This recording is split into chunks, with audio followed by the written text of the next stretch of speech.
Yo, yo, yo, you beautiful morning people. It's the weekend and we have some grinding to do. I'm gonna show you a combo that you either heard of from me or you heard of from nobody else, because we are smart like that, surely. Let me quickly just send a notification to the Discord and then we'll be ready to go.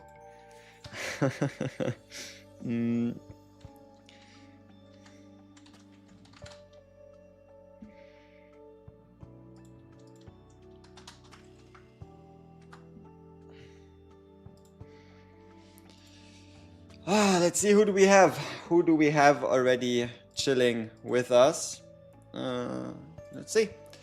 Yo, Tush, Yorkie, MX, Oshari. Let's see. Dogu Kanilmas 1951, appreciate it. Oi, oi. Thomas, Twitch. Twitch Gdel. All right. A guy with the story, Ronan Bull, Junkie Mernel, Love Lindley, Aaron, Vilarom, Etron, Canaro, Osk, Morphix. Hey, that's a name, Morphix.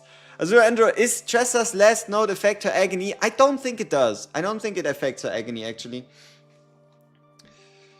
Yo, Just the Cloud, what's up? Minhi Lee, Kitsagi, Litzmei, Yorokuzu. How's the day? Day's going pretty damn well. Only 10 more days till Shizuru. True that. Once we hit Wednesday, it's only 7 days. It's getting closer and closer, ever closer. No escape. So, do you want to see what we'll be cooking with today? Do you want to see what we have in store for you? Look at this beauty.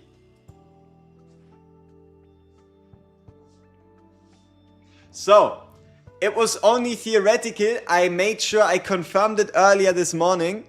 And that is, if you use the forbidden gesture of freedom on Annihilation or Black Dance, which isn't that difficult, it stays a 0-cost card for the duration of the fight. Which means you can then use a Darkness Secret Art Annihilation to get yourself these cards back from the graveyard at 0 cost for playing them at 0 cost. You can then also find an Epiphany that gives you 1 AP, which means if you play your cards right with normal Epiphanies, with some luck on the side, you can build a Rin that generates rather than consumes AP. We can build a Rin that is going to give us rather than take AP while playing every single card in Rin's deck. So one of my goals with this deck is to get a deck that can turn 1 play your whole deck, and then do that the next turn as well. That'd be like the end goal. Nope, it's not until used. It's not until used. That's what I made sure to check earlier this morning. I already talked about it in our Forbidden combo video. And you know what the best part is? There's so many potentials. There's so many potentials for us to make this better, for us to change some things. There's so many things we can and we could do. So I'm really looking forward to this. And also, look at this Rin deck and tell me you don't like it. 70.8% crit chance. 70.8. 70.8% crit chance. 939 attack on a Rin. If anybody is critting, it's us. We are critting. Oh, and also a little note, something you might not have known about Rin's last potential. You see how it says for every 40 attack above that 1% crit chance, it actually triggers no matter how high the attack increase is. So for example, if you give 3 attack to a Rin, you get 0.1% crit chance. So Yeah. But yeah, we have ourselves our 70% crit chance Rin on 161 crit damage. The only piece I'm unhappy with is our amulet, because it doesn't have crit damage and it doesn't have the highest rolls. So maybe we'll find a better amulet today as well. But no, besides that, our Rin is going to absolutely annihilate everything. And yeah, I'll be getting Shizuru. I'll be getting every single character in the game moving forward. And that's a promise. Alright. Yeah. I don't think there's much more to talk about. We still have to kinda... Oh, wait, why did I just re-roll tier 14? We're not gonna play tier 14, we're just gonna play tier 8. Haha, because we're smart. It's a lot of monies. Boom, bam, bam. Bam, bam, boom, boom, bam, bam, boom. Come on, come on, come on, come on, come on. Give me a 13. Give me a 13, please. Please. Hello? 13. There we go. Cannot rest in safe zones. Monsters gain...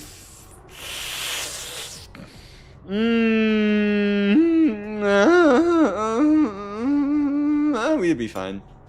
So, our main target is Rin. But the big question is, who gets our forbidden card, right? So, we want to find Gesture of Freedom. Oh, and also, you've seen the combo, right? What if we get the rare Orvane event and copy the forbidden Gesture of Freedom and have it twice? And reduce the cost of both Annihilation and Black Dance to 0. So there is a lot of potential in here. It's a very, very flexible deck layout. The only thing I'm still a little bit uncertain of is who do I put the forbidden card on and who do I run in general, right? Bit in flux.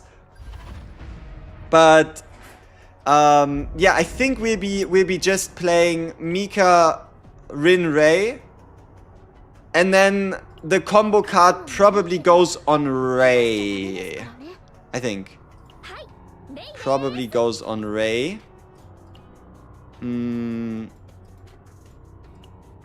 Yeah, the combo card goes on Ray so that we can because the thing is, if I put the combo card on Rin, then not only am I on the clock for the run actually needs to be good, but I also need to find the right epiphany in the same run, and that's just, I think, too much pressure for one run. Have we given up on Yuki? No, I finished Yuki. Like, to a degree. I have what I need on Yuki. My Yuki deals big boy damage. And for now, the only thing I would need to do is do a Yuki guide, but every time I think about doing one, I see somebody else already has posted theirs, so I'm still kind of waiting a little. But no, I kind of mainly went out of this with what I could have wanted for the most part, and my Yuki's cooking. And also, why not wait? Why not wait and see what the devs do with Yuki's single target potential before I go out of my way to farm epiphanies that might or might not exist past whenever they change it, right? At least for the single target side of things, right? For Rin, I think Olea better than Mika in terms of damage buff and hand efficient. Oh, absolutely. But only if you can get the retain effect, and also if you don't play the retain card. Sacred Shot. That's a good start to a Rin deck, because we'll be able to convert one of our cards. Now we only need to find the remove event, and then we have a lot of save data. So we would have to hope for the move epiphany on Darkness Secret Art Destruction.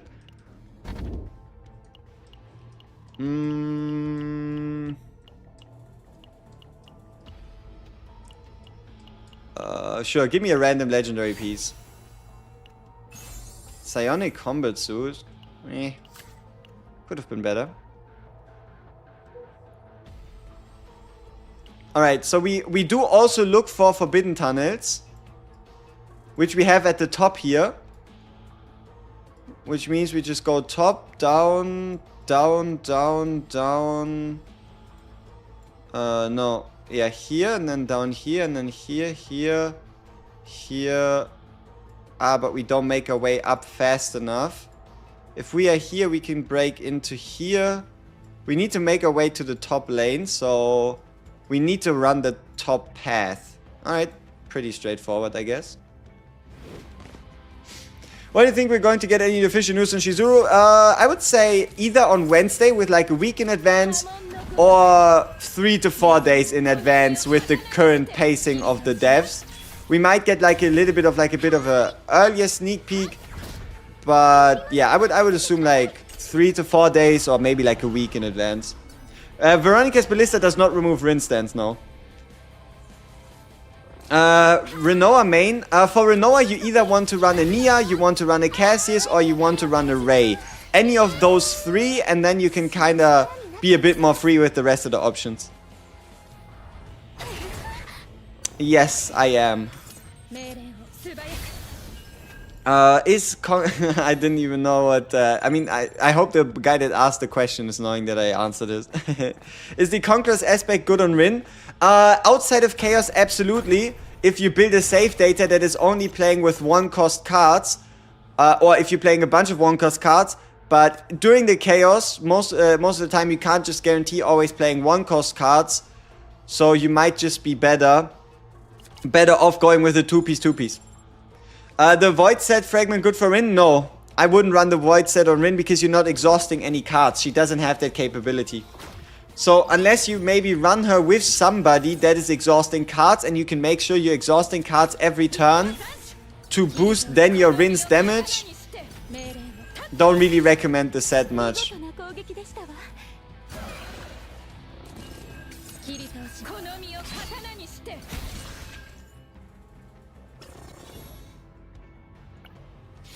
Okay, we got ourselves a snack time and a deluge.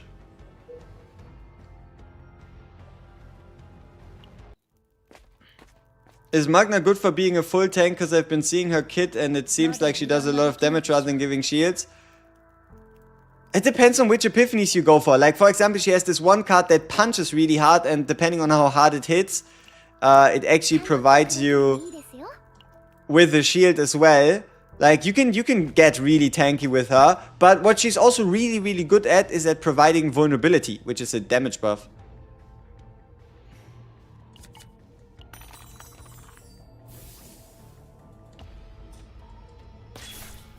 Highest tier for the season is 15. You can run a tier 14 base, play it on Nightmare, make it tier 15, allowing you to get 170 SaveData cap max. Yo, Eaglehawk, what's up? Passion set on Veronica or Mei Lin? Mei Lin runs a 2-2-2, so attack percent, crit damage, and basic damage. And Veronica... I also don't think Veronica runs the Passion set. Best chaos team for Rin if I have survivability issues. Rin Ray, yeah, Rin Ray Mika. Man, speak, speak. All right.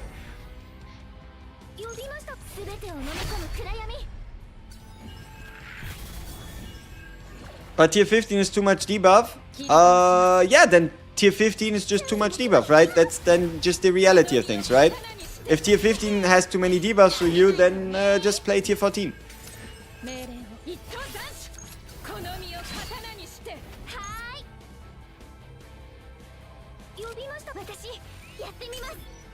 Can I say counter doesn't crit? Yes. Yes, counter does not crit. Please give me a new card instead of an epiphany. Okay. Nice.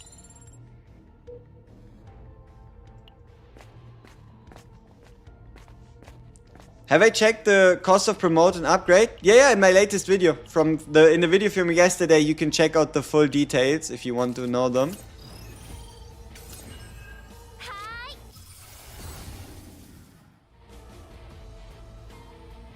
Wow, it's the same thing. Either we get plus 60 or we get plus 40 morale 1. Though then again, plus 40 morale 1 also works for 2 cost and 0 cost cards. So I guess we go with morale 1 then.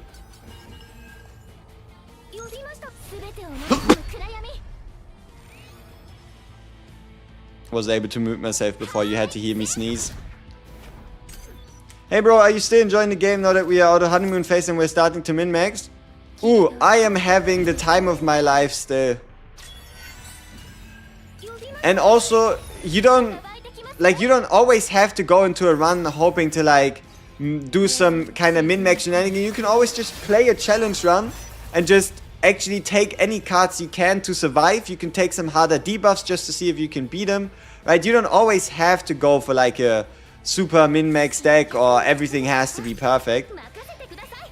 Why do I have Iwan, Magda and Olea when I don't have Khalid, Malin, Hugo and others? Because that's the way the game decided to play, you know? Can we kill him? Apparently not. This monster dies. Okay. I guess he just dies.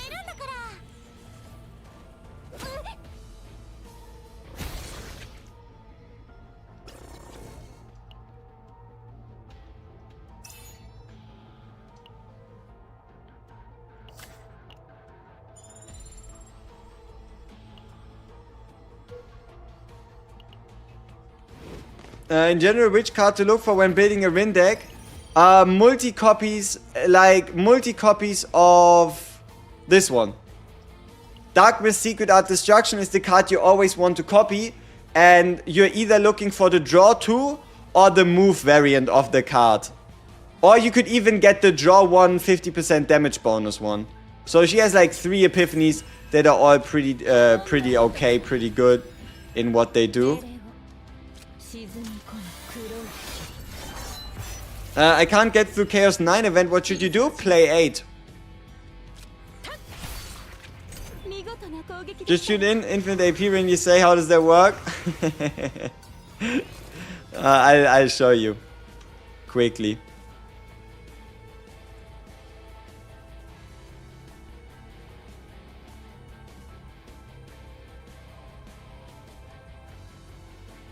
Yeah. I'll explain more to it when we actually get anything useful, right? Like we still need a character that can actually give us the card, but we are already quarter way there. Which is the best card to do for Kayron? There's a lot of good cards you have to do for Kayron. Like, Kayron is one of the most flexible dupe situations. It really depends on what kind of specific epiphanies you have. How high is his ego manifestation? Do you have his partner, yes or no? How many futilities are you creating each turn? Do you have a scaling build? Do you have a cost reduction build on his cards, right? So, it depends. Is Olea good for Rin? Oh, absolutely. Just I prefer using Olea Rin outside of Chaos rather than inside of it. So does the Terrestrial last potential work? Because in the stat page for the Void attribute damage is still on 4% even when my dot is over 30. It might just be a separate stat that only comes into effect during combat. I have no idea. Like, it's not like I could prove that it does or doesn't work, right? Which Yuki card has the best restoration animation? Good that you ask. But no, the best restoration animation is the legendary one. The card that you're going to use the most is going to be the drawing card, but the best one is the golden one. You know what I mean, right? The you know what I mean, right? Like that card.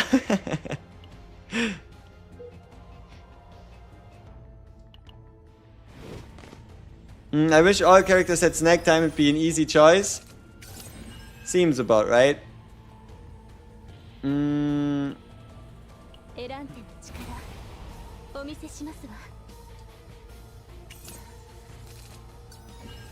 I mean, if you already put your Tresor to level 60, then you might as well get the last node. If your Tresor isn't level 60, why would we be talking about the node? No, no, no, no, no, no. I'm talking about the golden one, not Iceberg Cleave. No, no, no, no. I'll just show you and you'll understand, okay? I'll just show you. Yeah. So many uninformed people about the beauties of cards. Nah, don't you worry. Here, if you want to check. So, people, if you want to check how do character card animations look without having to spend the resources, just go to the official website, okay? Just go to the official website and check. Check for yourself. Make your own decisions. Right? So if you want to know how does a card animation look, just go to the official website and hover. So this is the zero cost prepare to subdue. This is Flash. This is Trickery Strike. I think Trickery Strike, it has a nice accent with its spinning and with the cut. And then you have Iceberg Cleave. So look at this. Iceberg Cleave, nothing really happens. There's a little bit of the glow, a little bit of the whatever. But look at this. Freezing Blade. Everything that she has to offer is on full display and it is moving. Yep. Because nothing too much happens in the prepare to subdue. So, yeah. As I said, the legendary card Freezing Blade is what you might just have to go for. But the upgrade you only see once per battle. Yeah, and you could still get it on initiation. And then you see it every battle guaranteed.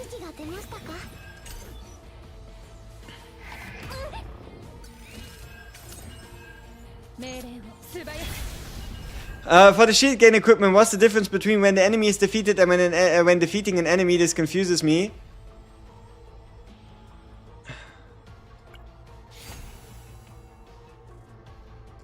It should technically be the same thing.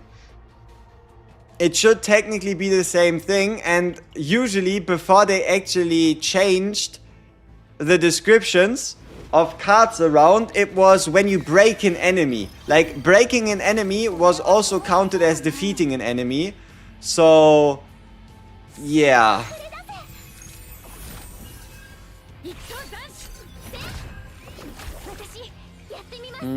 What main stand on right side gear for Magna do you recommend? Is crit even worth it if counter can't crit?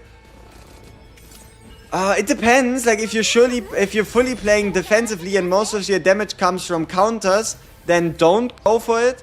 But if you also use like for example, the AoE punch, or you copy her 2-cost card multiple times, then surely it could be worth it for you to still go for crit, right? Like, crit is still the biggest damage increase, so it just depends on how much damage actually comes from counters for you.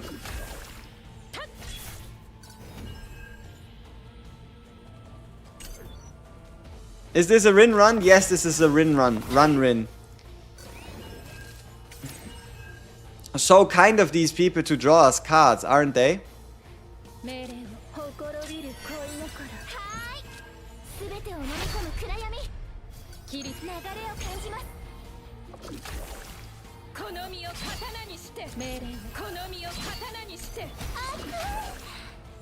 Since there's no defense percentage necklace, should support Magna just have HP neck?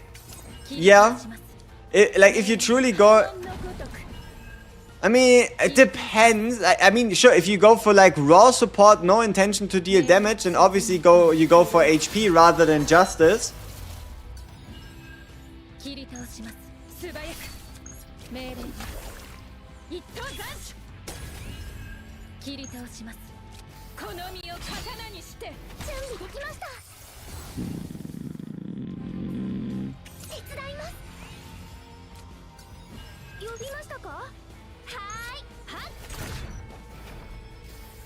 I have a Rin and built her, but you can't use her. Aww, you shall learn. Hopefully. Though we're kinda trapped here in terms of what we can do until we get some more cards. If counter can't crit, what's the point of using it? Damage will be treble, and counter don't work well in dimensional stages. Yeah, it still doesn't stop you from using it regardless though. Like, you can just use it for chaos. You could use it for content where it's not, well, it's not turn specific. And you can boost counter damage with partners or counter damage with just having big enough shields to block the damage the enemies are dealing so that your counter hits harder. Have you ever heard of Verdant Shackles? Isn't that the card that does, like, isn't that this, like, root system thing card?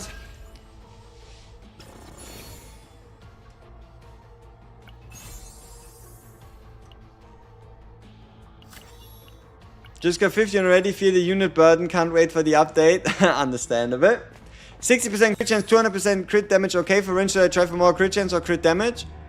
60 and 200% is pretty damn good. Look at what we are currently running. We are running 72.3 on 161.8. Yeah. So... Does the faucet or does the order faucet work with counterattack / metallization? No, because metallization or counterattacks aren't they aren't any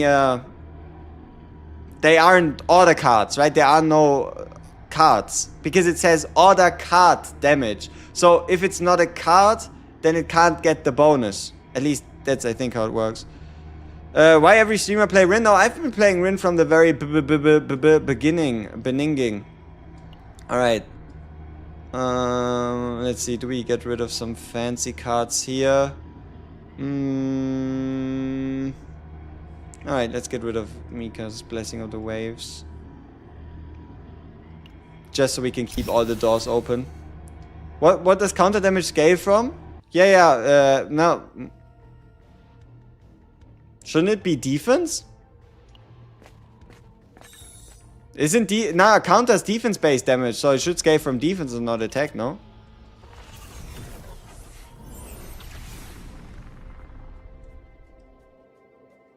Nah, we didn't hit it. Unfortunate.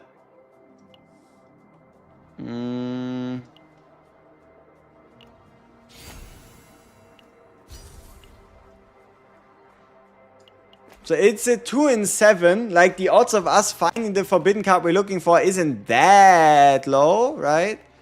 Like, I mean, 2 in 7, you know?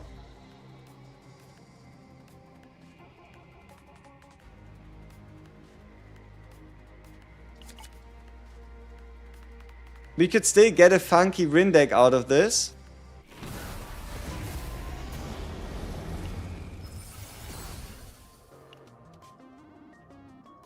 But we'll probably just beat the boss and then go back in.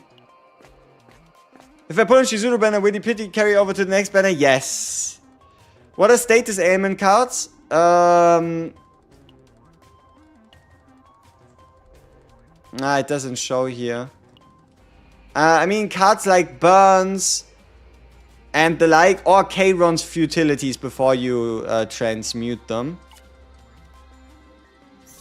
Let's see. I think we have all rain cards, right? No, we don't. Now we do. Huh, good stuff. What a debuff does, makes the final encounter stronger. This guy.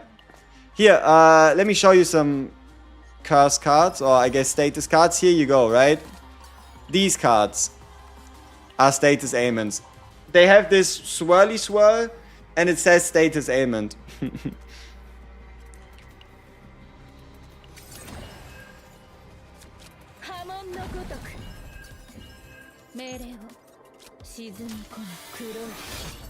Am I German by any chance? By any chance, I might just be.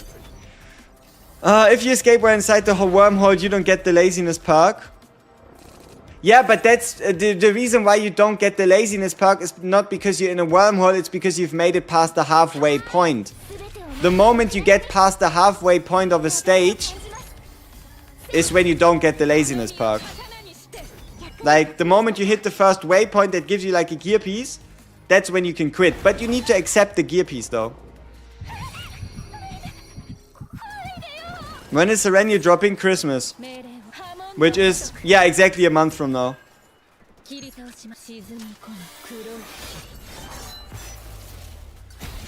Are you able to clear T15 with Yuki?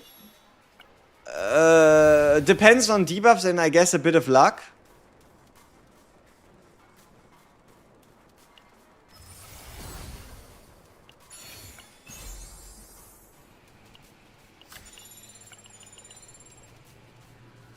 Oh, also depends on which difficulty you're talking. Difficulty 8? Sure. Difficulty 11?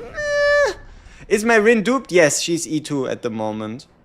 But E2 is not that relevant. Like, honestly, Rin, so long as you aren't like talking about like an E4 Rin, the epiphanies, they really don't do the most. Alright, let's see, what are we doing here?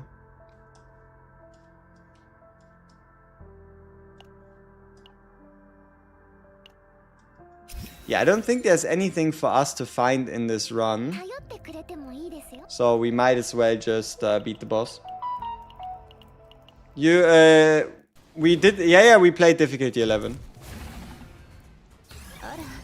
Do I like Rin Tosaka? I do. Is an E1 Yuki worth? Only if you like Yuki. If not, you don't need it.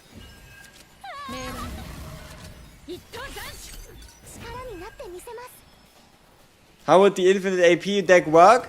By us getting a forbidden card, which might just take a little bit longer to get.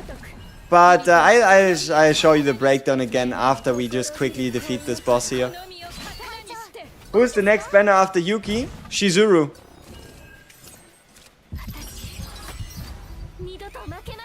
You can already see her on the season preview.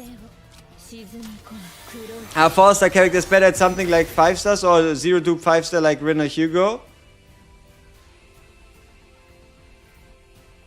Yeah, depending on what you're talking about, 4 stars can certainly be better than 5 stars at certain roles.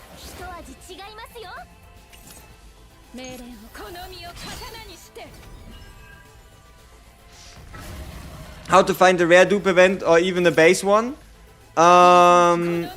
You're only really ever going to encounter it in the interior and also only ever close to the final boss.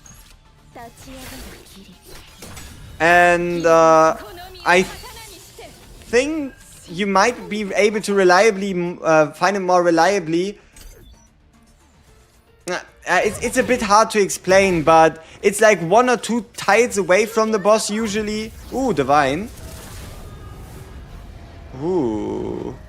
That's a good snack time.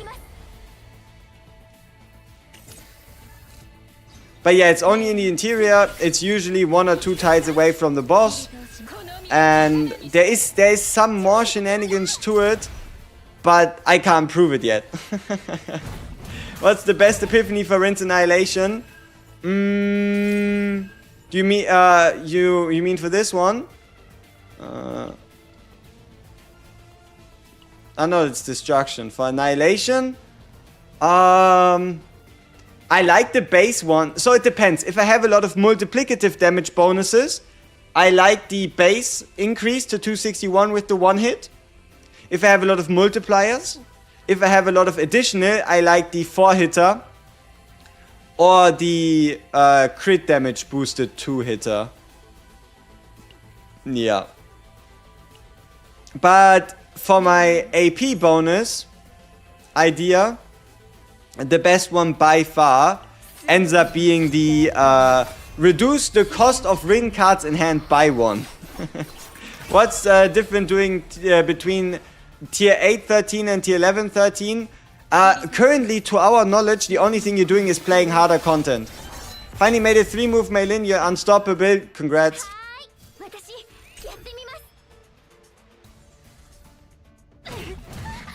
Any use for Gesture of Freedom forbidden card other than nuking first turn? Yes! Yes, that is exactly what we're doing right here.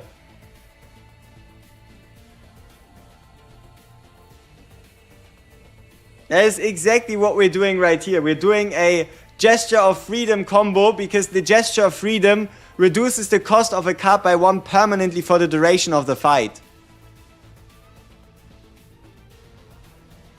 So even if you play the card, it stays 0 cost.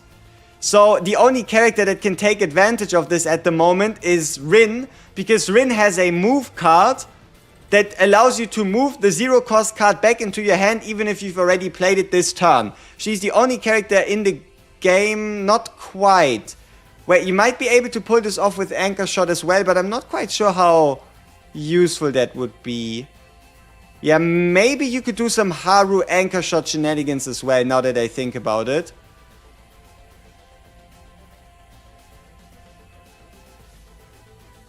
Yeah, Haru with Anchor Shot might just be able to take advantage of this. Maybe even better than Rin. Maybe even better than Rin. Meilin reduces hers to 0 already, right? Like, Meilin has a move, but her move reduces the cost of the basics to 0 already, so she doesn't have any need for this.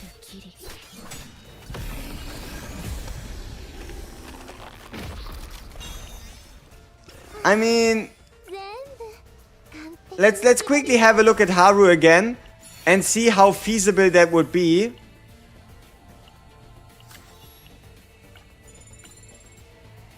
Ooh, I'm interested in those pieces. Alright, let's... Yeah, sure.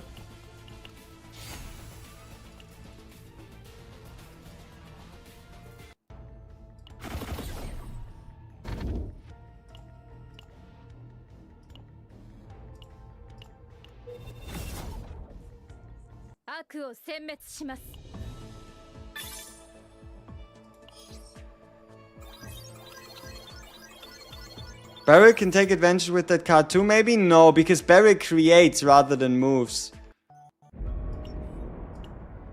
Let's see. Haru, cards from draw pile or graveyard move. Yeah, Haru could work with this as well, because you could get like a +1 AP or whatever on the anchor pointer.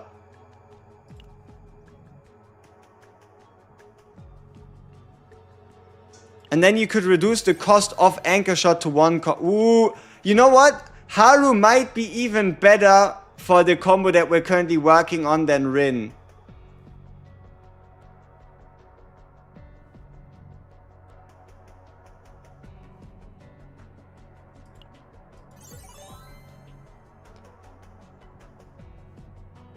You could technically even reduce Anchor Shot's cost to 0. If you just get the cost reduction card copied twice.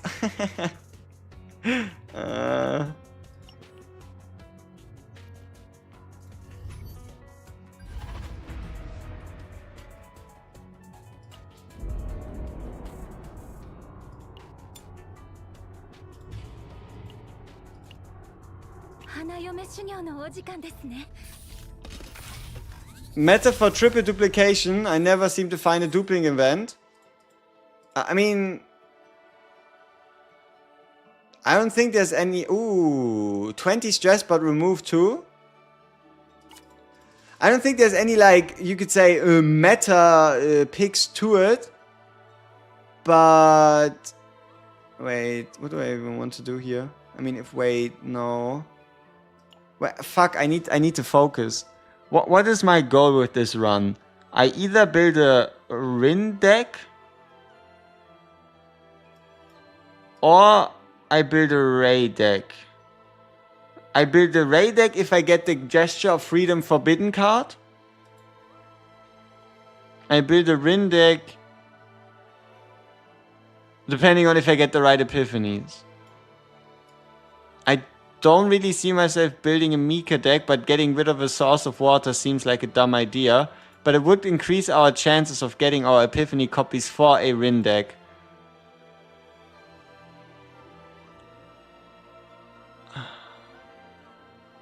Wait, but I don't need the Strike of Darkness regardless on a Ray. Technically. I don't know. Do you have any recommendations for a dupe in event shop when it changes? Yeah, I'll make a video before the second event shop goes live, like a dupe tier list. Maybe I make one in the next coming days and then like an updated one before the thing goes live. I don't know. Something like that. Alright,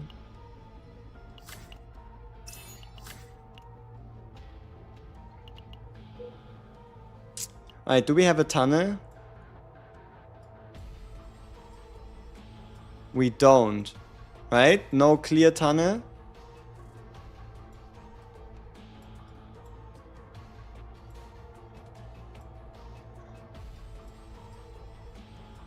Horror or fan service? What kind of stupid question is that? Obviously horror. Alright,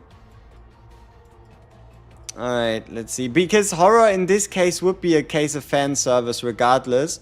But, alright. Let's see.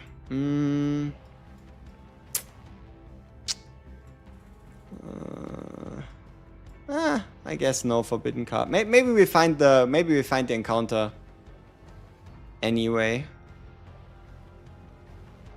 Yeah. How do you know if there's a tunnel or not? I'm looking for 2 question marks in a row which guarantees us a tunnel. Otherwise we just have to go by chance.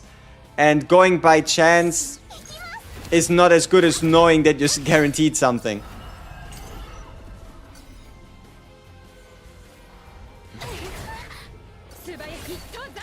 Yep, we are Rin building, indeed. There were some people questioning if we were still a Rin main. I don't know why they were questioning that, but yeah.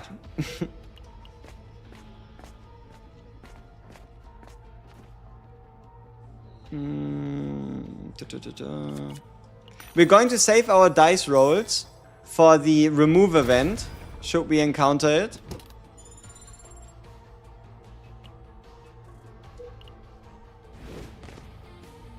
Any tips on getting luckier during gacha pulls?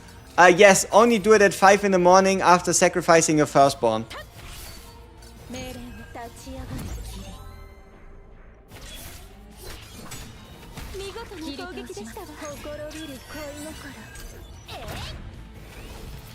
Is Mika better than Nia for a Rin team? More reliable.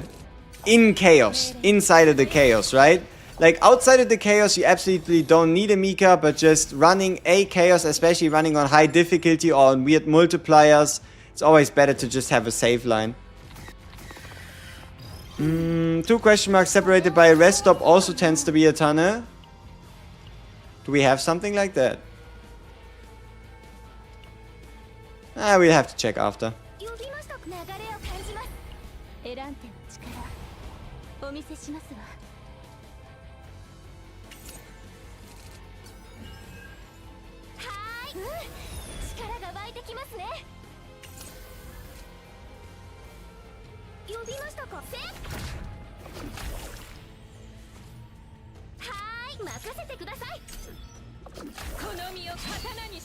You do? Are we going there? Or are we missing it? Like, do we need to readjust our current course? Or are we fine? Oh, monster card. Useless. Fun fun regardless. Fragment set for Veronica. I don't know, I'm just... You usually just run the fucking 2-piece. So attack percent and crit damage set. I don't think you really run the 4-piece on Veronica. And also I don't think there's like any great 2-piece that you're chasing with her. So just run 2-piece and call it a day.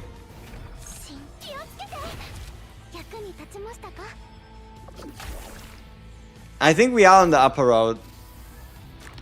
There's only one useful monster card? No. That's something you would say if you're playing on like low save data, right? There's more than just one useful monster card.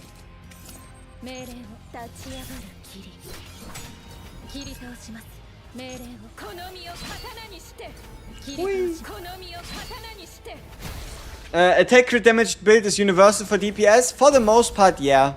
For the most part, indeed, yeah. Should we still take this? Technically not. We really can't do much with this monster card. If this was a Shy Gardener, though, I would have taken it. 100%.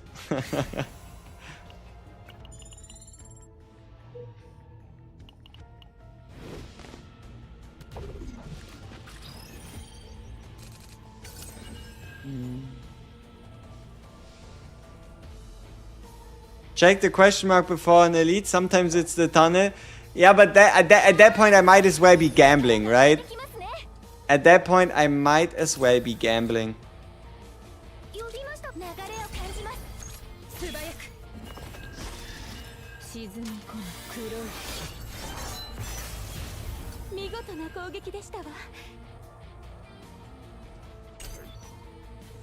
Why Shy Gardener? Cause Shy Gardener is a multi-hit card that also gives you 3 marks, so you're getting 7 hits out of a single card. It's just a good card. It's just a good offensive card, regardless of anything. So you set the question marks in front of a rest stop.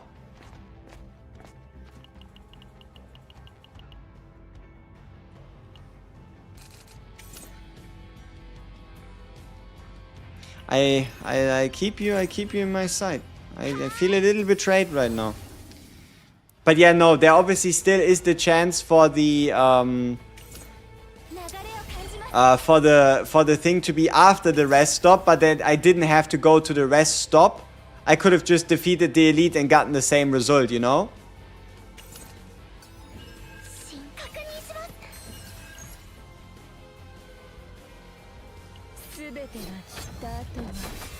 Oh, rest stop as in waypoint makes sense.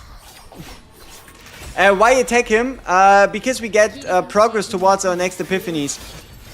We want to get epiphanies early. So if you attack him rather than just get an item from him, you get both a fight and loot, and that helps you with getting epiphanies. Can combatants without element advantage survive on high difficulty chaos? Absolutely.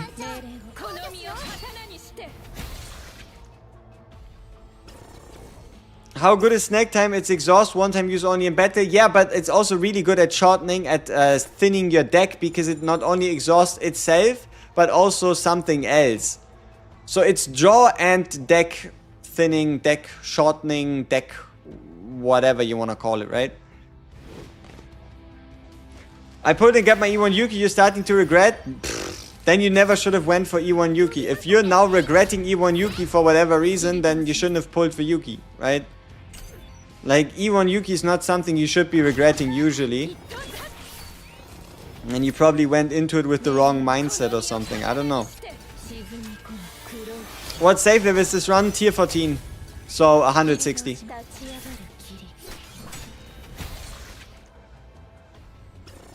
Does Magna have the worst animations in the game? No. I don't know if there's a character I would crown worst animations in the game. Hey, a quick question for Veronica. Sub DPS, do I want the Nihilium Kowalski with 0 cost or the one where I draw 2? You preferably want both. Preferably you want to draw 2 for 0. If that makes sense.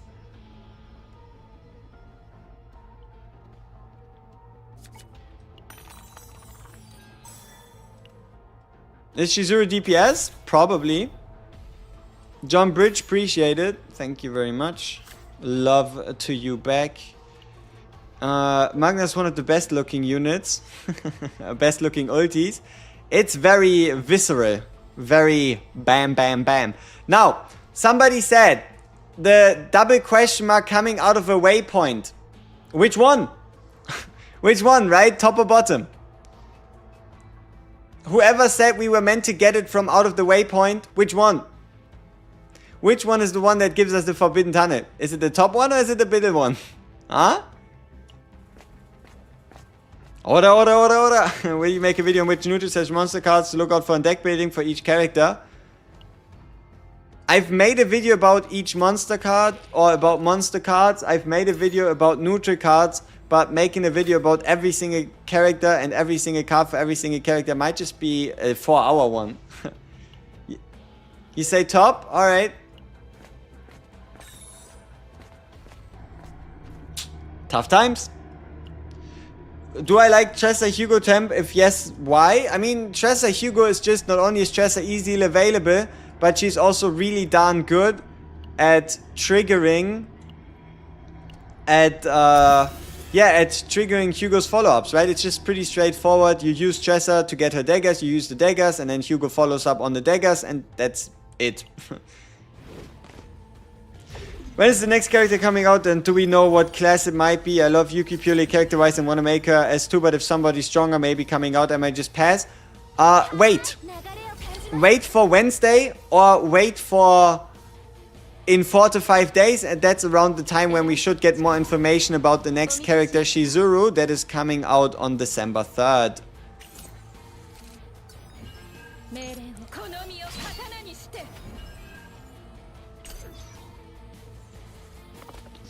Yo, bro, just want to say I started watching you and you've been helping me out a lot in Chaos Zero Nightmare. Hey, nice. Appreciate it. Thank you very much. I hope you find continued success.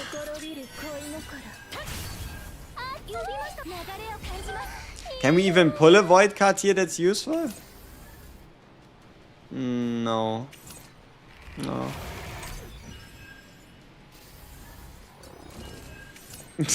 The girl with the big hands. Yep, it's only the hands that are truly big for her. You are exactly right. I just finished the run with Luke and got him the shield every attack gear. Is defense build worth a try? It's kind of a little pointless, I guess. Because usually you want to finish fights quicker. Because at certain points you're like under a time limit or enemy damage just ramps up. But no, I mean sure, at some point you might just be able to do something with the defensive look. Should I aim for Yuki? I kinda like her kid. I mean the E1. You don't need the E1 if you like her kid. But if you really like Yuki, might as well just go for the E1 as well. Tressa's kinda cracked. There's a lot of characters in this game that are kinda cracked. I have Hugo, Kayron, and Haru. Haru being E1 and can't decide who should I build as a second DPS besides the Malin team. Spin a wheel. Put all 3 characters in there. Like, if you truly don't care about any of them more than the other, put all 3 names on a wheel. Shit, we should have picked up the Amorphous Cube. Ah, there we go. Put all 3 of them on a wheel. Spin the wheel and see what you get.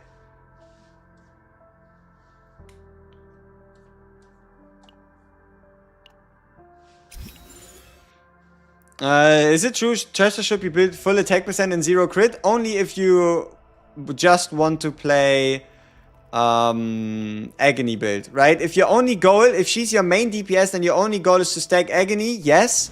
If you play her as a sub DPS, then, and if fights go quicker than like 6 rounds, then you can absolutely still build her with crit and come out with a better scenario. It really depends on how Agony focused you are.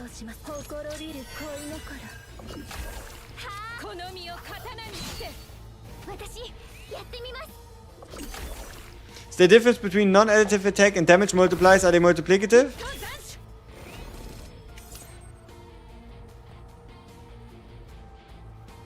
Is there a difference between non-additive attack and damage multipliers? I mean, everything that's non-additive makes it multiplicative. No?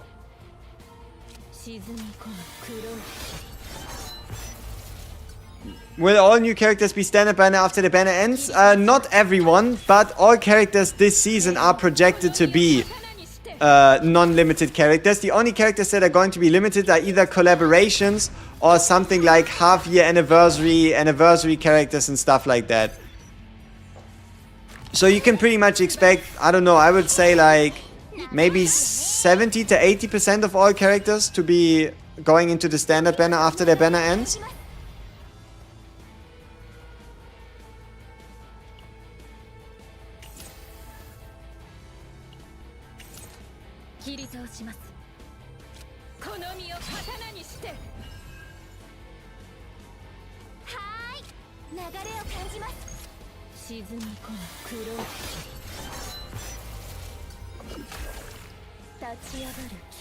I'm not sure if the multiplier is additive like crit damage or if it just stacks forever. Completely character and card dependent, right? Like there's so many different multipliers in the game. If you're really interested in like damage calculation and stuff like that, you can check out the damage formula on Pridewin if you want to get like a closer look on something that's probably going to be correct, to see what is and isn't. I built a deck for Tressa, 3-0 cost unsheath and 2 copies of the Shadow Reload Initiation with 1 Curse, 1 Vital and 1 Cost Coach. Is this good? If you take this Tressa and she beats content for you, it's good. If you lose against content, then you might have to make it a little better. I don't know, it's a bit hard to say, right? Like, in general though, the more Shadow Reloads on heal you have, the better, right? That's like the general rule of thumb with Tressa. You're saving for Shizuru, you have 200 pulls, that's a lot of pulls. You're not saving for Christmas Lady.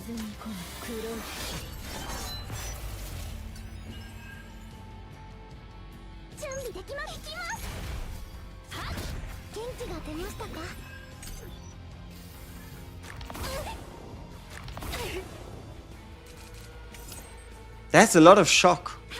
Very shocking. Counseling versus deleting memories. When would each option be better? You counsel when you want the deck, and you counsel when you want the deck or you're broke on money. You delete if you don't care about the deck, and you're not broke on units. Oh, and also counseling does give a bit of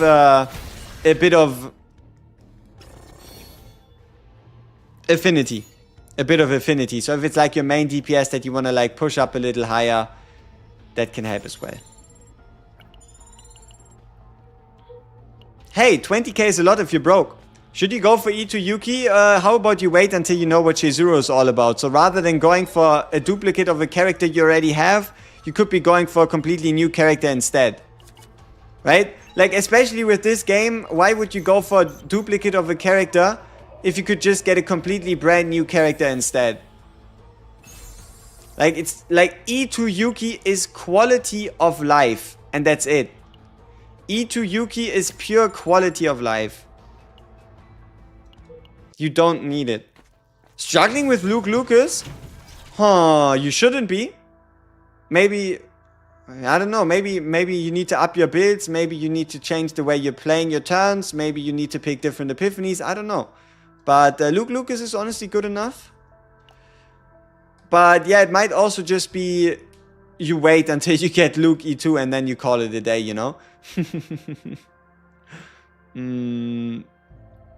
Alright. What are we doing here?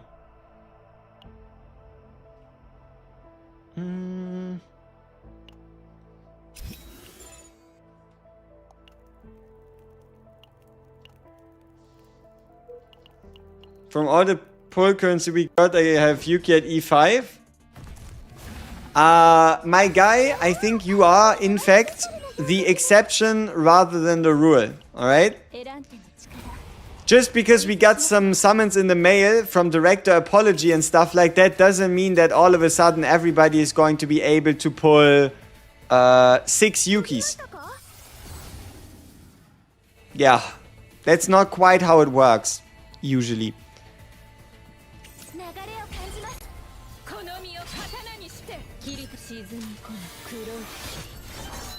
Gotta respect Christmas Lady, especially with Karen and Tressa. Yep, put some respect on Christmas Lady. How do you play Karen? I cannot understand.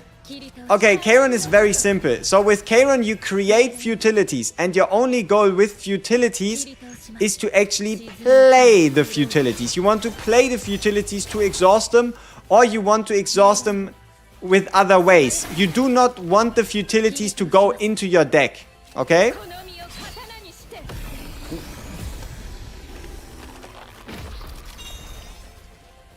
Why not the plus 40 void damage? Because the damage boost to Darkness, Secret Art, Black Dance or Annihilation is more important for us. But also we're not continuing this run, so I'm not thinking about it too deeply.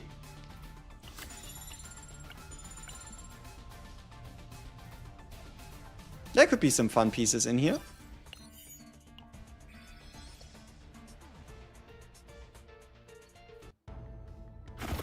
What combatants you have in pull potential build? What do you mean?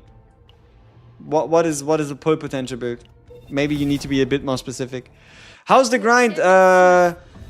Just doing some calculations. Serenia came at 24th December. Guess she's indeed. Yeah. That's what I'm telling you. I'm calling her Christmas Lady for a reason.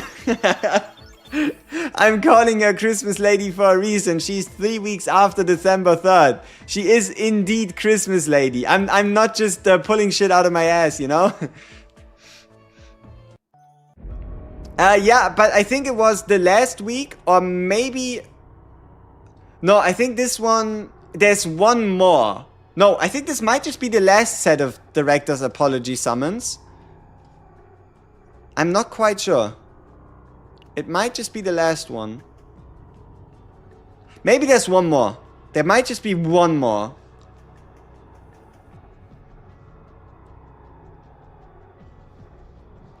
What is a good team without Tressa and Mika for Kayron? Ray.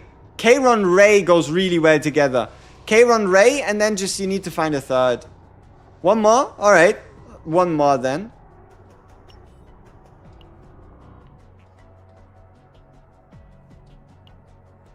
Alright, what we got? Health. Health. Defense with defense. Okay, that's nice. No. Passion damage. If this rolls crit chance, maybe. Ego recovery. Attack percent, crit chance, attack, crit damage. On a defense set. I mean, it's at least a silly piece to look at. It's at least kind of funny.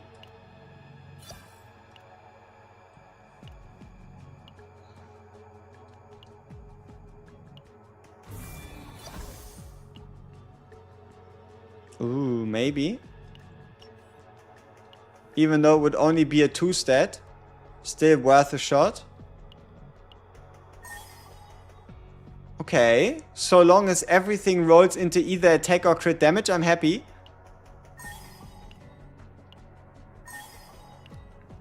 I can take one. Okay. Close. Close, close, close. Alright, now, is that better or worse for our Rin? Let's see. So, 2.1 on 11. But no, I think this is better. Like, let's have a look at our total attack. 939. And now if we put this on, we have 932. So we lose 7 attack. But we gain 7% crit chance, right? So 7 attack for 7.7% crit damage. I think that's worth.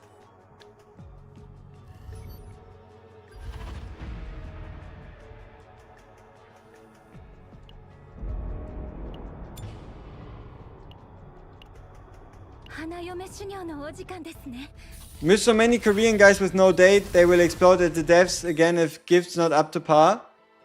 Yeah, I guess. Self-generating experiment conversion.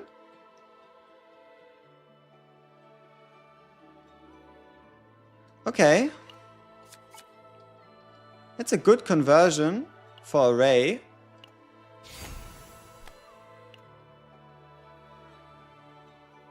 How many characters do I have in maxed potential? I wouldn't say maxed, but I'm basically finished with Rin, Yuki, and Lucas. Luke. Rin, Luke, and Yuki are basically finished.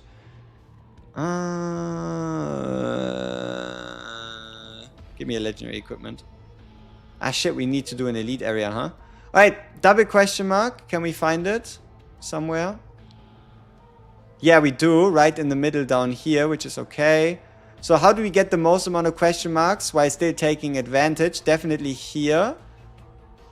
So we can... Yeah. Yeah. No. No. Yes. Maybe. So... Okay. Down. Down. Fight. No. Sell. No. No. And then top. And then up. And then down. No. Okay. So down. Down. Up. Down. Up. Up. Down, down, down. Yeah, up, down, down. Okay. Stage 8. Stage 8. Difficulty 8 is the best to farm it. When will I make a Yuki guide? Good question. I should have made one a couple days ago. but I didn't. That's the truth.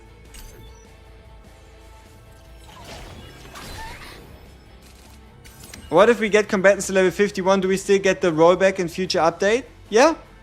Like any combatant level, any level ups you've done on your combatants are going to pay you back 80%. You could have people on level 2 and you would get something back. Is it worth to farm other planets to 30? Besides the first planet, the blue pot, the passion planet, I don't recommend going any to 30, but getting all the other planets to 25 on the other hand, besides the first one, is a pretty good idea.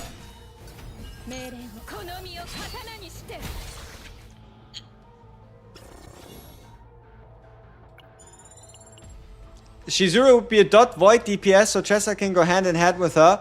Ooh, yeah, another dot character wouldn't be too bad, but she doesn't give dot vibes, does she now?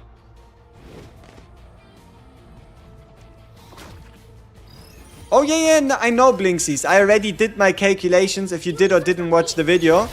If you want to know exactly how much you're getting refunded, you can check the resource event from the resource video from yesterday. The important part here is, indeed, you are not getting paid back for the promotion cost to go from, let's say, 10 to 20, but you're getting paid back from leveling from 1 to 10. So, from leveling 1, 10, 11, 20, all that stuff, rather than the promotions.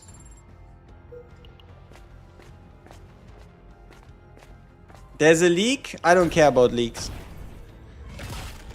Now, I saw a YouTube video complaining about how most of the fates introduced are bad and it's easier to farm decks on his ult.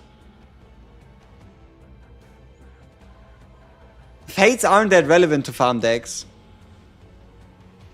So the 50 to 60 promo is going to stay at 500k? Yes, but the cost to level up from 50 to 60 is going to go down from 600,000 to 120,000.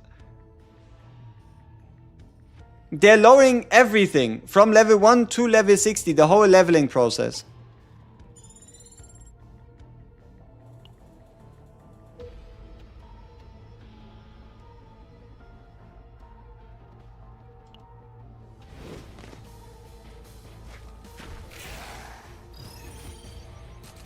She's Vanguard. Check her last skill, it's a red armor. No. Just because it's a shoulder pad. It's the shoulder pad of her arm. Just because it's the shoulder pad doesn't mean she's gonna be a Vanguard. But hey, if she's a Vanguard, I'm the last to complain. Honestly, I don't mind anything. If she's a striker, hey, she's a striker. If she's a Vanguard, she's a Vanguard. If she's a psionic, she's a psionic. I don't mind. I don't care. Like, as long as it's any class, I don't care. Honestly, in this game, I am so unbothered by anything. Just give me something, you know? Like, you could make her, I don't know, what could you give her? You could give her a new class. You can't go wrong. I don't know. You're so done with strikers? And then save for Christmas Lady, because I can almost 100% guarantee you Christmas Lady is not going to be a striker. If you're so done with strikers, then just save for Christmas Lady.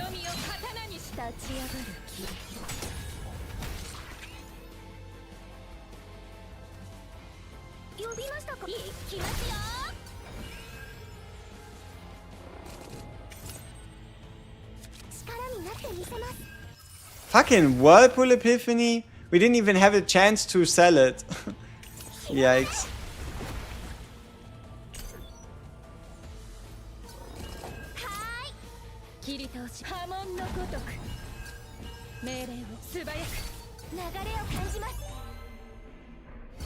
You wanna delete Whirlpool so bad? You're not the only one. You need more male characters? Sure. I think it's gonna be like a 8 to 2, maybe like a 7 to 3 split.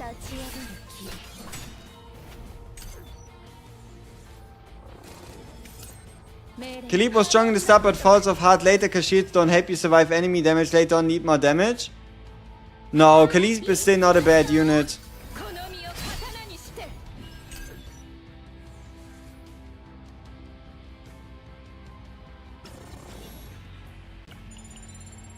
9 to 1 more likely they need to make money.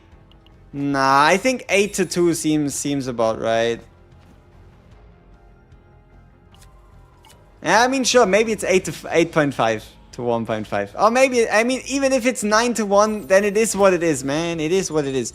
Ego 2 Rin or Ego 2 Hugo? Probably Ego 2 Hugo adds more damage to your Hugo than an E2 Rin does to a Rin. Christmas Lady will always be the right choice. Facts. I don't know, I'm pulling for whoever I like. Exactly.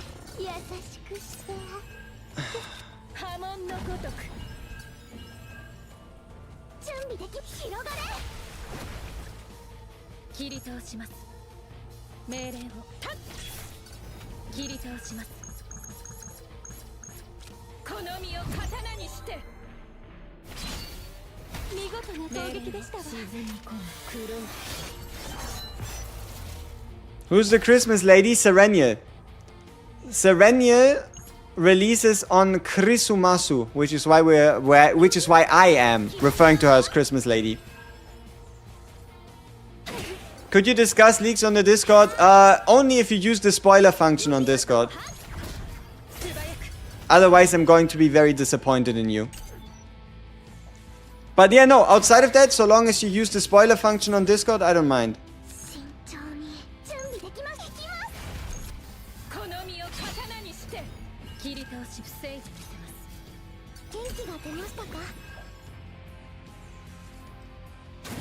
Which unit do I think has the highest ceiling? I mean, it has to be between Kayron... Like, probably between Kayron and... Mei Lin, or a high ego Luke. Yeah.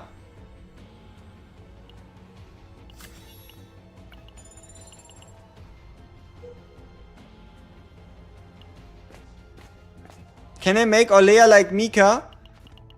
If you get godly epiphanies that provide you AP, yes. If you don't get them, no. How high ego? I mean, minimum E2. Preferably E4 or E6.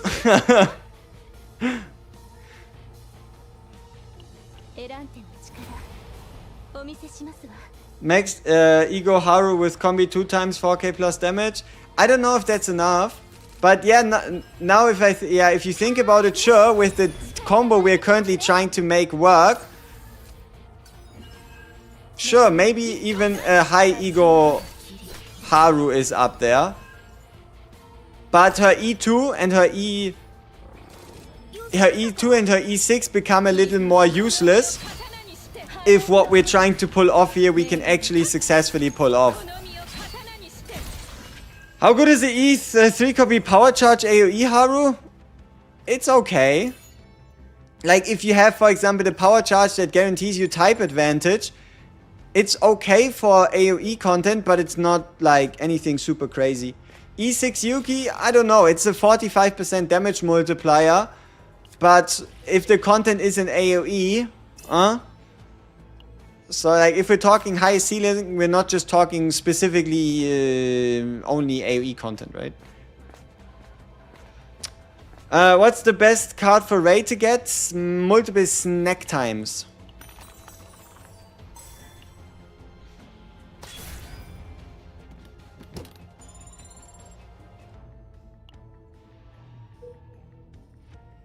Alright, this should be Forbidden Tunnel. Hey! Scam! We have a double question mark without a Forbidden Tunnel. That happens rarely. Oh wait, is it because we picked the wrong one?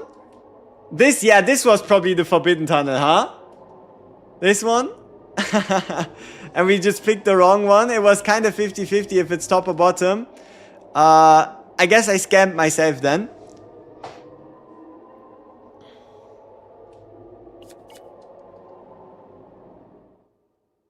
You don't have Veronica or Selena for your mail-in, what should you do? Just run her with Ray and get the increased basic attack damage sword thing multiple times. The lead card on Ray, huh? That could be something for you. I have E6 Haru, she's not a high ceiling character, but she's good for burst and does crazy damage with vulnerable. Mm-hmm.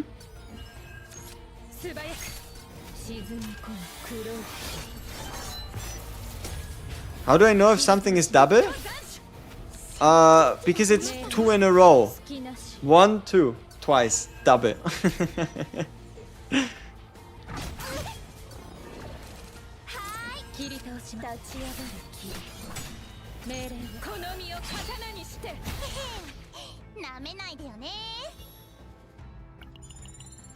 Can Rin use partner of Yuki?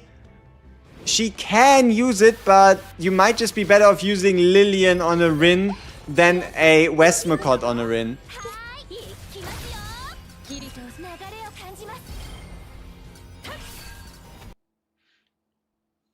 Is Owen good for Meilin?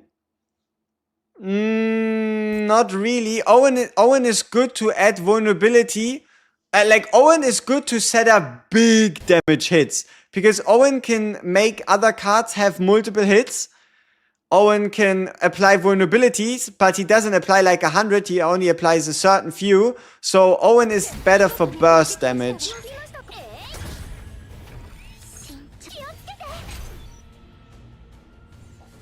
Is Westmacott good in Berlin? Does it trigger the draw with the move? Only if you move from the draw pile rather than from the graveyard. And even then it's only a plus 25, where you would be better off just running a Lillian instead. Or even a Scarlet. Like, I mean, if you wanted to, you probably would go with a Scarlet. For Meilin, that is. If I get an Epiphany on a card, can I get a Divine Epiphany on it later? No. Haven't seen Lillian in 450. It took me over 1,000. I think it took me like 1,100 to get a Lillian. Right? It is what it is, you know? What should be the crit ratio for a character build? You want around 50+% crit before you start thinking about crit damage. But I think the dream ratio is something like 70-170 or something. I think that's like the mathematical peak point. So 70% on 170, and then anything past that is just bonus.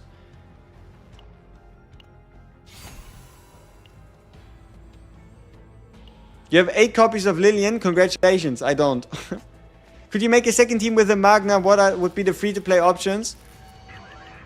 Magna would be pretty flexible. You could try Magna. You could try Magna Emir if you wanted to, but you could also just run Magna Tressa Nia, which is one of the teams that for the one of the first teams to ever clear difficulty 10 in City of Mist. But yeah, no, Magna Tressa and then like anybody else goes quite well. It just really depends on what you want to achieve with the team.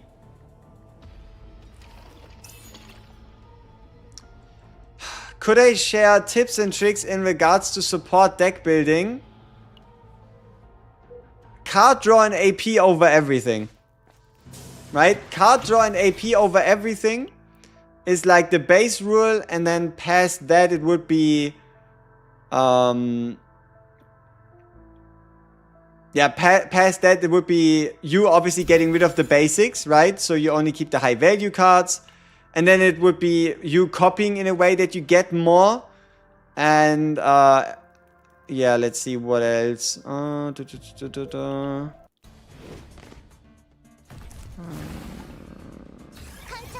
mean, for damage boosting, right? You wanna see, okay, what can my character do for boosting the damage of my other units, and then make sure you get your hands on it the most amount of times or the most reliably.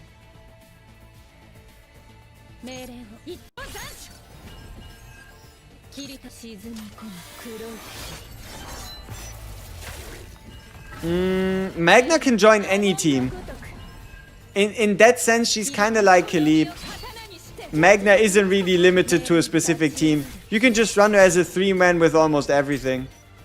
Or as like a 3rd man to just pop in.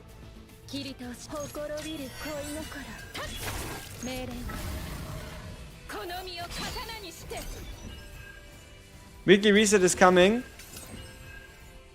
5 hours, yes. Is Baron Olea a good team? Oh, absolutely.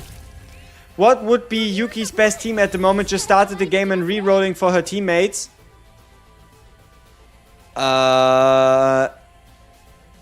Veronica. Right? Veronica would be her best 5-star teammate. Otherwise, you can just run her with Rei and Mika, which are 2 free characters that you don't have to reroll for. If you want to reroll for someone specific, go for Veronica. But otherwise, you can just run her with the Rei and a Mika, and you'll have yourself a dream team. I recommend Nia. She has not in a when you start out your account you should go for it type recommendation. How to activate that card of Rin? Need to do other skills first for the multi-hit based on skill cards in hand. You see this thing? You see this short thing right here? That's called the Dark Mist stance. If this sword isn't glowing, then you don't activate the extra effect.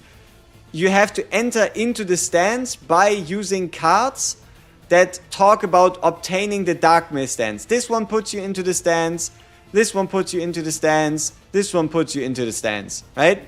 These 3 put you into the stance, and what takes you out of the stance is using the attack card of somebody else.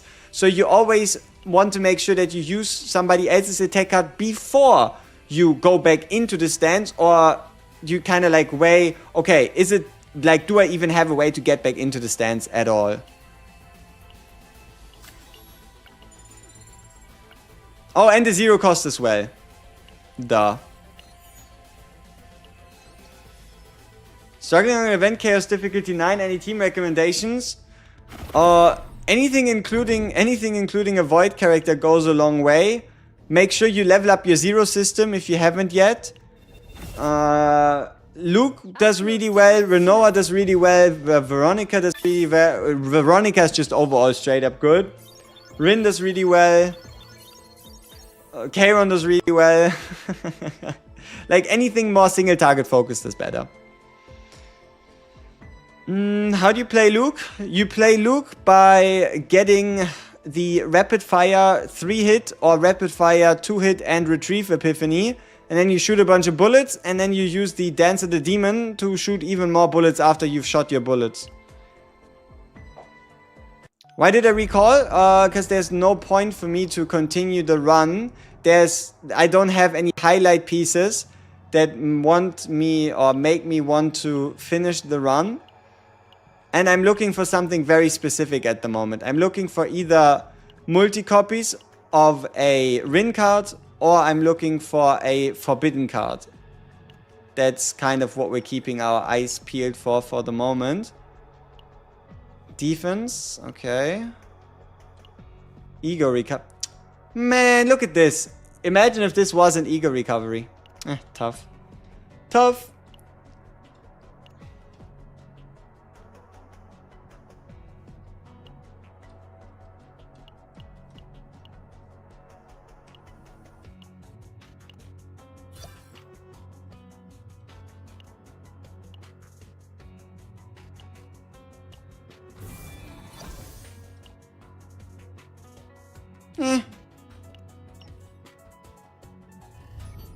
For stat increases, I suggest you focus on potentials before memory fragments. No. Like, the first thing you need to make sure of is that your character has a good set, right? Like, your character has A, good set effects, and then B, the right side stats are at least matching. So, for example, for DPS, you're looking for attack percent, elemental percent, and crit chance in the top stat. Like, that is before anything else.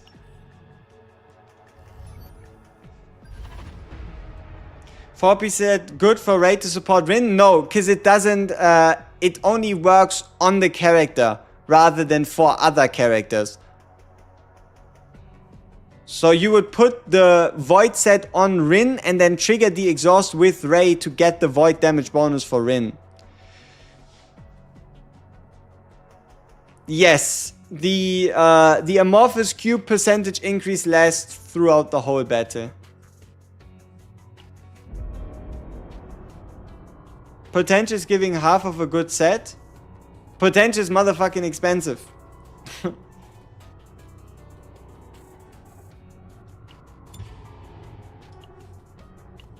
Especially if you're not level 50. Farming potential is kind of uh-oh.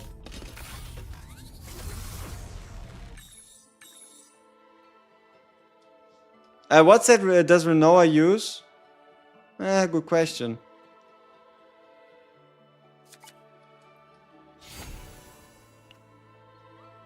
Other characters can trigger the set effect for somebody else, but the set effect from that somebody can't work for... It depends on the set, right? But you just have to take a look at the wording.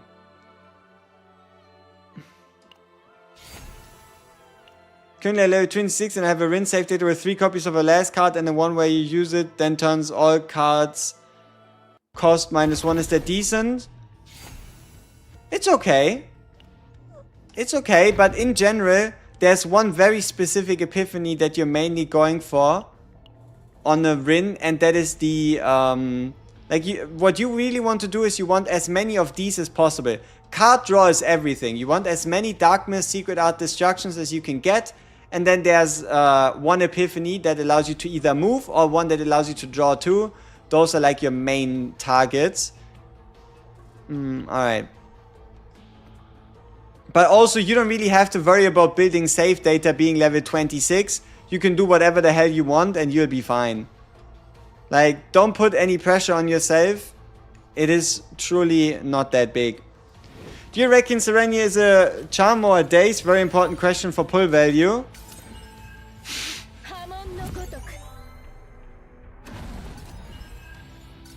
I kinda hope she's not a charm.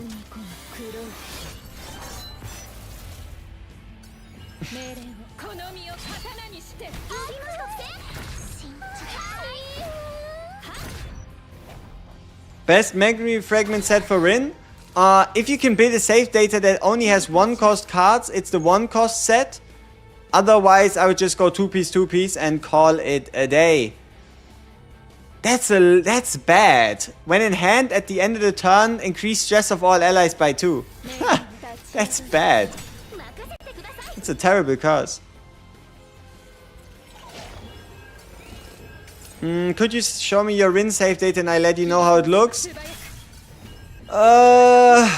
Not quite, because if I start with it, I won't be able to get rid of it for the rest of the stream. So I don't really want to set a precedent. If I feel like it, and if maybe there's some downtime, I can take a look at some decks, or maybe I'll do like a deck judging showcase or SaveData judging or whatever stream, but that's not here at the moment. Yeah, because otherwise I'll just be looking at SaveData for the rest and I actually have a purpose I want to accomplish, you know? Is there ever a chance for them to lower mat requirements on potential? It is so annoying. No, just farm more or upgrade less potential on more characters. Like, sure, maybe at some point in the future they're going to reduce potential, but there's nothing we know for the moment.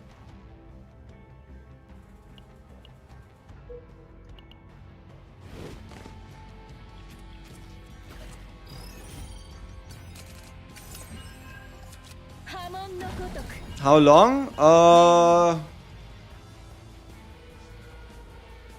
I mean, obviously, if it's if it's wet hair, it's even longer. It goes quite far. I don't know. It's like 4 years.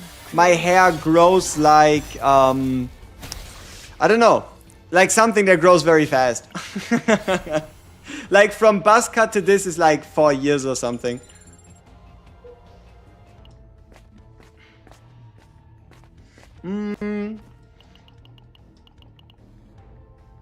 In what tier and difficulty do I start farming SaveData? Tier 8? No, difficulty 8 and then like tier 12 and above for the base. I'm really aiming to max upgrade all current characters in my roster now that we're getting refunds. Hey, sure, like that's a long-term goal though.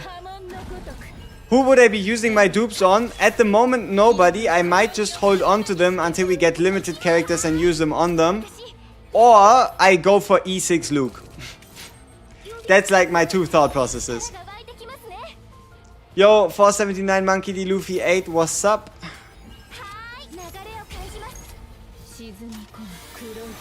I got Yuki's perfect save data with no basic cards, equipment, and 9 cards monster card, but it was removed.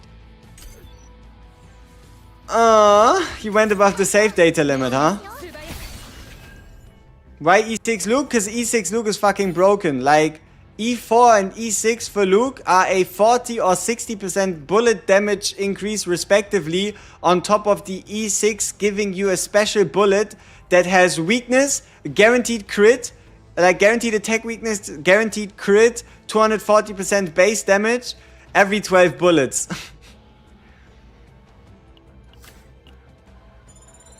You're free to play and your Luke is already E2, then why the sad face? Luke E2 is fucking awesome. I used Luke E2 to clear an almost impossible 170 save data run, and he wasn't even sweating, my guy. We played on reduced max HP reduced by 50%, lose one card at the start of a turn, and monster HP increases by 40%. We're getting a free dupe other than the 300 selector? Yes, on the 3rd of December from the supply shop. If you have 3,000, I think it's 6,000 season currency. I'll check it before it actually goes live again. But yeah, I think if you have 6,000 season currency on the 3rd of December, you get a free dupe that you can put on anybody.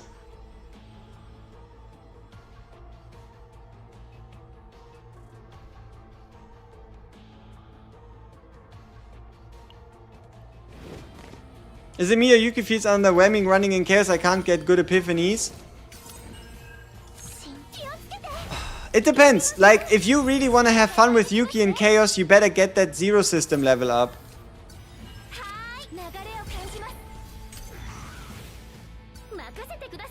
We're putting crit rate on Orlea. If you want to play her softies, and if you want to play her as a DPS, sure. Otherwise, no.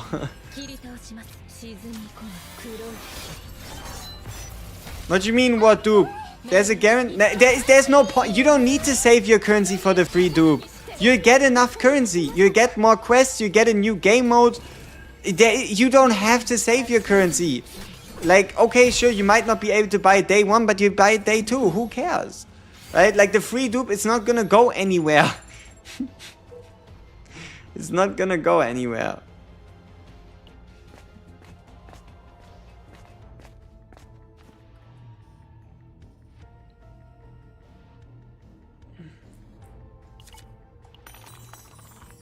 Can we use that dupe on limited units? Oh, absolutely. Unless we see something else in the description, but that should be the thing. Are you using 4-2 or 2-2-2? We're running a 2-2. We're not running 2-2-2, we're running just a 2-2.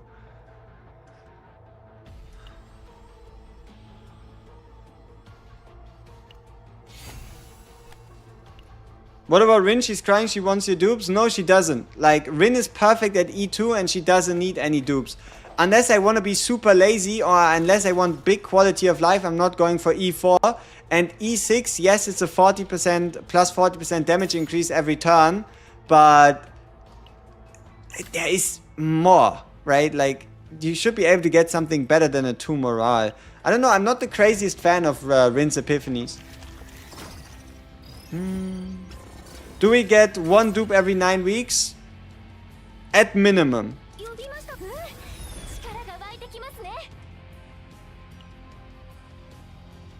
We don't know if it's a normal ego thing. We haven't even seen the full item description yet, right? Like, I don't want to make any promises that I can't keep.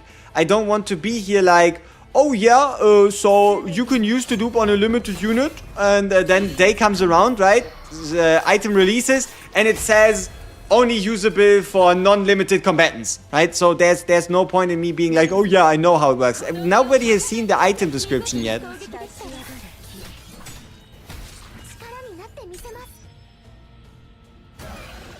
Is it worth to go crit chance or Magna since the counters can't crit? Depends on how heavily you rely on counters. The more you rely on counters, the less worth it is. The less you rely on counters for most of your damage, the more worth it is. Right? Like, if all your damage comes from counters, then no. If like 60-70% of your damage still comes from like the fist and stuff, then why would you not go for crit chance? No, I am a Rin main.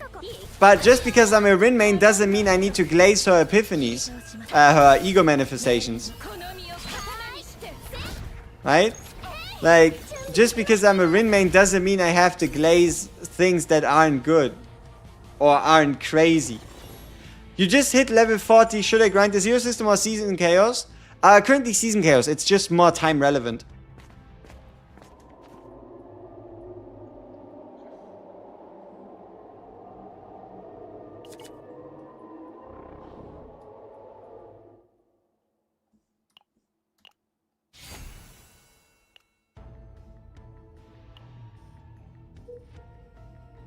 I don't think anybody power creeps anyone, and this better be a forbidden tunnel. Thank you. Will I do a showcase for Haru? Maybe, but not in like anytime soon. Unless... Oh, no forbidden card. That's what it is. What's the meaning of E4 Magna? Magna counterattack no longer reduces vulnerable. If an enemy has a vulnerable stack, and you counterattack that enemy, the vulnerability reduces the counterattack reduces the vulnerable stack. If you have E4 Magna, it doesn't do that anymore. Right? So that means you still get the 50% damage bonus, but only having one vulnerability stack makes all your counters 50% stronger.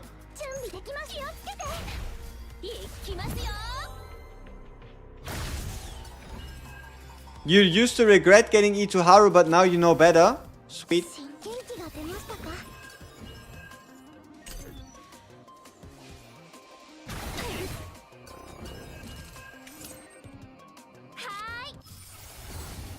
Is the set 4 cost 1 and 2 attack for Renoa, Yuki and Rin? Better outside of Chaos than inside of the Chaos, because there's still epiphanies that can stop you from getting 1 cost cards. So inside of the Chaos I prefer to go 2-2, because it's more adaptable. Outside of the Chaos you can start thinking about going for the 1 cost set.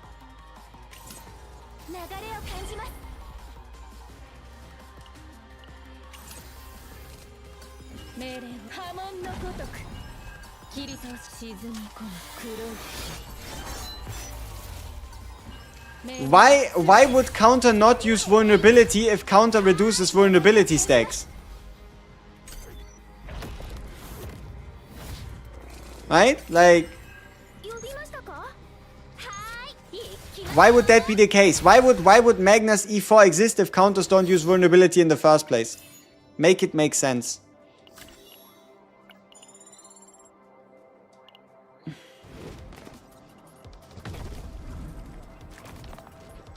But counter doesn't reduce the vulnerability, isn't it? I have no idea. Ask the devs. Ask the devs, man.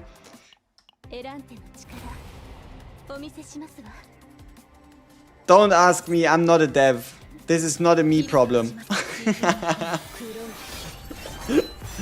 Who would be the strongest character at E6? I don't know. Luke, Kairon, Mei Lin, Haru. It's somewhere there, but it really depends on the gear and the save data you're running said character with. I mean, I know a lot, but I am not omnipotent, that's for sure. Hey, Records of a Toast.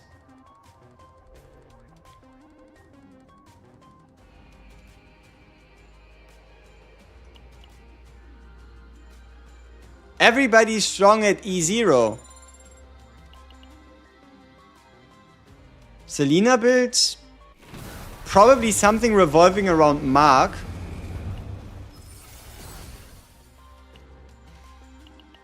What a surprise, huh? Yeah, we looked the part. Ah, damn. Man, I wish I knew then.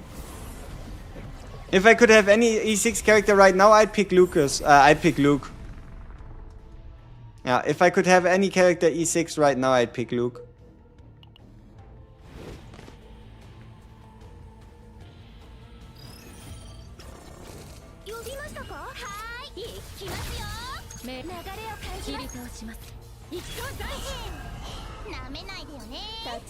CZ and Gandhi. I don't know about that one.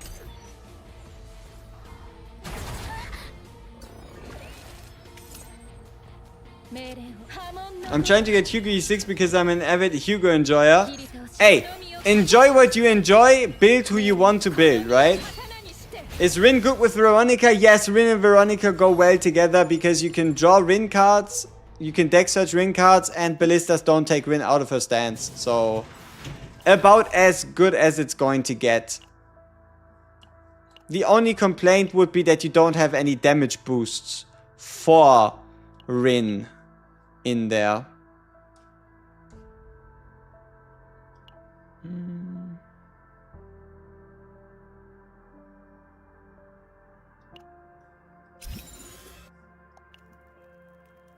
So we would have to like play like a Ray maybe as well. Who's the best partner to buy at the shop? Is it Briar, Scarlet? Zeta, Briar, Scarlet, and who else did I have at the top? I think I had 4 characters in S tier when it comes to buying them from the shop. Zeta, Briar, Scarlet, and... Ah yeah, Marin. Marin for Veronica. I think. I mean, you can't buy Nyx. Nyx is Battle Pass. It's different.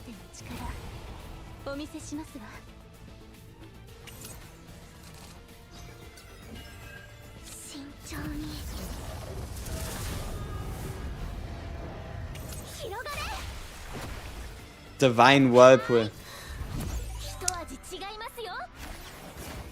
Love the videos. I'm trying to beat Nebula boss crap with Rin. Any tip who else to bring?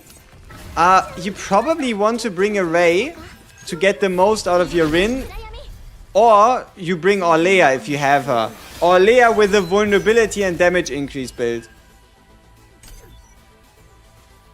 What are we specifically building?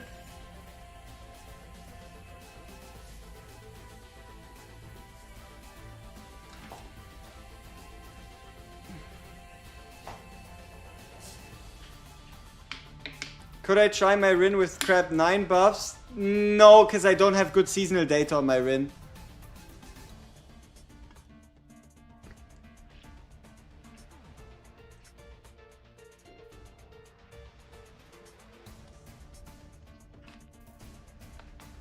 I would replicate Flash Slash instead of Iceberg Cleave on Yuki. Because Flash Slash can get Epiphanies, Flash Slash can get Divine Epiphanies. Skill cards with Retain are good for Rin? Yes, they are, which is why Orlea and Rin do go decently well together. My only complaint would be if you really want to do the most amount of damage, you want to play out the softie, which takes away a skill card from your Rin.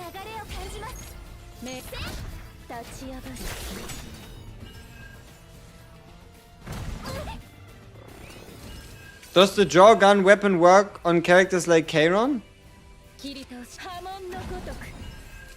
I don't think the class fits. Right? Like, I don't think the class fits the character. Make Luke E2 content, please. That is a little too specific, my guy. It would have to be a Luke guide. And I would obviously talk about the E2. But I'm not just going to go out of my way to make a dedicated E2 Luke guide. Not until, like, I don't know, a month, 2, 3 in. Because that's a little too specific.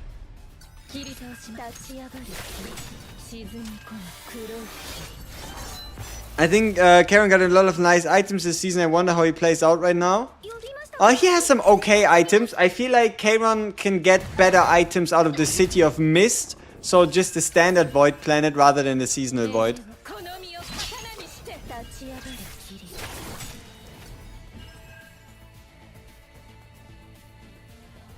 The green gun from Chaos that gives 20% damage amount? Yeah, everybody works with that. But obviously you need the character to have the ability to draw. If your character doesn't draw anything, then... Is Meilin good for a beginner? Should you roll for 2 5-stars? No. You don't need to roll for 2 5-stars if you don't want to. Meilin is a perfect start for a beginner, absolutely. Like, as good as it sounds to reroll, you never know how your RNG is going to be later in your account anyway. So, just play the game. Would the dopamine injector work if the other units do the draw? No.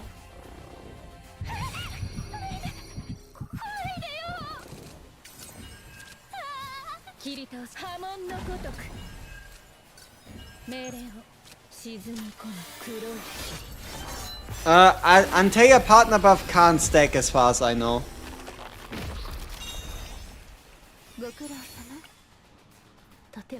Ooh.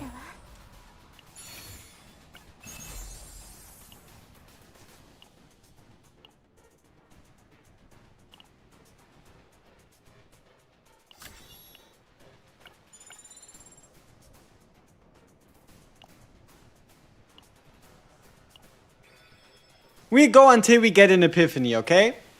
We go until we get a Rin epiphany just to see what we get.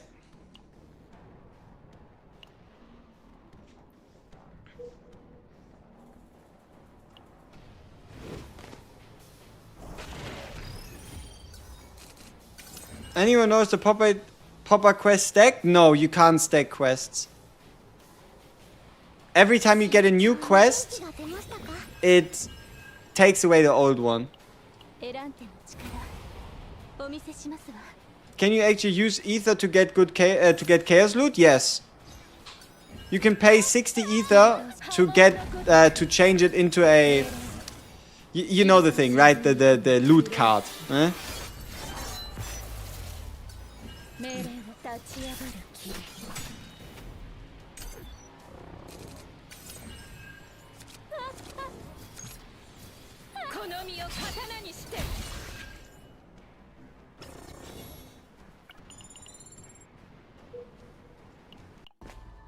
Who's Westmacott good with?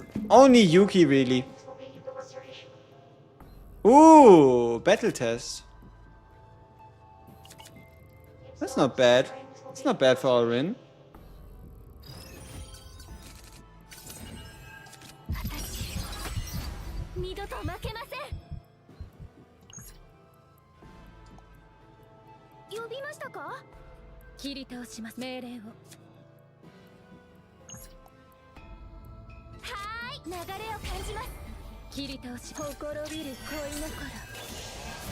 Do you think it's better to chase good subsets or just main set is enough for a character?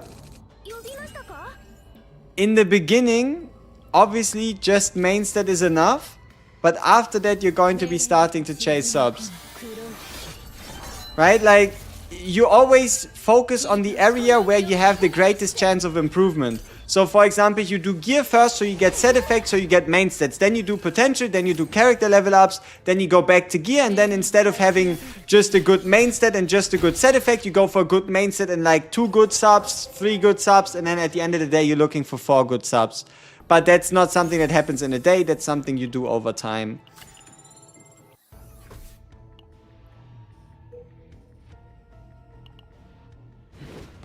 What tier are we farming at? Tier 14, difficulty 8.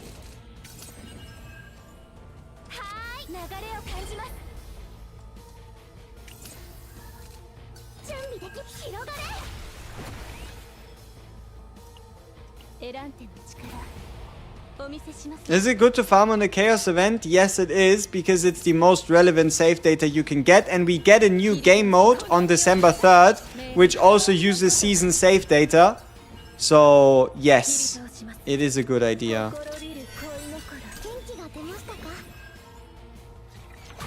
The only main set that is good is crit chance? No. Void damage, like elemental percentage damage, fantastic. Attack percent in the bottom right stat, also fantastic. They got a revamp training. We should be able to pick our desired neutral card. It's a waste of money in my opinion, so much RNG. It depends, like if you have certain fates, it's worth it. And also if you're playing a dungeon where you can't rest, having training is better than having nothing. Who's the most fun character for me to play? I like Luke. I like spamming a gazillion bullets.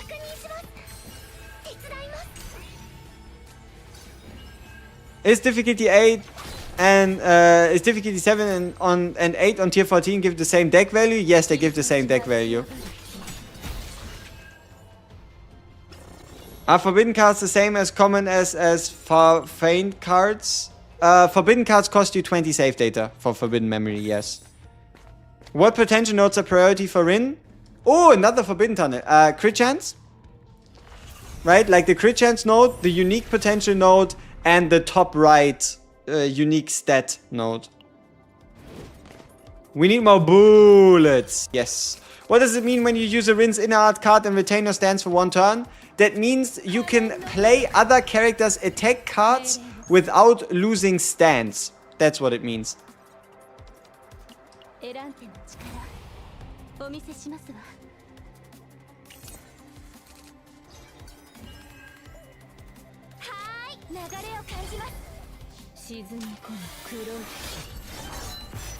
Potential node prior for Veronica? The unique stat one in the very top right. And unique card potential for her ballistas. And crit chance. Oh. Yo, Samkas, what's up? Good afternoon to you as well, even though for me it's still fairly early in the day.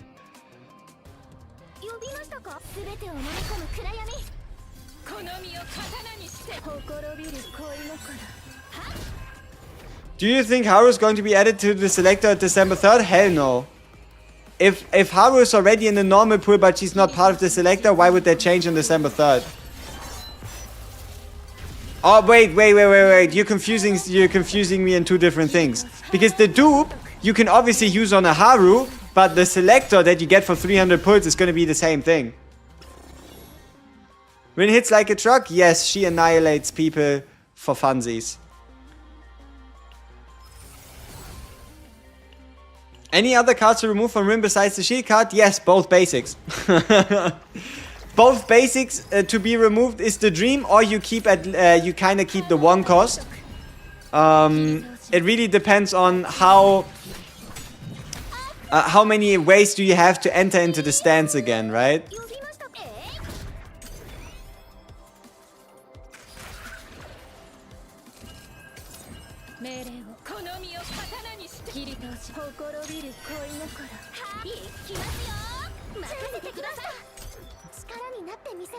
What do you think of Yuki with the single target build later on?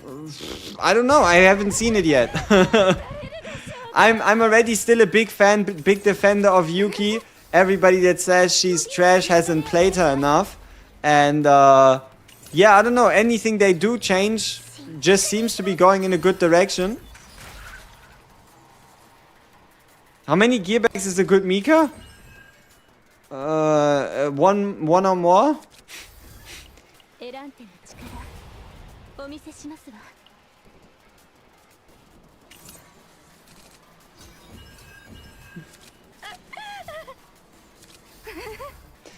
Remove our basics, change the 0 cost to be only usable in stance only, and then profit. Yes, all of a sudden you can't enter into the stance and you can never use the card.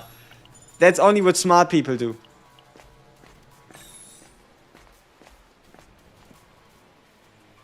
I want Veronica so bad. She has like 3 unique epiphanies. That's so busted if you want to farm another agent deck. It's not busted. It's okay. Like, at the end of the day, you still play the same thing. You still have to get lucky, and holy shit! We might just actually be onto a little something here. It would have been a little better if we could have gotten this a little earlier, but now we have to hit the same epiphany twice, right? It's unfortunately a little too late into the run, and yeah, we'll have to see, but we could still pull this from the brink. But yeah, no, that's my goal, right? It's the best Rin epiphany. And oh yeah, you wanna know a secret? Let me tell you a secret. For those of you that are Rin mains and don't know it yet. This is the only divine epiphany available for this epiphany. Anytime you hit Darkness Secret Art Destruction with move Divine, it can only be this. it can only be 1 AP. It is one of the easiest, strongest epiphanies to get in the game. Like, every time you hit Darkness Secret Art Destruction, the move Divine, it is always 1 AP.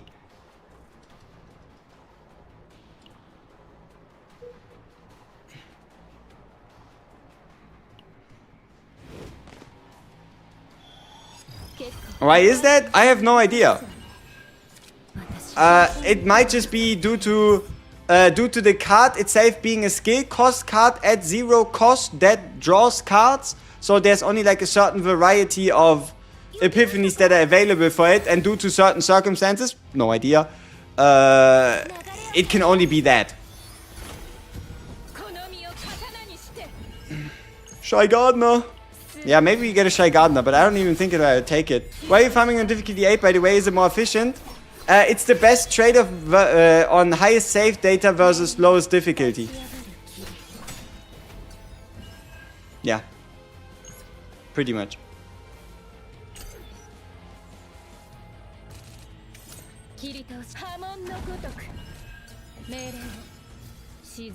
Who's Luke's Biz partner in gear set? Luke's Biz gear set is 4-piece order, 2-piece either attack or crit damage, and his Biz partner is Janet 300 from the shop. If not, you either use a card if your crit chance is good or bad, or you use a Carity if your crit chance is already really high.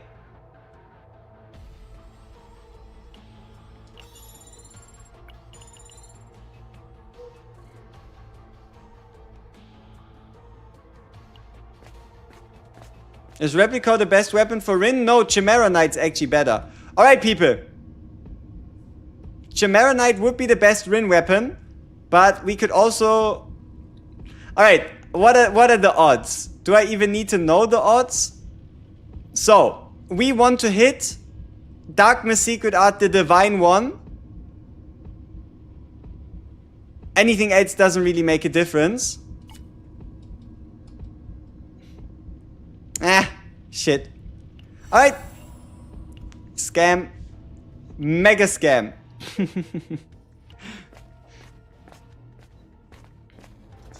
Chimera Knight? Hey. Sure. But isn't it like a chimera? Isn't that how you pronounce the CH? Is it chimera? Even if it's like CHIMR? I don't know. I never looked into like English pronunciation of Greek mythology. Or like mythology in general. I have no idea. Huh? Never looked too much into it. Now I'm realizing Bluepot offering that select one is crazy? No. Any zero system planet has a select one copy event. Even the Lab Zero has one. Unfortunately, it's only on the rare variant that you get it. Damage wise, which one does more damage, E1 Rin or E1 Yuki? You probably get a bigger damage increase out of an E1 Rin than you get out of an E1 Yuki, just based on what they do. Haru's Anchor Pointer also only has the 1 AP, not only Rin. Yeah, I know, there's a bunch of characters where it applies to, but I just wanted to let my fellow Rin mains know, so that they can do something with that information. I'm not quite sure what they're going to do with the information, but they're surely going to be able to pull something, you know what I mean?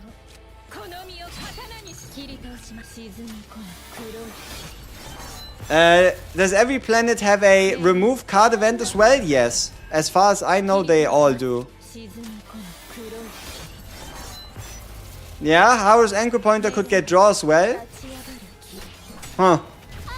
True. I think I've seen a draw one, but I have yet to see that on Rin.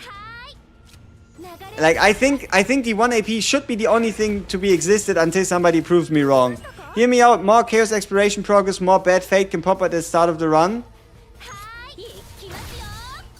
Yeah, who cares?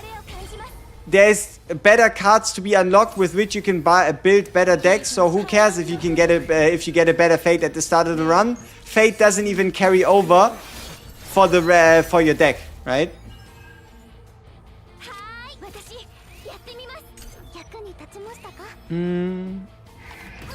I hope you're better off getting the plus 1 AP on the Elation card, because then you're not paying the divine tax on the duplication destruction. I heard you're better off getting the plus 1. Have you ever seen... My guy, what are the odds? What are the odds of you getting a 1 AP epiphany on this anyway? Right? Have you ever seen that possible? Even if it is possible, it's like a 1 in 20. There's probably like 20 different effects for Annihilation. Right? There's probably like 20 different Divine Epiphany effects you can get on Annihilation. Or at minimum, I don't know, like 12. So it's just really hard to get it on Annihilation. Hey, if it happens, I'm the last one to complain. But you have to make it happen in the first place. 1 AP on an attack card. 1 AP on an attack card, I've seen it before. But only on the... here, I have a plus 1 AP on this card for Rin. My Drawing Slash. I have a Drawing Slash with a 1 AP Godly Epiphany. I thought Divine Epiphanies depend on the planet you're on. No, every god has the same Epiphanies.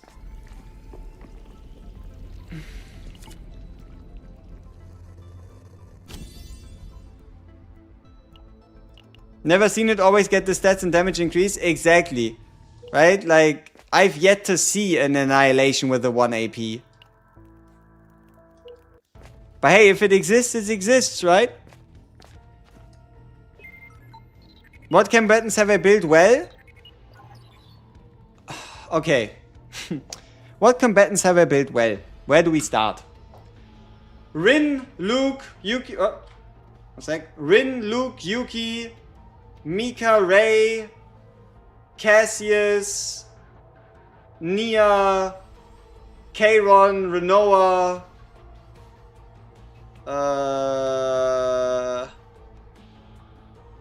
Lucas, Tressa, a lot.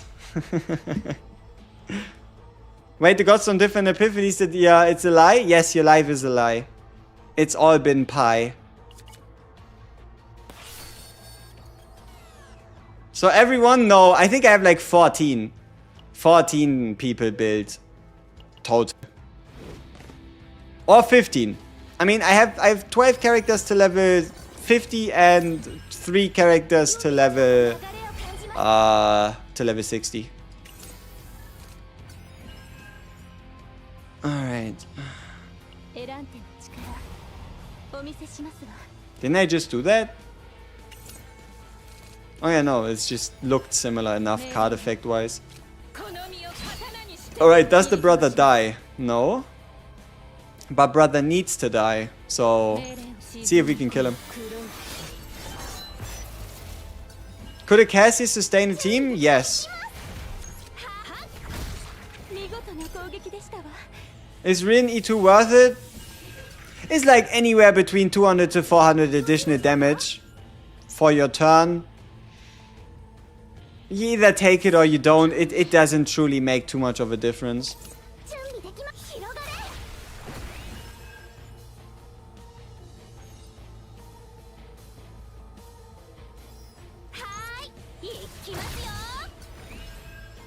Hey, why are they not changing? Upon using an attack card, change to the beneficial action. Upon using a skill card, change to an attack action. Why are they not changing? We're getting scammed. Because there's no way these guys are below 70%. We're just straight up getting shafted.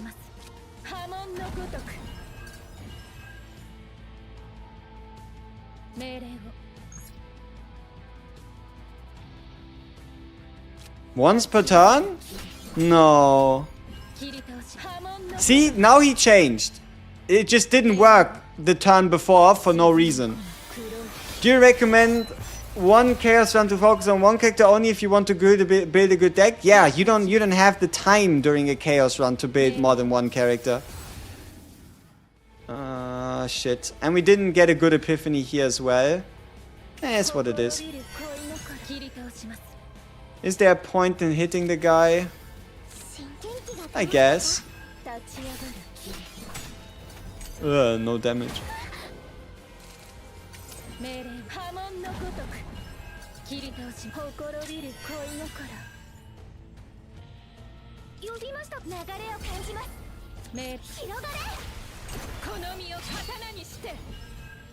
Since the season's event gives one copy for anyone, do you have recommendations on who to invest it to, regardless if you have the character or not?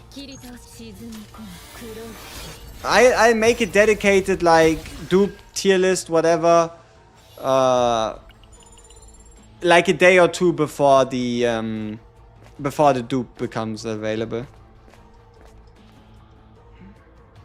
I have a Haru build with 3 anchor shots to retrieve, plus 1 AP with 3 basics though. Hey, that's at least good, but yeah, the 3 basics a little, huh? How do you level up fast? I've completed the story in most battle missions. It's very simple. You spend your gems for extra stamina on the daily refreshes, because 60 stamina equals 1,200 experience. 20 stamina is 400 experience, and that's how you level the fastest. Otherwise, you could see if you've done the trauma missions. So the trauma key that you get from No shop, and then you use it in the you know where you use it, right? Like Epion Center, huh? Lillian is so comfy for combo consistency, is she? Is Olea good? Yes, Olea is the best damage buffer in the entire game. Who do you buffer? Who do you pair her with? Anybody. Just keep in mind, she might just start feeling a little clunky during a chaos run, but outside of a chaos run, oh boy, if you get a bunch of vulnerability related epiphanies, a bunch of extra copies and stuff like that there, then you might as well see her start to fly. Yeah. Alright, is Scarlet better than Lillian for Rin? 100%.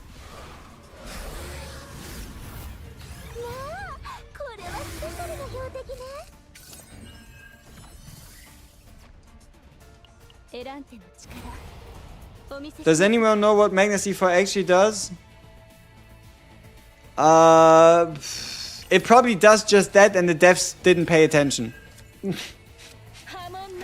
probably does exactly what it says on the box, and the devs just, yeah, did dev things, alright?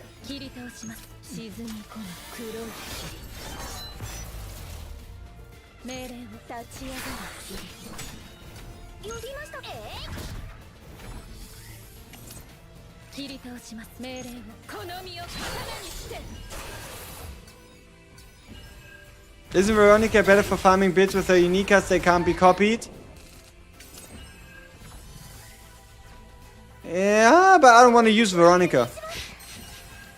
I could use Veronica, but also it doesn't make too much of a difference for me personally. And I also don't want, like, I don't want the forbidden card that I'm looking for to go on Veronica. Yeah. How to use Ray to solo heal? Get hit less. If you want to solo heal with Ray, get hit less and use this artifact. Like, if you want to solo heal with Ray, finish your fights within 3 turns or less. Get hit less and just beat the enemies before they kill you. That's how it goes.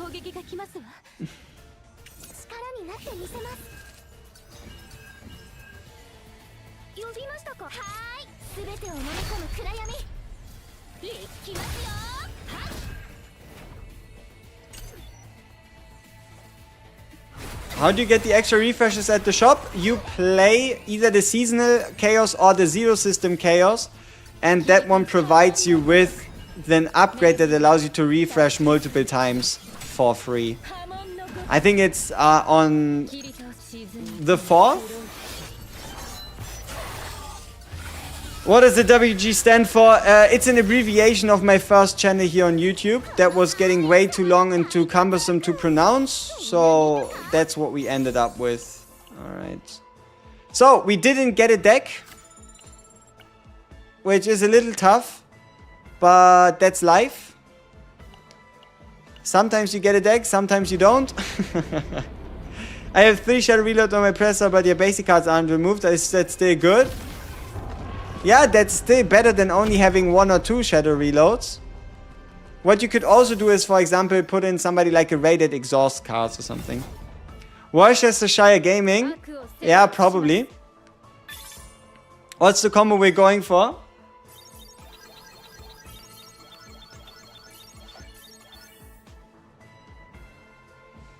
Whoops. One sec. Whoop. Weekly reset happens today, yes.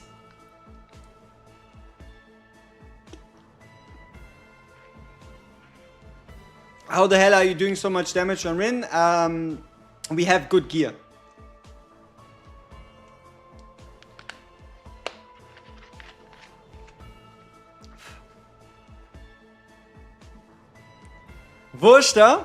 Worcestershire. Yep, it's Worcester. Yep.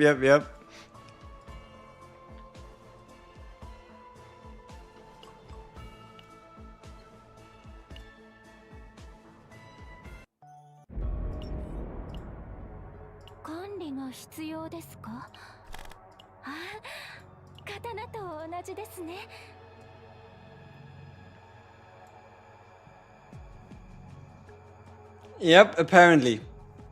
65 and you get a Luke. Luke is good. Relax. Unless you don't like Luke, then tough times. Bin ich Deutscher? Nee. 26.3% base crit? Yes. Yes, that is that Rin potential. That sweet, sweet potential at the top here. Giving us, I think it's 13.3% crit chance. Yeah. Do you use ego recovery on any units? Even as a main state, I think it's a complete waste, a complete wash. Getting it as a substat though on support should be quite good. I would always most likely tend towards still running defense percent main on a support and just like finding ego recovery somewhere. Like at the moment, one of the problems with egos is you can only use egos once per fight unless your character has a mental breakdown. So there's a cap to the usefulness of ego points per fight. You like Luke, but his dupes won't come? Hey, that is just the way it goes sometimes, you know? Is rerolling a must? Hell no! If there is any game in existence that is a gacha at the moment where you don't have to reroll, it's the Chaos Zero is definitely on the list. Just play the game, get whoever, and be happy with it.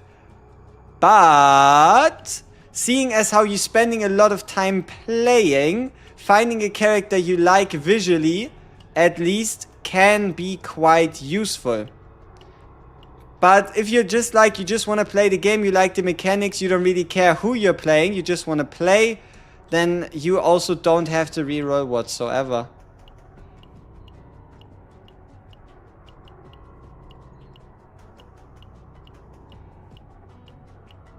Shit. I'm continuously skipping 13 tiers, but that's actually what I'm looking for. Come on. Come on, please. Please. I'm sorry for skipping them. I'm sorry. Come on, please. Give me a fucking tier 13. I'm sorry. I get it. I know I shouldn't have. Thank you. Okay. Yeah, it's not the most optimal, but it's fine. I ran Luke yesterday and the day before and the day before and the day before. So if you want to see Luke in action, you can watch any of those streams. And yeah, you would probably learn something about him. Hopefully.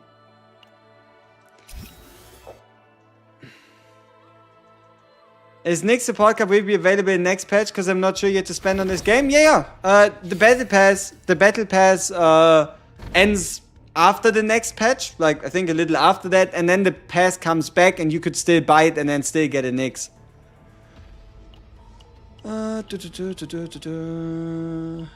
Ooh. This could be fun. Because this is a triple transmorph. Hey, we hit a Sacred Strike. Not bad.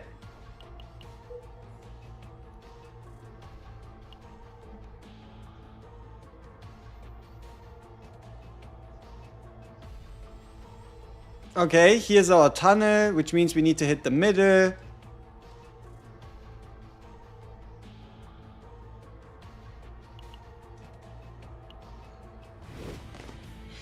Are Nyx dupes useful? If not, what partner should you get the next, assuming it's available? They are all available.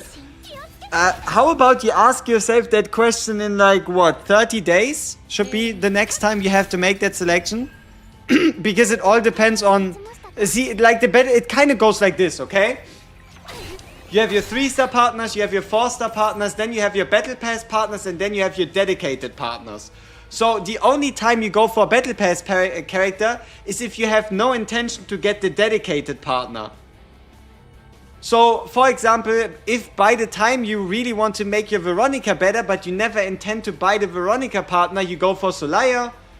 But if you're going to buy Veronica partner anyway, then you don't want to go for Solaya, because then she becomes useless the moment you buy her.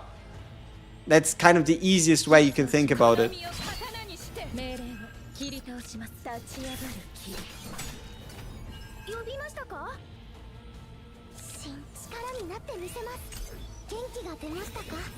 How I plan my path by looking at the map? I never go to campfires that don't have a shop. I, in general, try to pick up as many question marks as possible. And I'm always looking to go towards double question marks because they guarantee us a forbidden tunnel. Is it worth to reset every time I see the tunnel for dimensional tunnel, even buff only HP % laziness? No. Like, unless the only purpose that you have for Chaos is getting a very specific forbidden card, then it's not worth it.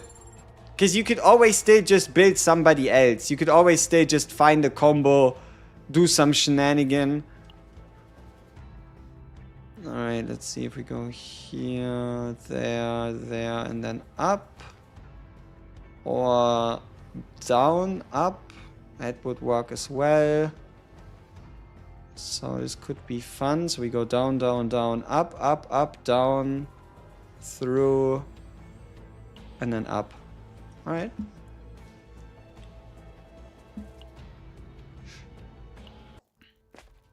You lost the 50-50 but got Renault WLW.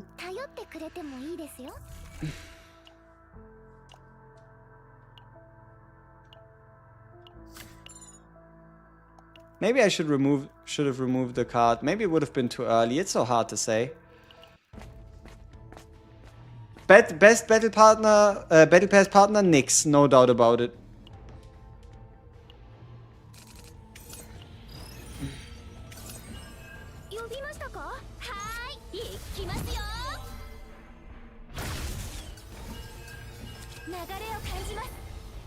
Let's go indeed.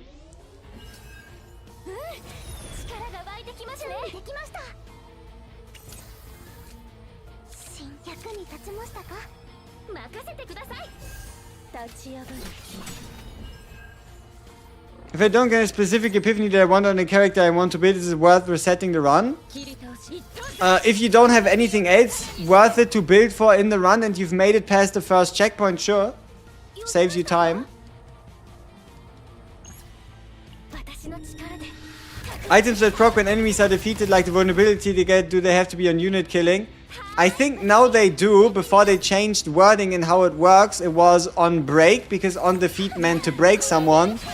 Those items should now mean upon killing.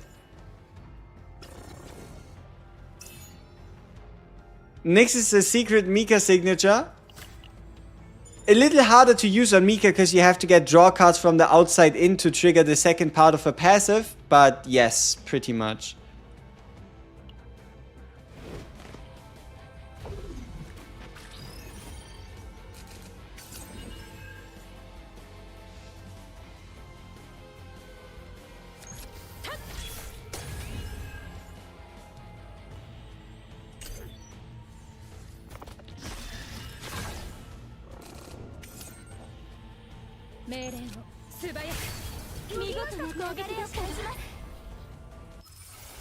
What are best debuff tags to peer for 13? I hate the discard one.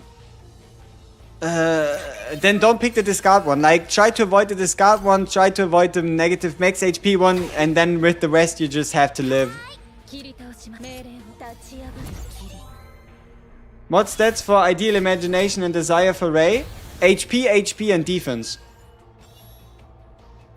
That's what I'm running on my Ray. Unless you wanted to do damage, because you want to use as a sub DPS, then you go for crit chance, void damage, and attack percent. But I'm running HP defense. Yo, hola, what's up? Me no Spanish. Me know very little Spanish. Me big terrible at big Spanish.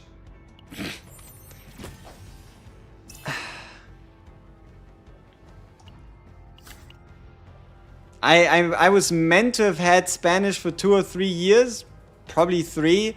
Forgot most of it.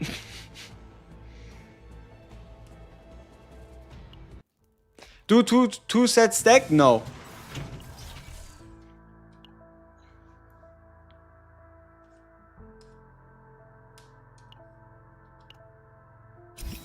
At what point should we gacha on standard supports already achieve the 300 in character? Never. I would never gacha on standard support banner. At least not for the next couple of months. Like, especially with them adding in more combatants into the standard pool, especially with you just hunting for dupes or just hunting for more characters, I don't see a point to ever really summon on the standard banner. You know, on the fucking standard partner banner. There you go. Am I French? No, I am not a Frenchman. Hugo. Henri. But I'm not a Frenchman. No. I am no Frenchman. Loki, some of the default standards will be unobtainable in a year. Potentially. Holy Jesus, I thought this was a video, man. Your dedication to CZN is badass. I appreciate it. Thank you very much.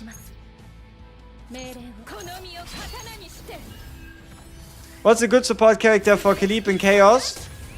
What do you mean, support character? So somebody to run alongside of her? Mika. So you have the AP to play her expensive cards. And if not Mika, Haru can work as a damage dealer, but the best one is still going to be Veronica. So Veronica Khalib.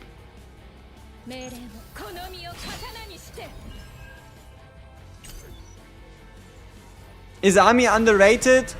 Before you really try and use Amir, I would heavily recommend getting that E6, because it just feels that much better. But I don't know. She's definitely not terrible, but she's also hard to use.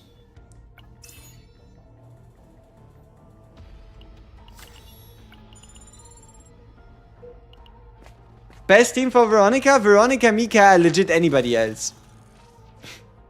That's your best Veronica team. Veronica, Mika, anybody else. What will the DPS Magna look like? Just all attack versions of a card? You can check out, I think there's a video on YouTube about someone using DPS Magna to destroy Hyperspace Basin last season's rotation.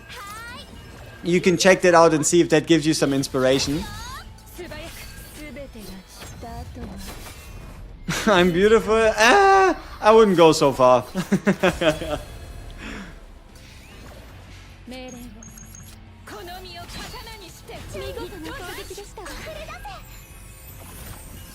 Should you get Veronica of the 300 gacha? It's not a bad pick. It's not a bad pick.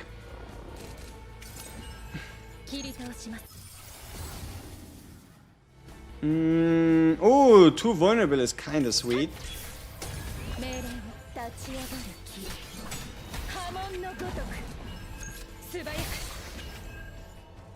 I'm blushing, am I?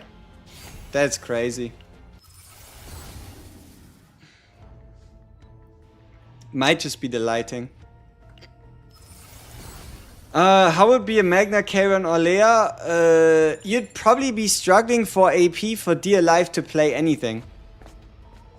That's probably how that would go.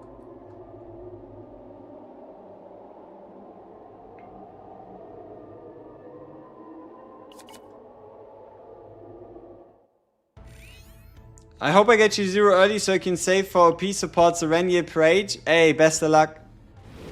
Do we know about her? She's most likely at like 90% certainty. If you look at the cards on her website, she's going to be a DPS. We just don't know if it's sub DPS. And we can almost assume that she's going to be a striker. But then again, the devs still might pull a 180 big funny move.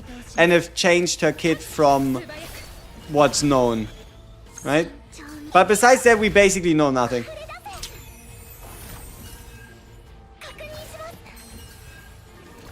Do I also thin out other combatants to get a better chance at copying my desired card? Yes.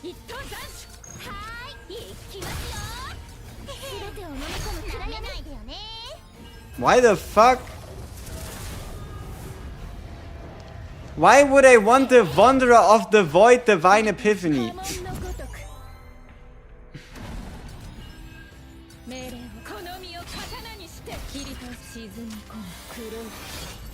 I want to play Barry. Who do I play with? I have Malin, Khalib, Kayron. Barrel, Khalib, and then a Mika goes quite well. Hey! Alright, come on. Can we get the Forbidden card? Forbidden card, come on. 0 cost Forbidden card. Shit! Man! Never lucky. Never lucky. If she's a DPS, skip or not, because 90% of the characters are DPS. Yeah, but that's just how the game will go, right? There's always going to be more DPS than there are supports, because supports are valuable, because supports are, yeah, in general, I guess you could say stronger. How to get precision aim card you never encountered. The Bug Planet exploration level 25.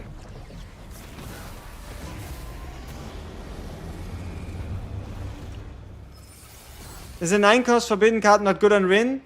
I'm not looking to build a Rin deck. Nor am I looking to... I mean, I should have probably picked a 9 cost to slap on a Rin. Yeah. But I've already kind of given up on my chances of getting a successful Rin deck out of this one. So I wasn't really looking for anything choice-wise. Is Khalib Magna Veronica a good team? You don't have a healer, so long as you can always have a shield ready, or you don't get hit too hard, you'll be fine. And also, if you do enough damage, and you can always, for example, make it to a campfire, yeah, sure. Just keep in mind, you might just get killed if you can't kill fast enough.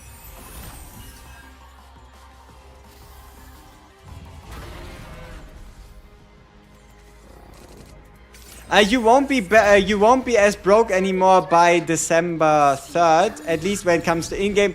How are we getting so many divines on Mika? Scam. Whirlpool truly is a divine machine, but not in a good way.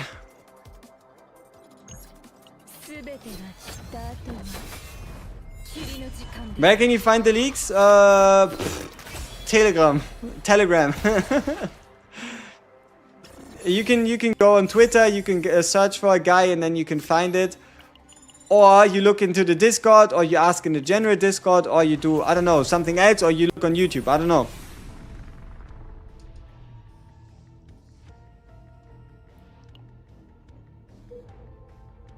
Let's go. Divines always happen in failed runs. Fact. I mean, would we consider this a failed run? Probably. Probably consider this a failed run, wouldn't we?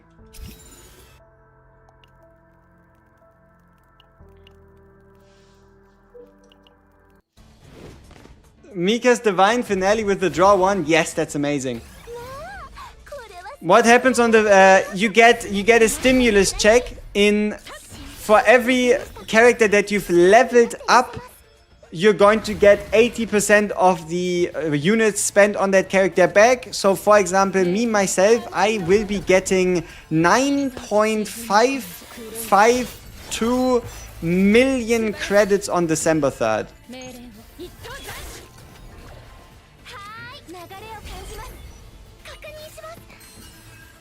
As a sub-level 50 account, I found clearing leveled up Chaos Zero best use of my stamina. Yeah, you get the best. Like, if you're not level 50, playing high level Chaos and getting 3 divine, playing high level Chaos and getting 3 legendary pieces, or even just 2 legendary pieces as gear rewards, is the best use of your stamina. I will need to use farm units again, probably, because I need to build every single unit in the game. And I also need to level up gear pieces and do potentials and stuff like that. So it's going to last a while, but I don't think I never have to farm it again.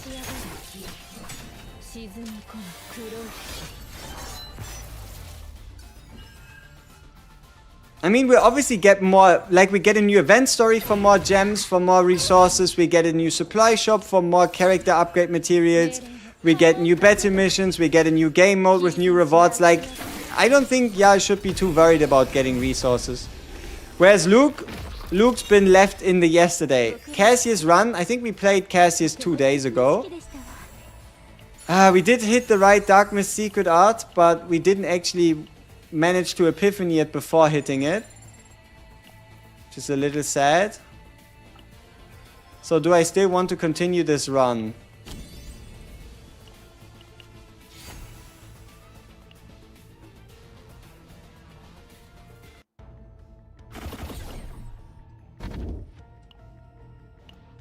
Like, the problem here is I would need to hit the same epiphany twice, which I don't really think is going to happen.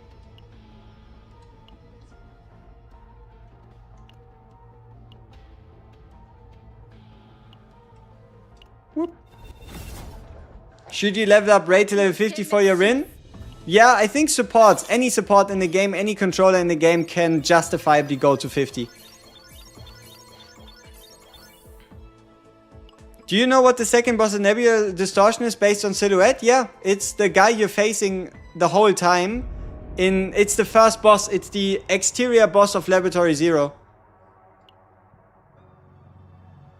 It's the guy you've been facing the whole time. Like, this is exterior boss for the current laboratory, and this is the interior boss. Right? So these two are the void bosses. We have 936 attack, 70.8% crit chance.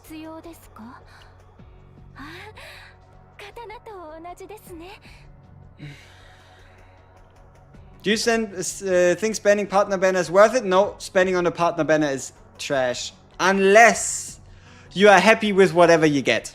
If you're looking for a specific partner, I don't think you'll hit a 1 in 11.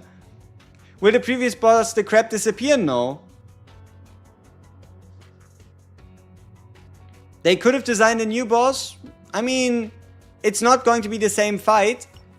The same way that the crab guy has these debuffs here. It's obviously going to be the case for them as well. We don't even know if they're going to be the same or different debuffs. So I don't have too much of a problem with it. What I'm more interested in, and what you should be more interested in, is the brand new game mode when Shizuru releases. Now this is where your big attention should go to. Huh?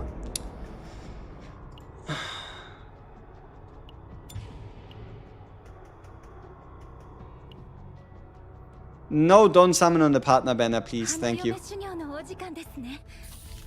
Is it important to push the codex difficulty for Chaos Season runs? No. It's only first clear rewards that you get for 9, 10, and 11. That's basically it.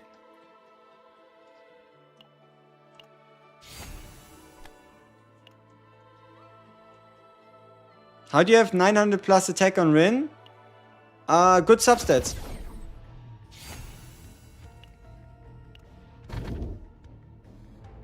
I have a crit chance, void damage, and attack percent on the right side. I have a 2-piece attack percent set, and the rest is subs.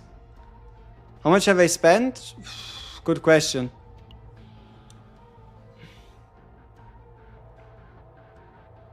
One random legendary equipment, but enemy health increases by 30.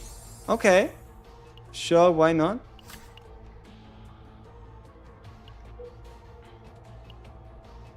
What does influence actually do? The tooltips doesn't say anything.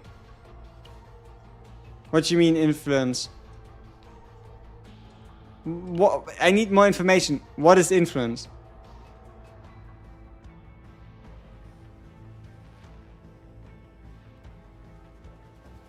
Outside of the chaos 4-2, inside of the chaos 2-2. Oh. What was the card description? Let me go back in time so we can have a look.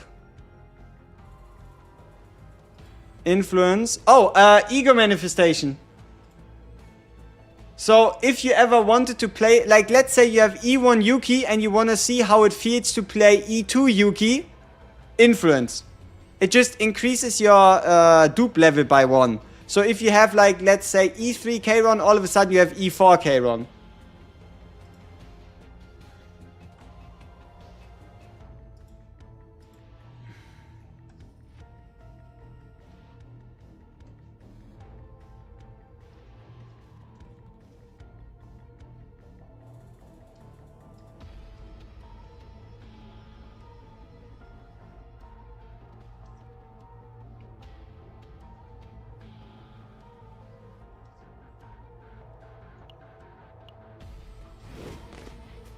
What's Kron's most impactful dupe? E3?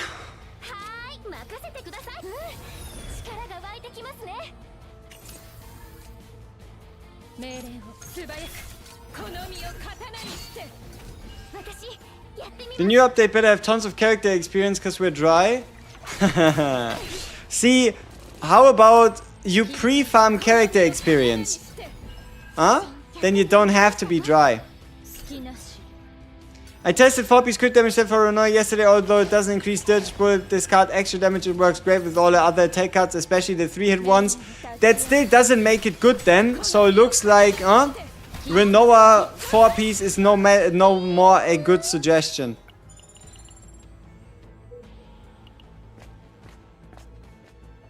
Even if you have Briar, it's still E3. Because you're not always going to have Briar, you're not always going to be able to pay for Briar, and the ult getting more range to exhaust from is always big. It's big money moves. You know? Big money moves. Kron run next, please. Maybe. Probably not.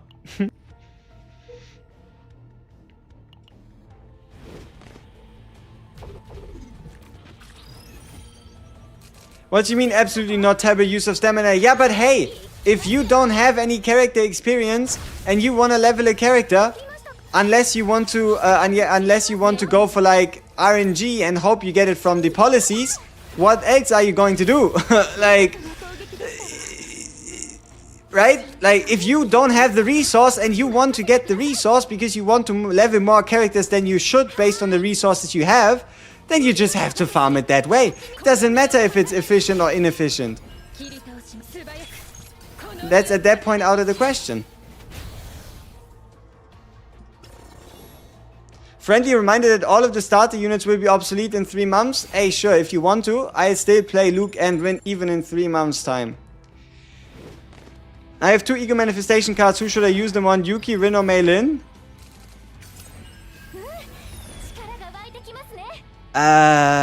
Whose ever character you've upgraded the potential high enough for you to need to use the cards. Because it's not dupes, right? The card is not dupes, the card is like crowns in the potential menu.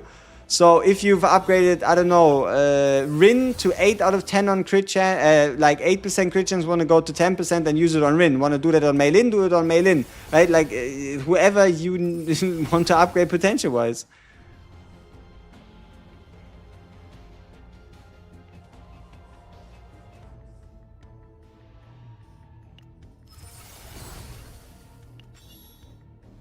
Dresser certified, never going obsolete. Exactly. I don't really think any of our units are going to become worthless. Unless you make them worthless. Oh, please, hit. Give me a 9. Oh, 10, thank you. Okay, where do we go? Who do we whose card do we transform? Probably Rin, huh? Not really a question, I guess.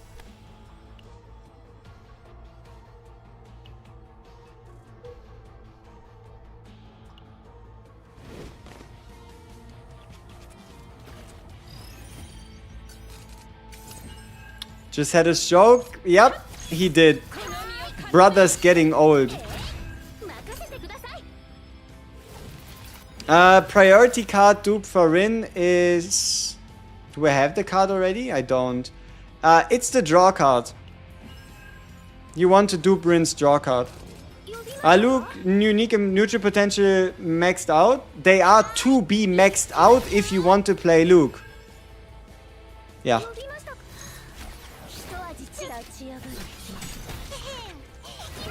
Is the big crab a mutant? Yes. But you cannot take the mutant sample out of the chaos. So it removes itself upon you finishing the chaos run. So nice thought, but doesn't work.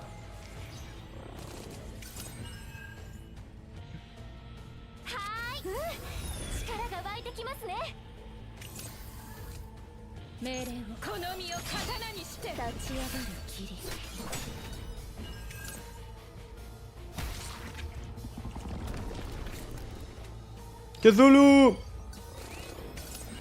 Cthulhu! I meant to say Senectus. Huh?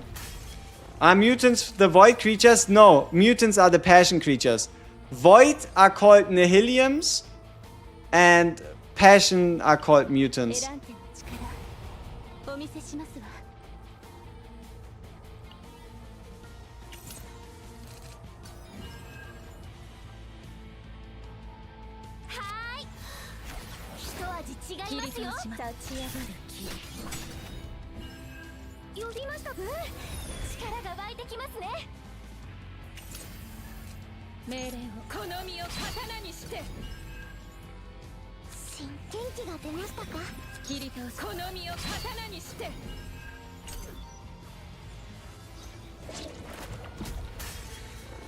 Have you cleared Dimensional Twilight Lake? I'm stuck on the second half of 9 and don't know how to beat it. I haven't yet bothered with it. There is, I think, a couple videos on YouTube you can check out for different teams for people that already went there. I mean, tip-wise, somebody that always works, right, are the good old reliables.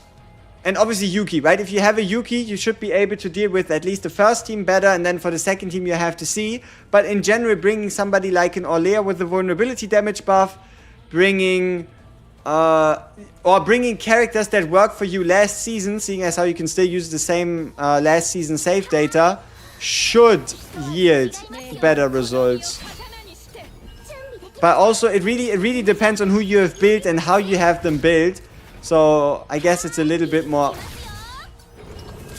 Yep, I knew I shouldn't have done that. A little bit more specific. But hey, thank you very much. Appreciate it, Llama. I hope I was at least able to help you out a little bit. If you need some more clarifications or anything, feel free to ask a follow-up. Yeah. Ah, shit. We went out of AP. Oh no, we didn't. Huh. Why do I not build Meilin? Oh, because I have Meilin built on my free-to-play. Whenever I will play that. And yeah, that's why. I just don't want to play Meilin at the moment. On my main, that is. Ray need what potential levels? No potential levels. If you want to, you can upgrade her basic potential. You can upgrade her unique potential. But my Ray has no potential investments whatsoever, really.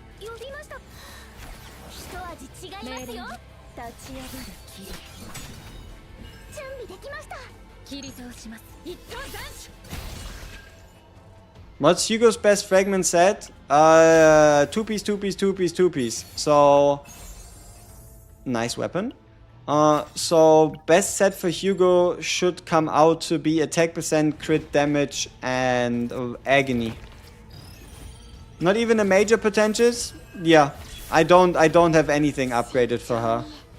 Like, I don't see the HP as truly valuable. I don't see the basics. I don't see, like... I mean, even this one, the 15% crit chance on the basic is barely relevant.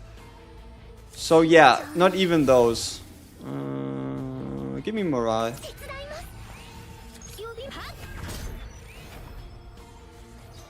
What you get from fighting the special monster? A array of mythic items. So these are mythic rarity. You can kind of see it by this like rainbow shine. And he has, I think, like 5 or 6 different ones that only he can drop. That is what you get from beating Cthulhu. You get like one of those. You miss seeing the Houndmaster? Hey, he still exists, but luckily, for all the times I've encountered him in the seasonal event, I haven't yet lost against him. So that's pretty good.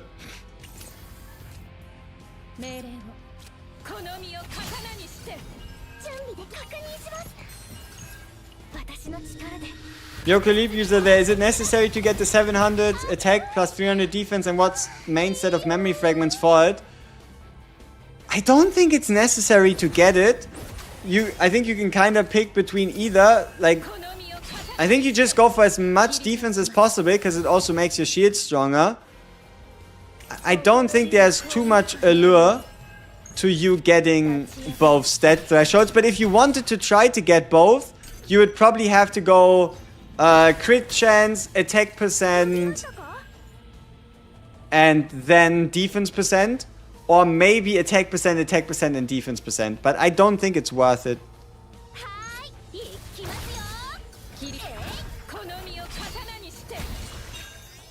How to beat the dog summoner or always lose them on any run? Kill the dogs within 2 turns. And when after you've killed the dogs, you attack the summoner. You don't want to rush the summoner. I ran into the Houndmaster with it. Whenever an enemy dies, all other enemies gain 2 Fury Tag. The first time you felt true fear. That shit would be scary.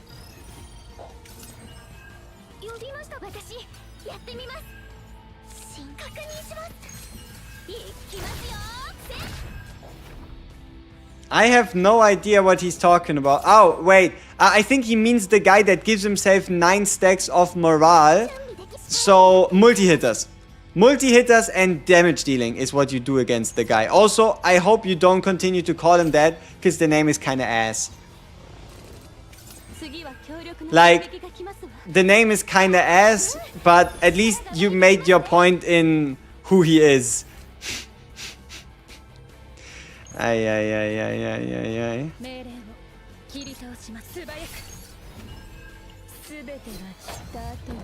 What weapon do you go for in Rin Seasonal Chaos? Either the replica core or the gun thing for drawing cards.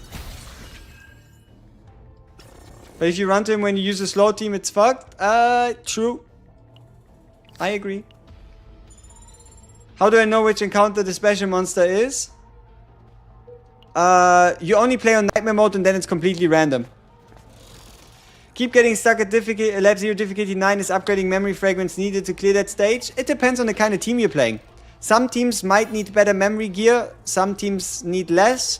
It truly depends on the team comp, the kind of choices you make for epiphanies, and also the kind of choices and the kind of luck you have with Nutricards.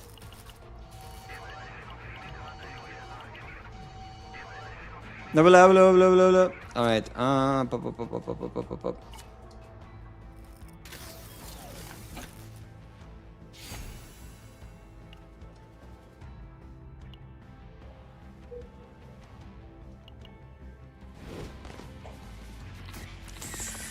What are the T0 season cards for a Haru build? She doesn't need any outside cards. For now, which DPS you think has the most complicated gameplay / combos? If you want to make the most out of a Renoa, you might just have to do the most complicated shenanigans. Like if you truly want to maximize Renoa damage. I don't know.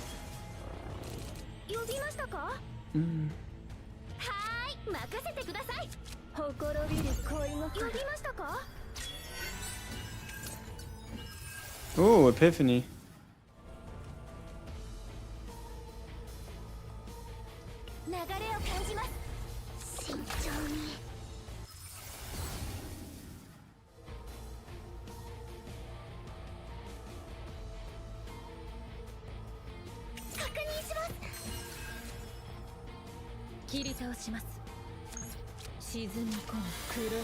How to get the combined version of Verdant Day and Night? Rare encounter.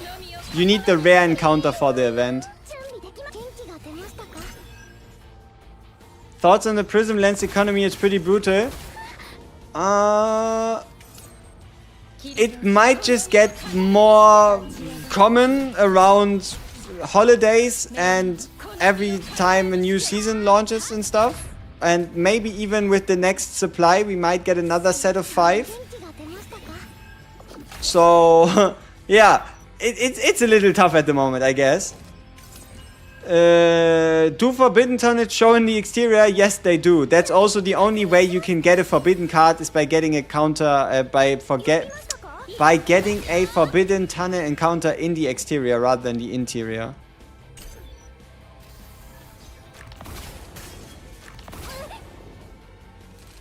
Best memory fragments. I think it's just 2-piece. Like attack percent, crit damage. I think it might just be her best. I don't think it's the passion set.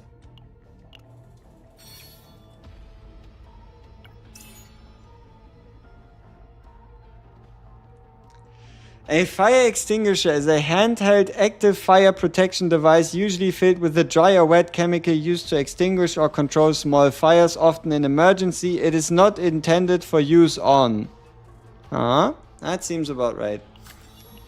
Good evening. I cannot pronounce your name. I'm sorry for it and I won't even try. You know what? I will try, but not traditionally.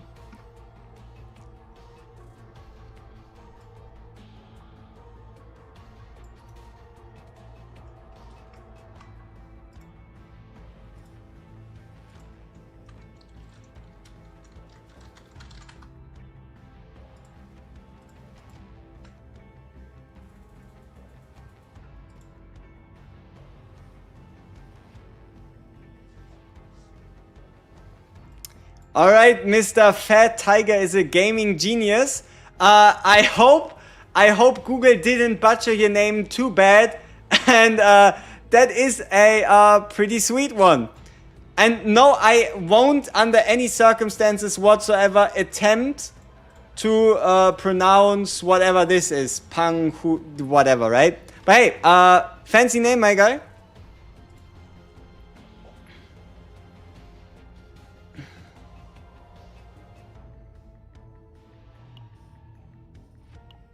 Whoops.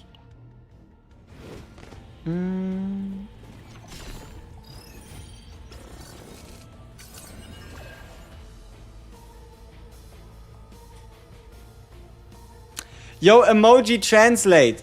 The first time it might have been getting a little smirk, but if you continue to just copy random, I don't know, Wikipedia articles, I don't know about it, alright? How about we go away from that and we, I don't know, put something a bit more on topic.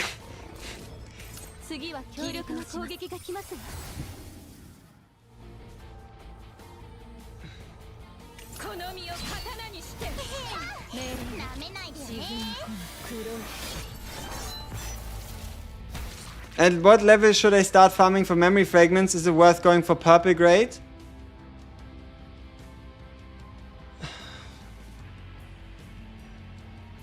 At what level should you start farming memory fragments? Starting from level 40. I don't know. The purple grade should be gear, right? Purple gear, always good.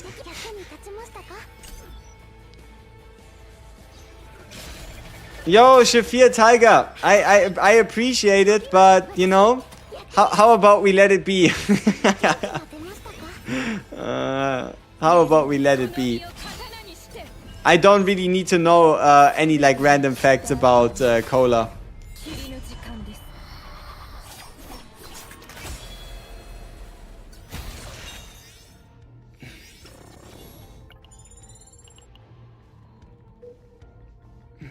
Do you prefer Veronica or Ray in your Rin team? Ray. Because I like to deal more damage with my main damage dealer. We're still farming. We're still farming. We need to get a specific forbidden card and we need to hit in a... No, basically we only need to get a forbidden card and we haven't gotten it yet. That's the lay of the land, you know? Dash the current lay of the land. Looking for a specific Epiphany card, haven't gotten it yet. What's the infinite? Alright, Sheffer. Like, once is funny. Copying it from somebody else doesn't make it that good. 3 times though is maybe a little too much. Now I need to wait for YouTube to catch up. But yeah, you get time outed for, I don't know, an hour or something. Have fun. Alright, let's see when we find the message on YouTube. That's annoying. Alright, there you are. Put user in timeout. Let's give you 30 minutes. Alright, bye bye. Alright.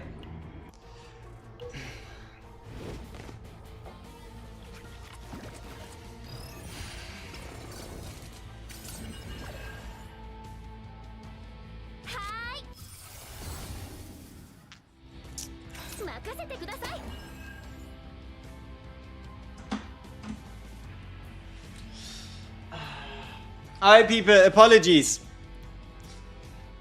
Apologies, we are getting found by a bunch of people that like to put Wikipedia articles. So that's going to make chat slightly more annoying. My apologies.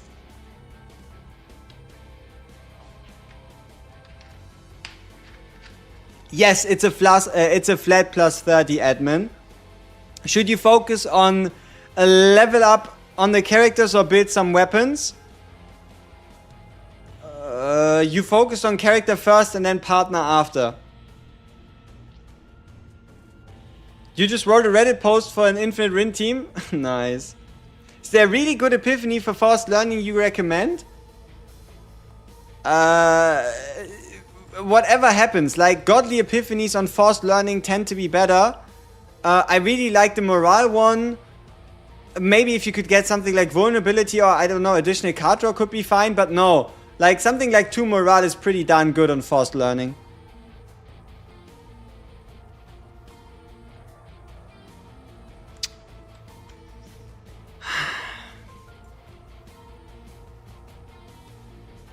That's a little sad, man. What I do? What I do? There's yet more people. Yep.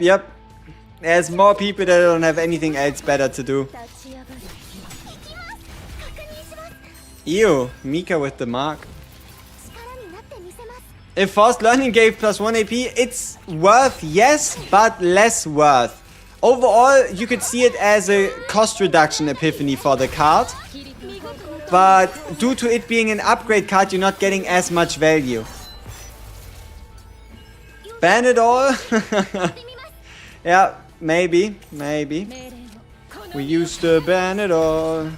Now the curtain's gone. Huh? You love watching the streams? I appreciate it. Thank you very much. It's a pleasure having you here. Alright, let's see. We have this out of the way. Skills. Nice. Does the mythic gear that increases 0 cost damage by 40 work on forbidden cards whose cost can be reduced to 0? Yes. Yes, it does. Cost related boosts work on the card's cost at the time of casting rather than at the card's starting cost. Yeah, Wikipedia is now invading the chat. It's crazy.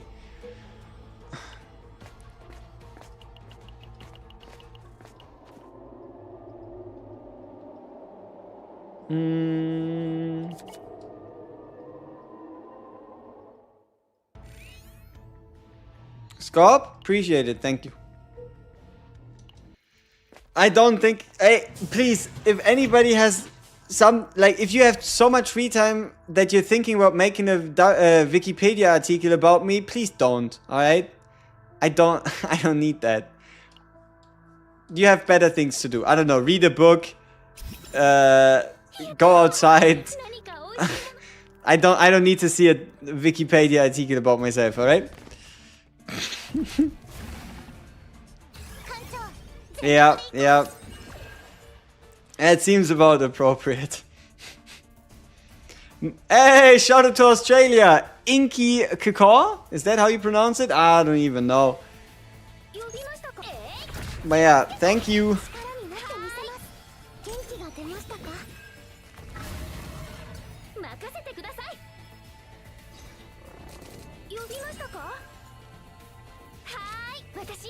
Alright, we now have the morale. Let's get the card draw. Boop, bop, bop. Does Meilin move cards apply replica core only if it moves them from your deck rather than from the graveyard? Because only if you draw it from the draw pile with the move card does it count as a draw.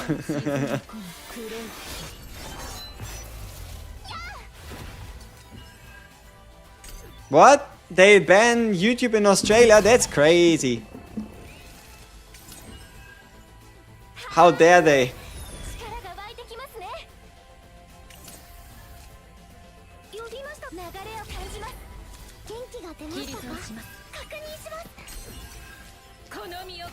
Oh shit. We could have played the card. Whatever. What do I do against the Prime Gloomy? I'm running a single DPS build. You kill every dog one by one. And then whenever you have the time, you hit the Houndmaster. That's the only thing you can do.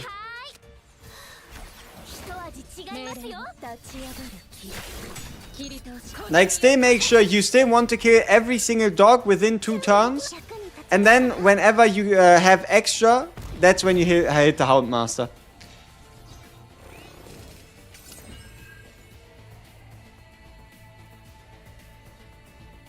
How the hell is it now in German? What are you people doing? Or bots or whatever. That is just... I have no idea. But hey, have at it.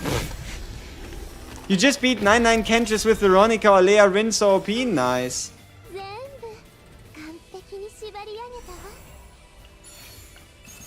Ooh.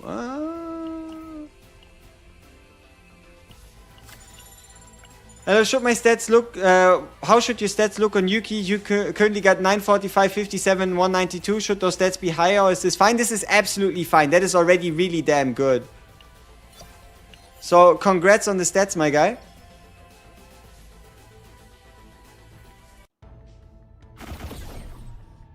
You think I spider? Yep, you spider.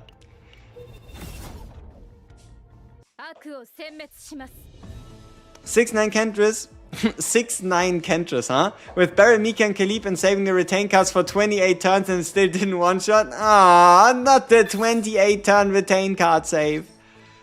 Will your guaranteed Yuki pull transform into Shizuru? Yes. Your guaranteed Yuki pull will just change into a guaranteed Shizuru pull. Pity carries over.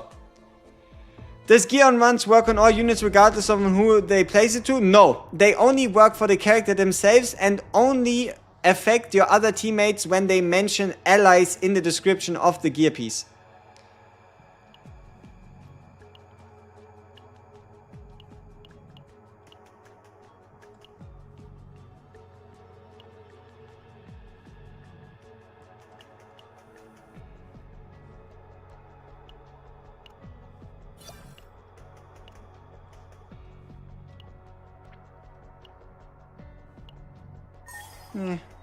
So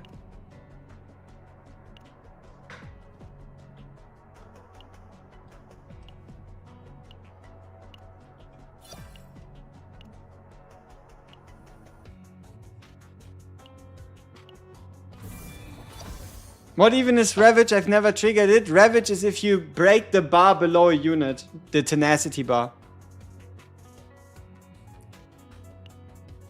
Ah, Chinese now, are we? I do not speak no Chinese, and this still does not look like a proper sentence, so shout out to the bots for finding the Chinese language, I don't know. Why don't I delete blue equipments? I do. I just get a whole bunch of them every time I collect loot. So...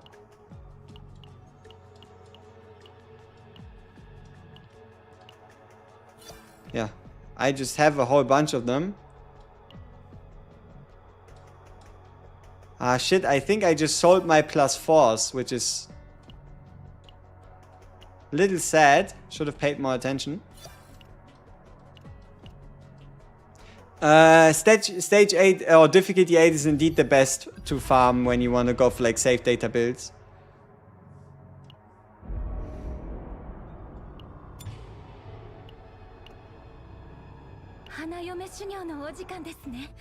Could I show my most OP memory fragments? After this next attempt, sure, if you remind me again.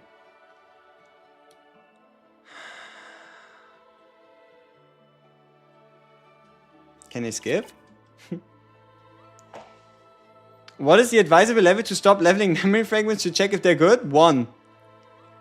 Like, so you take a look at the memory fragment, and let's say it has a good main stat and 2 good substats, then you roll the last one, see if it gets a 3rd good substat. Has a 3rd good substat, great, continue. Then you roll it once, you see, does it go into one of the 3 desired stats? It doesn't, boom, give up on it, right?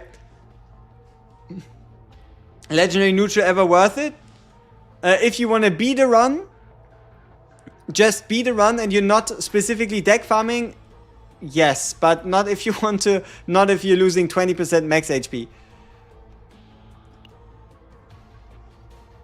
You have a problem with the weekly burst difficulty 6, they're just too hard, I understand, I'm using Yuki as a DPS. You need a lot of burst damage. You kind of need somebody that also does a lot of single target damage if you want to do something against the boss reliably. We again don't have a forbidden tunnel, huh? Is this a give angle? Do we just give up after we hit the halfway point? I don't know. Maybe something else could happen in the meantime.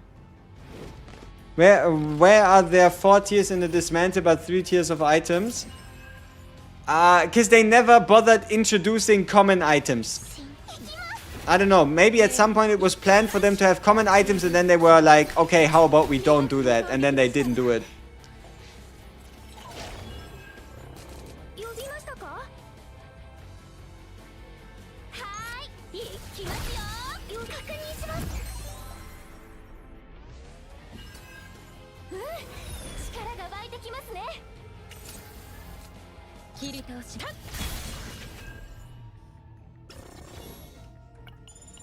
The forbidden tunnel is usually near the end if there aren't 2. Yeah, but usually still could be wherever, right? Is there a penalty for quitting early? Yes, if you quit before the waypoint, your penalty is you don't get any fates and you also don't get any save data. Like if you quit before the waypoint, you don't get any save data and the next time you enter, you get the laziness fate. Weeklies end today? Yes. Do we have Shizuru? You have leaks? Yes, but we don't have anything official.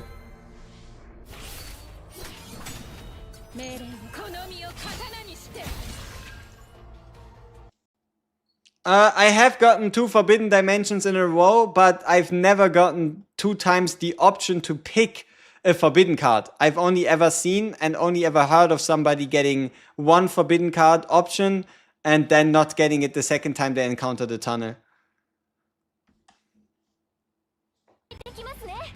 Just the Cloud, you're gonna head out and sleep? I appreciate it. Thank you for tuning in. Been a pleasure having you.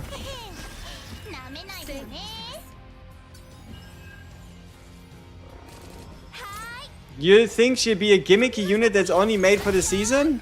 No. I don't think so. Ooh. Double hitter with crit? Or multi-hit? Let's go with multi-hit.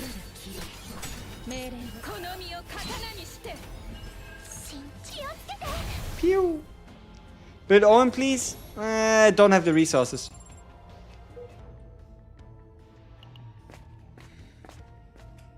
Sleep time? I appreciate it.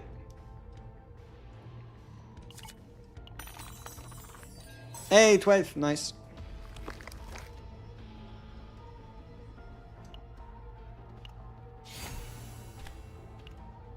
Kalib and Mika, very good universal units. Veronica as well, yes. Hands down, Tiny Mouse, appreciate it. You my favorite viewer, hands down. Surely that has to be the truth. What is weak point damage? Weak point damage is when you're type effective. Like if void damage versus void, passion versus passion, that's weak point damage. So instead of the usual 25% multiplier, whatever weak point damage makes it then higher. You do not trust leaks? Understandable.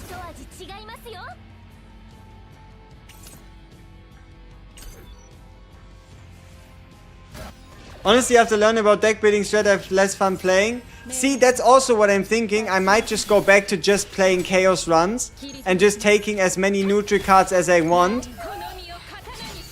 And just playing, like, at the end of the day, you're kind of like sacrificing efficiency for having a clear goal, for like having fun, picking up cards, seeing if you can find like broken combos.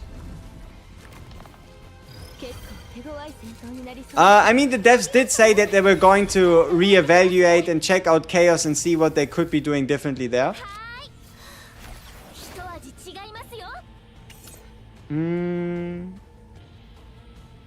You're on your treadmill running while watching? Nice. Get those meters in.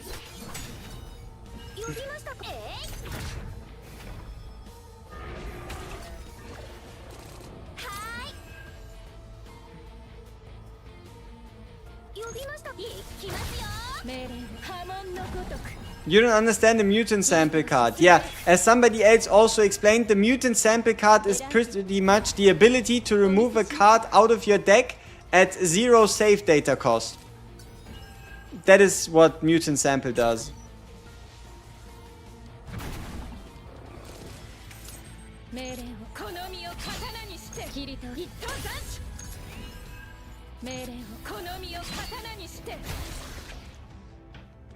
Yep, our Rin does hit very hard. She's very good at hitting people. FOMO's not a good thing. Yep. Just don't burn out. You're level 51 but still stuck in tier 6 chaos. You'll make it out of there.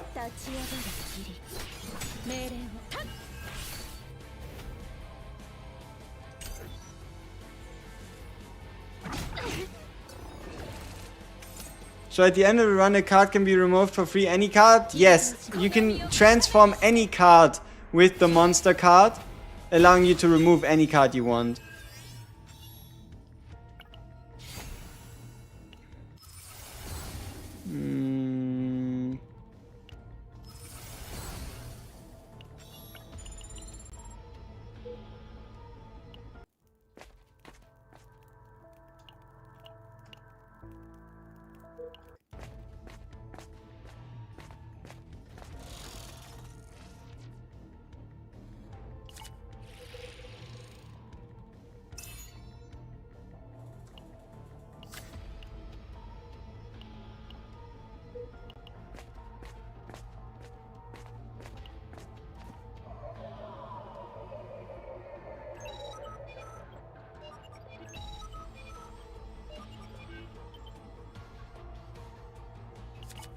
Gimme equipment. Come on.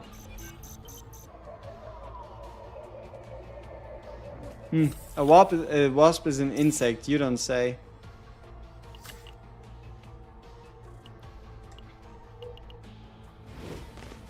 For the zero system, I've already finished 3, but I can't see map 4 popping out.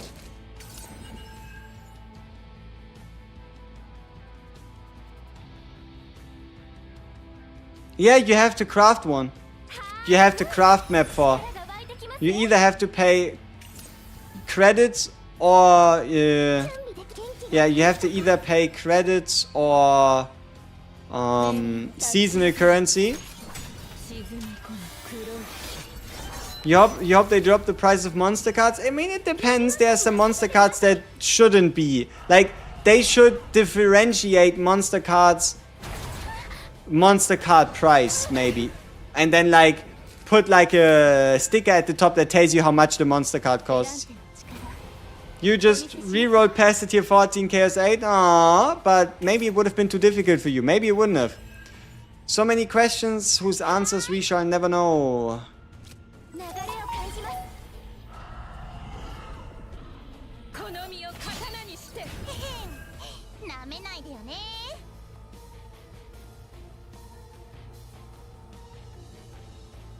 Holy shit. Is PlayStation Plus 70 fucking $1? That's crazy. The fuck? Is Great Rift event mode the one with the leaderboard? Yes, the one that releases with Shizuru. Shizuru.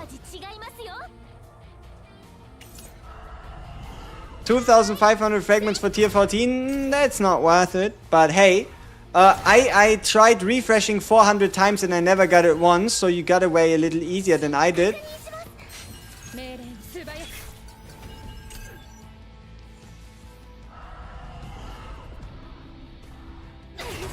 Do you think an Instinct and Void only account would work? Sure.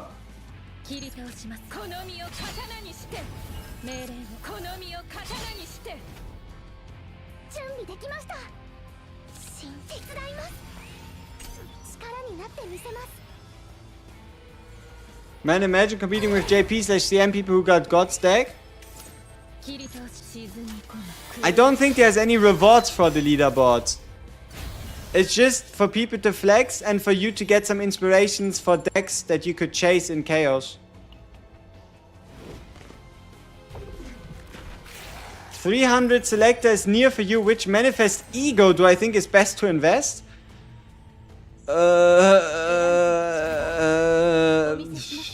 Maybe Veronica? I don't know. Luke is a good idea. Veronica is decent. Don't do Meilin. Yeah, I don't know. Or just go for a new player. I'm a new player and you just got Hugo. Is he bad? No, Hugo is considered pretty darn good and also gives you the ability to build a very solid team. You want to use Tressa and you want to use Hugo together, combine it with the Mika and you have a team that can carry you wherever you want to go.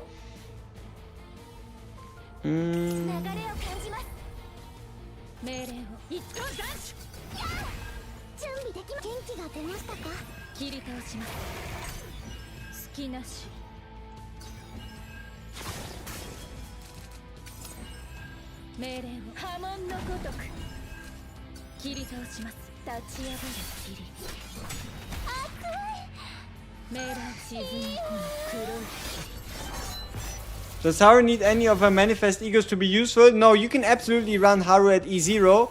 It's just that you can get some good quality of life or potential bigger combo. Ooh, Dimensional Tunnel. Some potential bigger combos out of her E2 and E6, but you absolutely don't need them whatsoever. Hey, Ilisol. Welcome. Man! Ah, shit. We still didn't get the right Forbidden card. Maybe someday. Do you think we'll ever have a feature to skip epiphanies? I don't know. I don't think a feature to skip epiphanies would be good. A feature to reroll epiphanies might be better.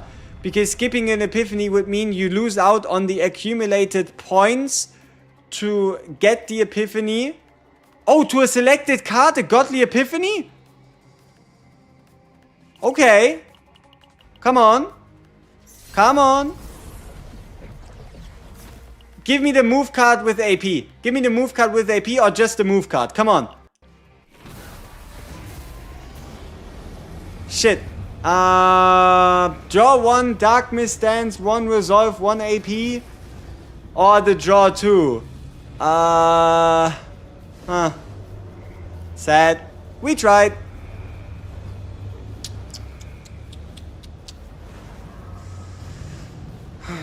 Yeah, but there's nothing much I can do with this deck.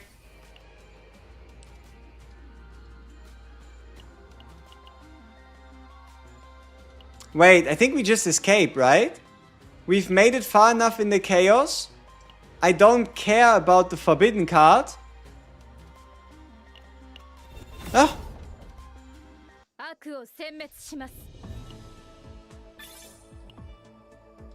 Ah.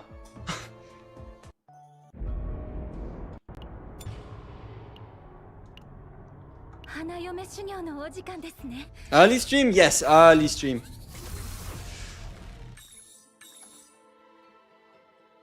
Because Maylin's egos aren't important. You can do anything that an E6 Maylin can with an E0 Maylin. Her egos just aren't impactful, you know?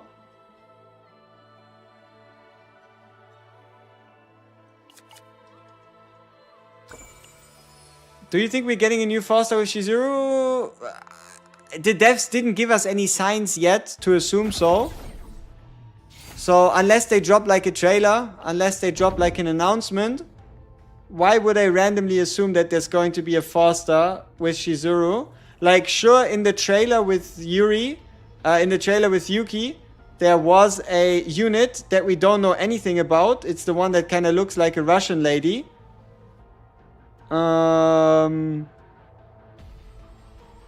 Yeah. Or the one with like the you know, like the warm outfit from Yuki's gang.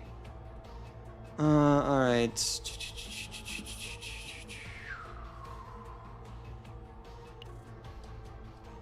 What forbidden card should you farm for Rin? The 9 cost multi-hitter or the 1 cost multi-hitter?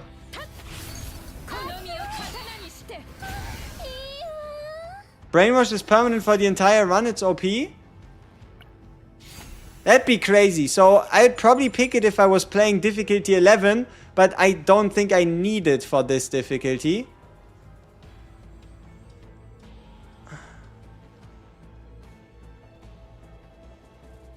Oh, double question mark.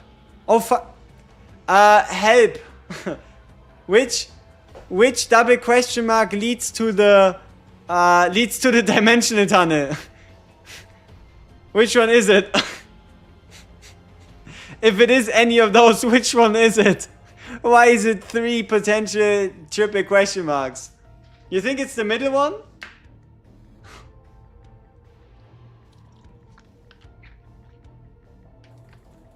The answer is yes.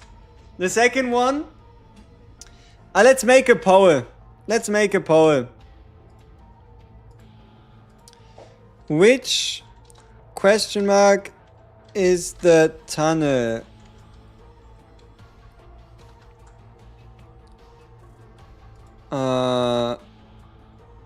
We're going from top down. So 1, 2, 3, okay?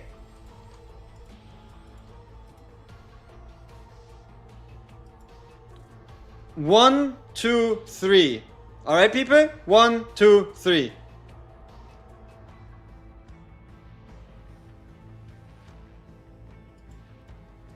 What about all of them? Hey, if they're all of them, I would like it very much. Middle is better because a shop.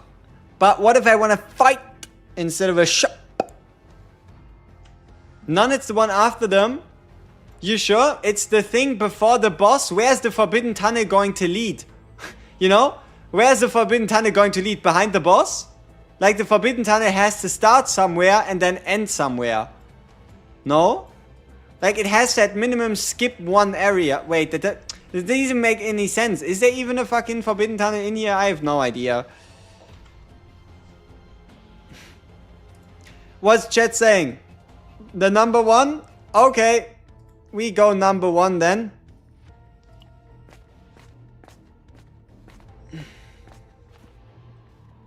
Maybe it's not there? Hey, what do we know? We shall find out.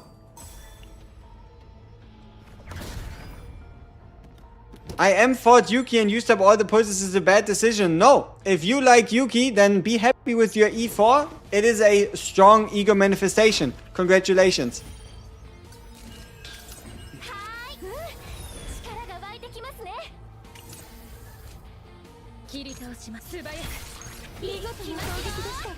Yo, Moonless Knight, what's up? Alright, nice. We got ourselves our epiphany. Safe encroachment.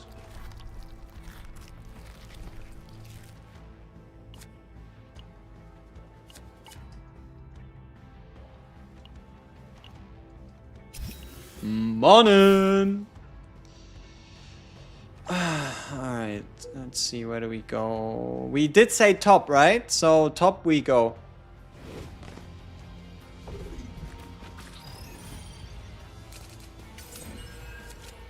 Oh! Early? Okay, okay. We hit Darkness Secret Art Destruction early. It doesn't have a Divine Epiphany, but hitting that early is actually quite sweet.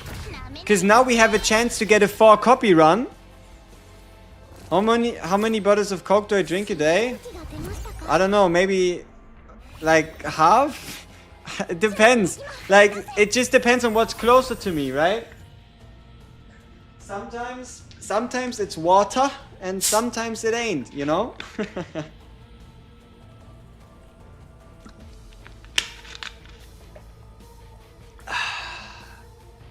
Alright. What are we hunting for, by the way? Quick recap. This is what we're hunting for. Yeah.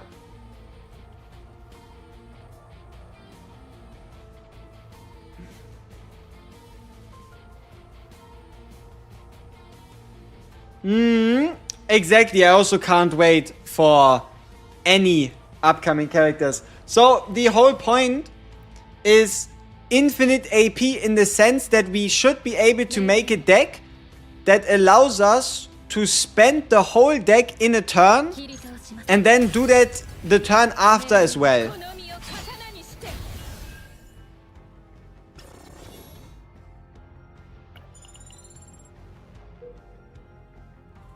Care, you need 1 copy for infinite deck or you can Brock? What does that mean?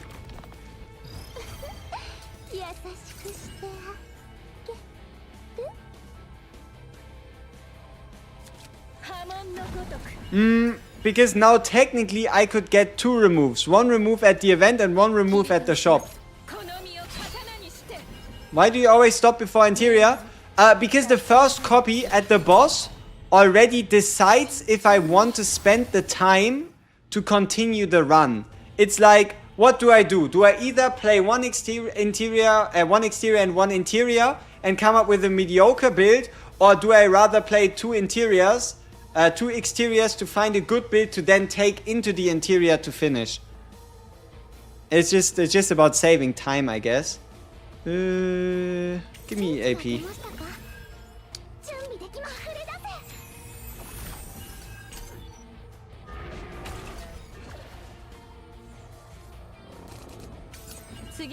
What is extra damage? And on the second method weapon, extra damage tells you when it's extra damage on the card itself. Like, for example, take a look at Renoa's Dirge Bullets, take a look at Veronica's Ballista, take a look at Rangers in general, who all tend to interact with extra damage. Extra damage is always going to tell you what it is on the character that uses it.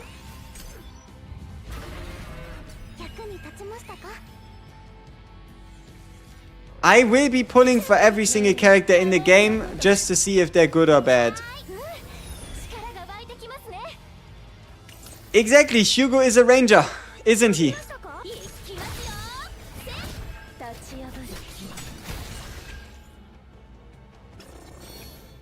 Yeah, not every character has access to extra damage.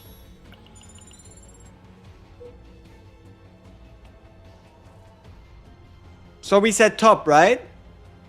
No, wait, it's this one here where we need to go top. This one. So we're not even close. Ah, okay. We still go for top. Hehe. Does extra damage scale with any of the potential nodes? Besides the very last potential, specifically mentioning extra damage, no.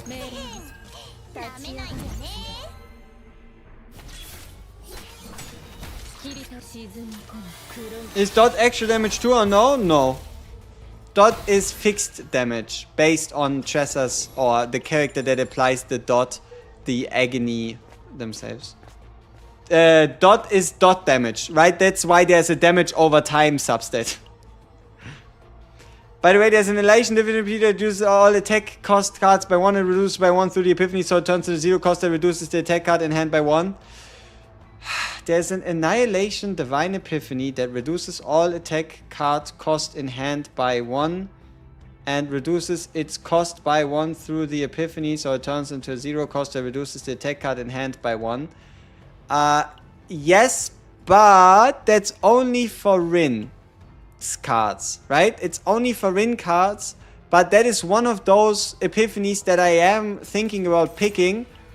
Like, if you take a look at my Photoshop document thing, if I show you the hidden card, you'll see that it's already there, right? But it's only something I'm thinking of picking if I don't get an AP epiphany on the Darkness Secret Art Destruction.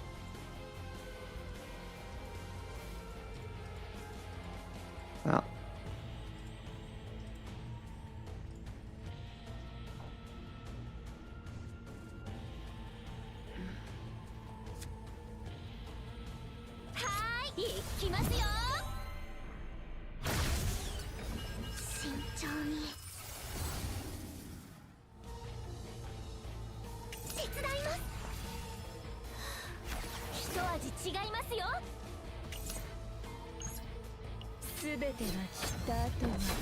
Yes, Agony is currently the only dot in the game.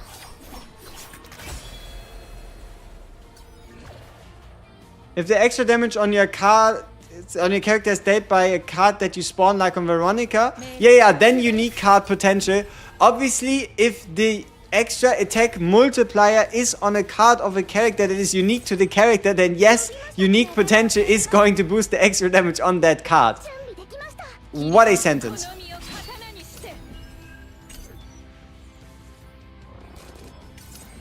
I mean, Giant Ballista is overkill if you're not facing AoE targets. So it just depends on whatever you're facing, right? The Ballistas are applicable like that. 2 exhaust or draw 2?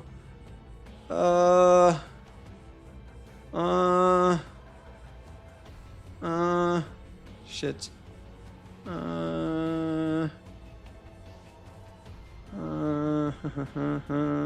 Draw 2. I mean, exhaust 2 would also draw 2. Right? Like, it really depends on the quality of the other cards that you have in your run, I guess. So Forbidden Gesture will permanently reduce the cost for the whole duration of the fight. Yes, that is the secret to this card.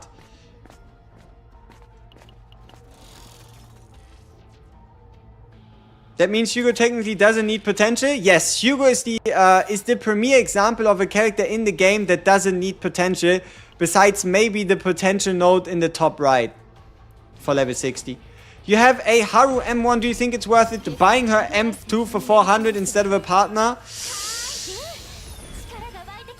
I would still buy a partner because you can pull a Haru later down the line, but you shouldn't be pulling for a partner. So, do you either go for something you can get by losing 50-50 or just from a 10 pull, or do you go for something that you'll never get unless you buy it from the shop? Can we copy or epiphany a forbidden card? You cannot epiphany a forbidden card, and the only way to copy a forbidden card is the rare version of the Ore Vein event exclusive to the Chaos. Is it true that if you exceed the save data limit, the game will remove the most recent change made? No. It does. It builds your deck one by one, and whatever fits, fits, and whatever doesn't fit, doesn't fit. It's not the last change made. It is completely up to chance.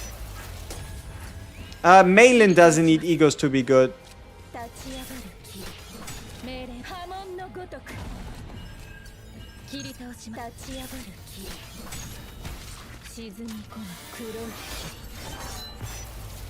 That sucks because you maxed out Hugo potential. Hey, at least his basic attacks deal more damage.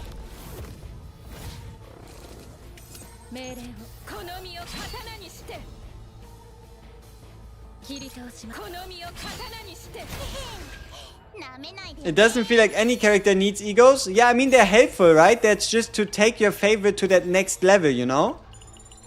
I think that's all there is to it, really. Ether treasure event. pulled 5 mail-ins and like 1 to 2 of all the others. Hey, it is what it is.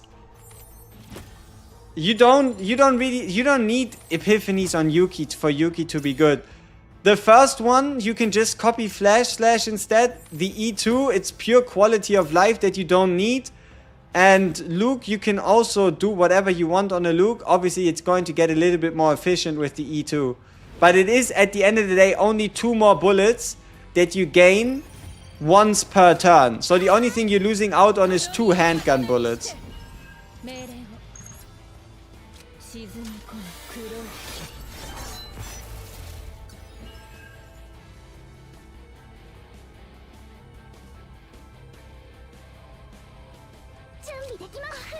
Though, if you were to argue on certain 4 stars needing certain epiphanies to be even better, I guess we could agree.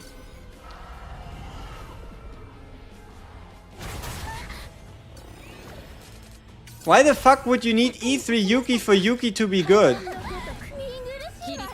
And also, why the hell would it be E3 Yuki?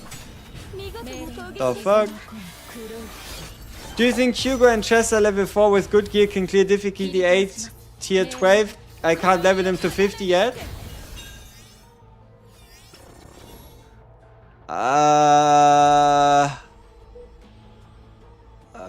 Maybe?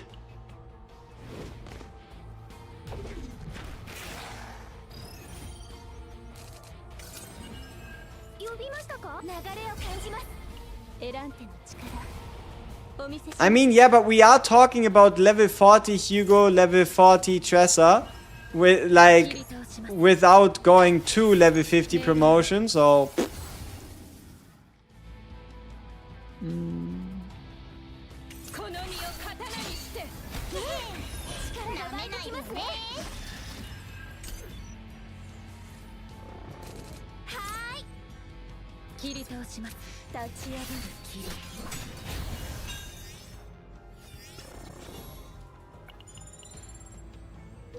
yeah, but there's a lot more circumstances, right? Aww.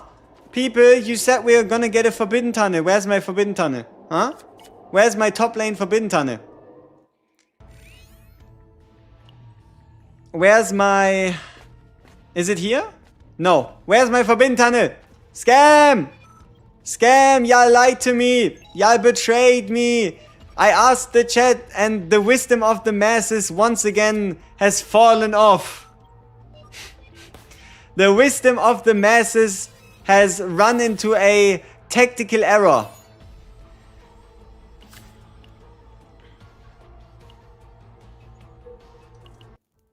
How's that possible? It's pretty possible. No, it's right. It's not guaranteed that you get a tunnel if you play with 2 cards.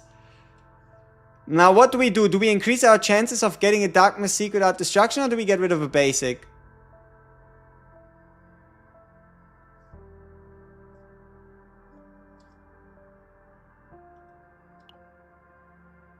Increased chances? Alright. Yeah, we didn't crit the tunnel. Crazy, right?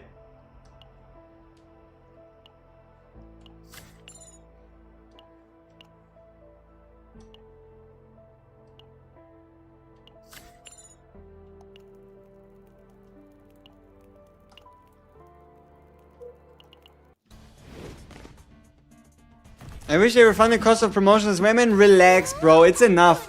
Like, if character promotion costs you fucking 500 units, then they might as well make it free in the first place. Like, it is more than enough, the 80% reduction on level cost. Yes, on Rin you want to dupe the draw ability. There should be a new move, right? Because we already have an epiphany on it.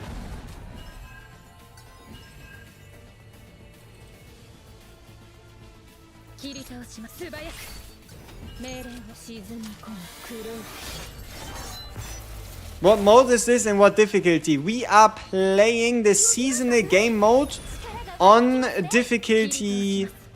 we're playing seasonal game mode on difficulty 8, tier 13, on Nightmare, so tier 14.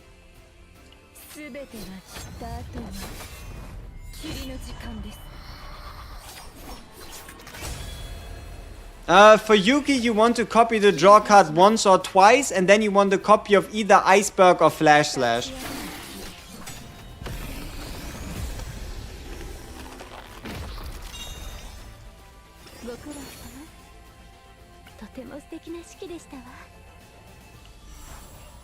Rip run. It is what it is. Sometimes things just get a little tough. Am I crazy or tier 14 is 160, not 170? Tier 14 is 160. You need to go to 150 to tier 15 if you want 170. You're not crazy, you're sane.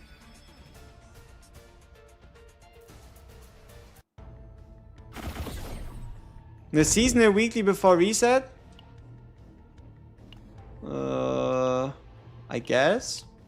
Do I need to do any seasonal quests? Do you think Maribel is any good? I have a max ego. Yeah, Maribel is a very solid defensive tank. Now, the real question is how much damage are you going to be able to squeeze out of her? Though, then again, she has Pulverize on her card, so if you wanted to, you could take Maribel into the Justice Planet. Huh? T14 maps are so rare, it's not worth refreshing for them. Absolutely not worth. If you hit them, you hit them. If you don't, you don't.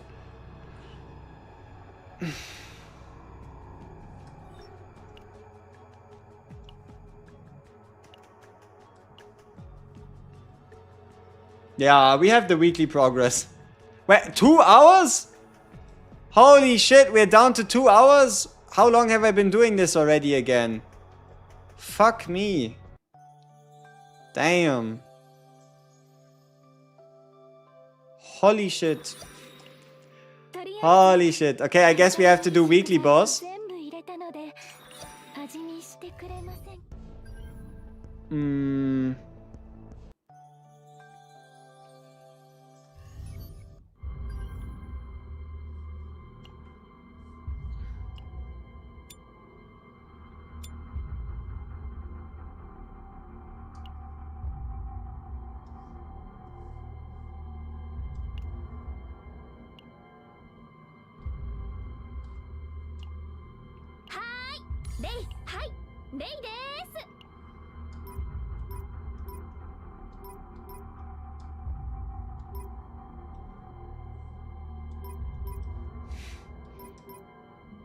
Gimme my 17 card Ray deck.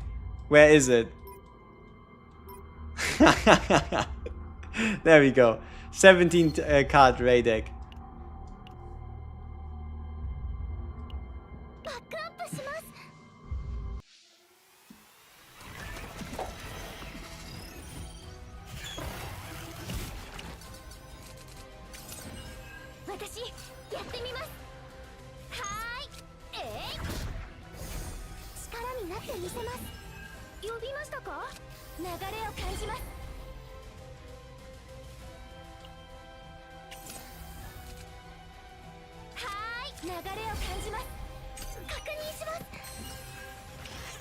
Level 80 Nightmare's best for farming, yes.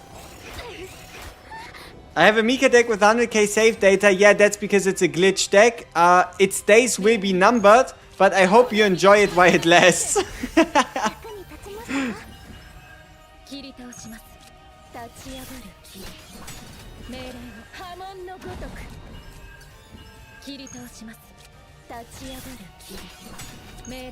No, no, not this guy. Fuck, I did not want to attack.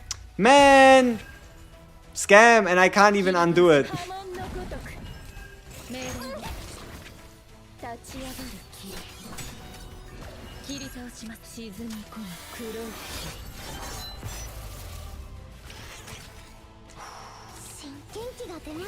That's some numbers, isn't it?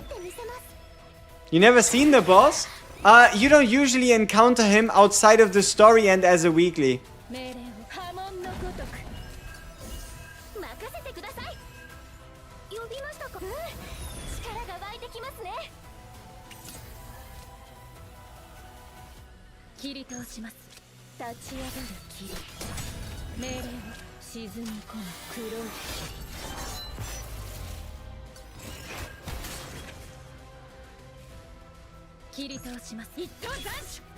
When does Basin reset?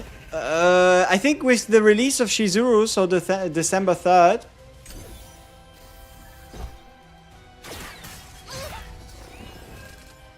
Wait, what do you mean? What is fine? Why does Yuki's draw ability let her draw even if her card's in the graveyard, meanwhile other draw cards need to be in the draw pile? Because it mentions it on the card. A card is going to say where it draws from. Like, for example here.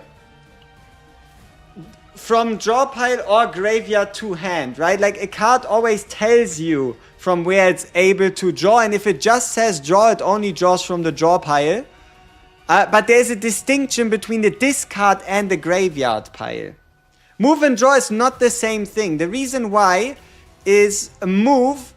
Move is what allows you to pull from the full graveyard, whereas cards that aren't moved can only get it from the discard pile.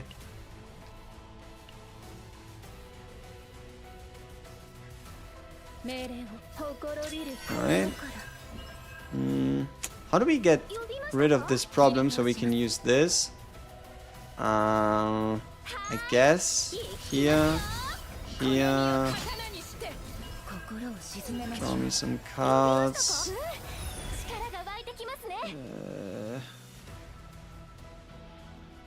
I guess we exhaust this one.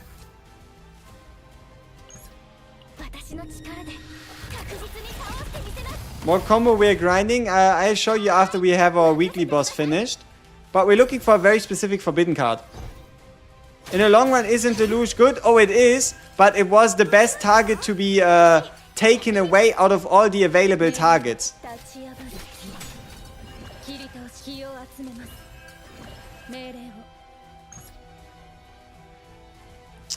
No stance. Sad times.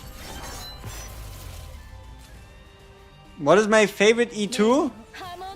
I like Luke's E2. What is my most hated card in the game? Whirlpool. Like, basically I had to exhaust a card, and out of all the cards on my hand, exhausting... out of all the cards in my hand, exhausting the... exhausting the Deluge was the best option.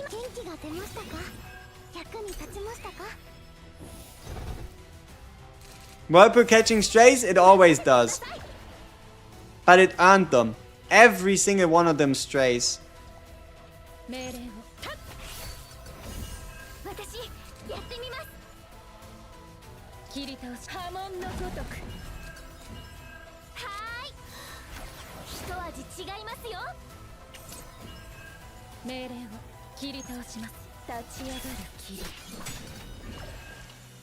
Let's see if we can get a couple more hits.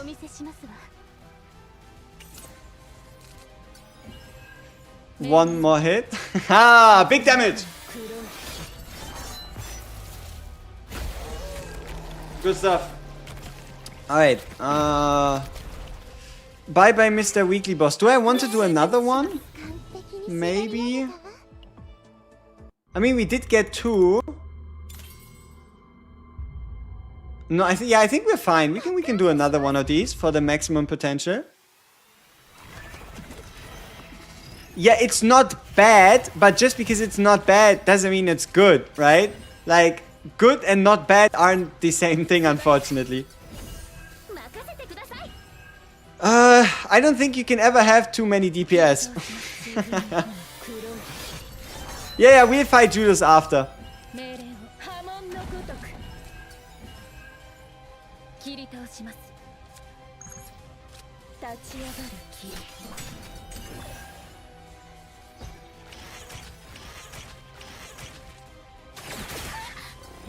Which you choose for Rin? It depends. Like, if you're running her with an additive damage booster, you want the... Like, if you're running her with an additive damage booster, you want the multi-hits. If you're running her with the multiplicative damage booster, then you want the burst damage, right? Tis actually quite straightforward.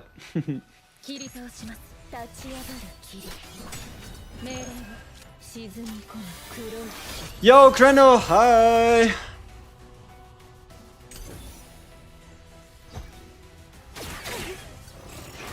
Mute Accent is worse than Whirlpool. There are scenarios where I can make a lot of use out of a Mute Accent. Like, there's a lot of scenarios where you can get a lot of use out of that card. Bing, bang, boom. Ooh.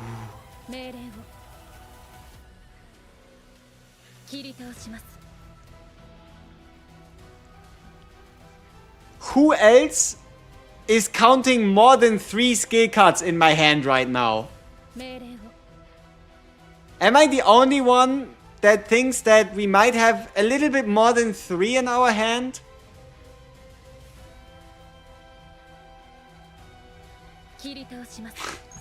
But hey, so long as it does the full 6 hits, I'll be happy. 1, 2, 3. I could have sworn that was only 4 hits, right? Like, I could have sworn that was only 4 hits. You know what I mean? Like, I don't know. I don't know. Very suspicious.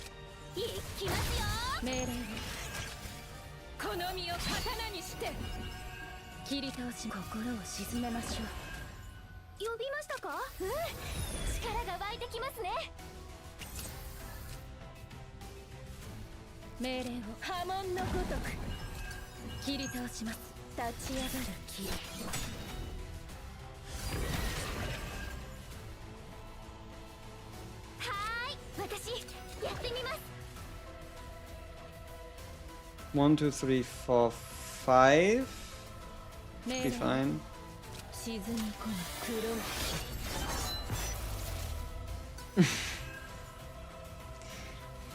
Alright, nice. And a big hit as well. 10,000 damage. Good numbers, good numbers. So it only takes into account when it's added to the hand? Apparently, but that's kind of sad, no? That is kind of sad, don't we agree?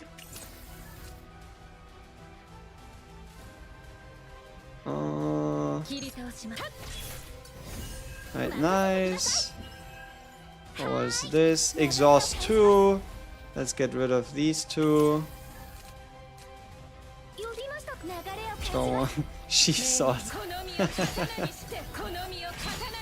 Alright, next turn we should get a better hand. We'll check the VOD to see if it was a 1 or a 5 hitter, right?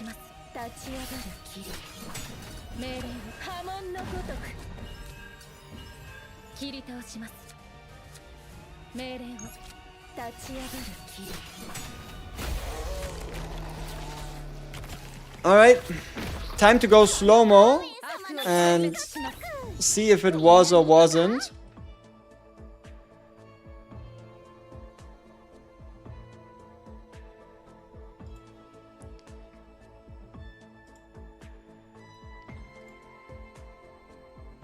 It should be around here.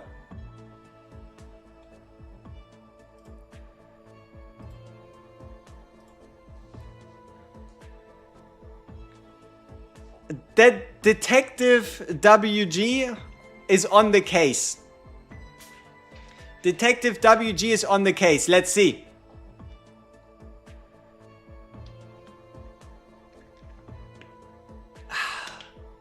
All right.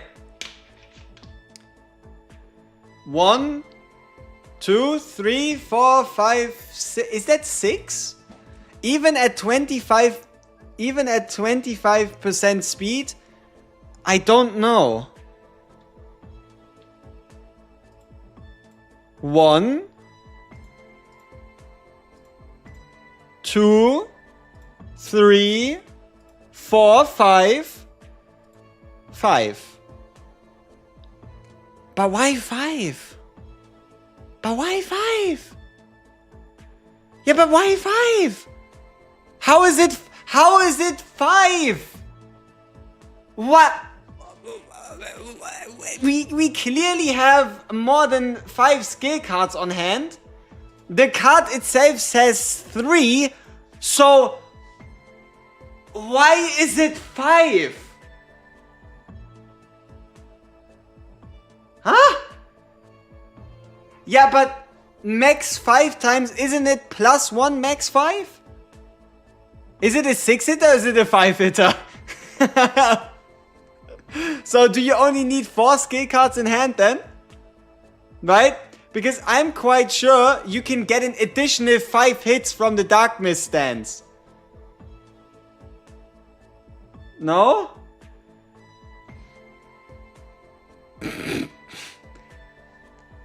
It should be 1 plus 5, yes. It should be a 6-hitter. We have enough skill cards, I know we do. Can we see your hand?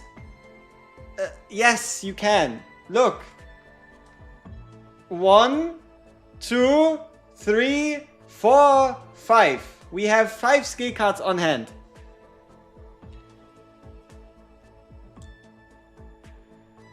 Who says you can hit more than 5? I don't know who says we can hit more than 5.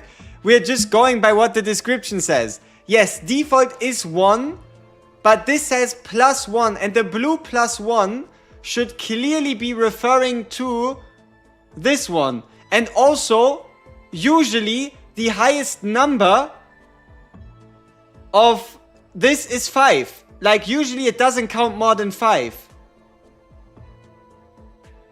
No, but somebody is right. That is a good idea. Somebody said, look, we used the card and Gearback did get used by triggering the card. So what happened first? Right? Maybe at the time of the damage calculation, Gearback was getting used, which led to it only counting as 4. Because we had 5 skill cards in hand, Gearback exhausts itself, hit happens. So that's why it's 5, because we had a Gearback in hand. So the way we test this is by just going into a stage and just seeing if we can see a 6-hitter, right? Somebody said 5-hitter, somebody said 6-hitter. How about we just find it out? How about we just do a little bit of research, you know, do a little bit of research, get our numbers straight, and figure this shit out.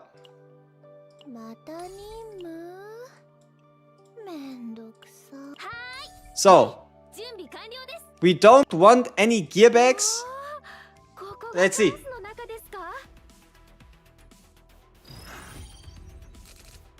Alright, we do whatever. This should give us some softy and a sturdy, which is 2 retain cards, which is good.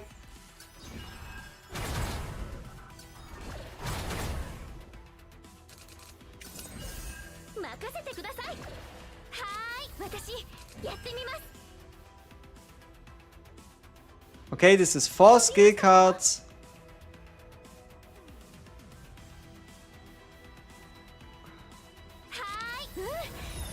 I don't think we can pull another one here. Doesn't even... Yeah. Okay, next turn then. As a Lin main who doesn't have Rin, I can 1000% confirm it's a 6-hitter. We'll have to see, right?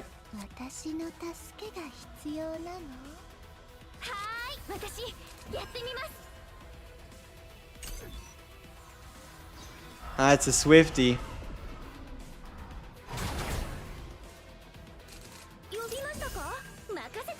Alright. So, this should be 3. 1, 2, 3, 4 with the same one.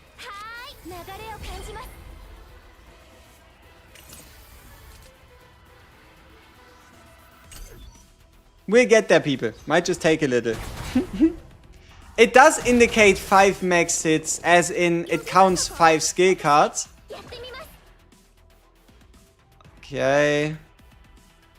It's again 4, man. Can we get more than 4, please? We'll get there, people. You just reached difficulty 8 on Seasonal Chaos. I understand that the best difficulty farm is 8. Where are the rewards going past? The first clear rewards. Can we... Are we capped at 8? At 4 skill cards? No, right? We should be able to get... more creations somewhere down the line, right? Like with Orlea.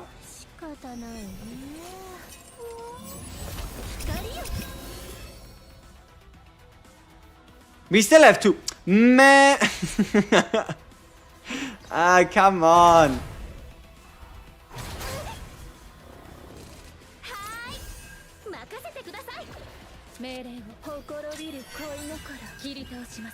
Okay, this now says 4.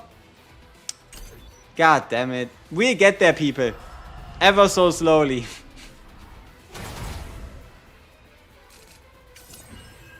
Okay. How many is this? Again, 4.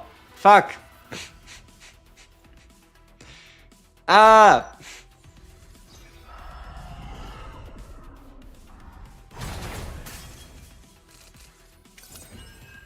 Okay, please give me something. Yes. Okay, we now have 3 of them. Which is good. We're getting closer, people.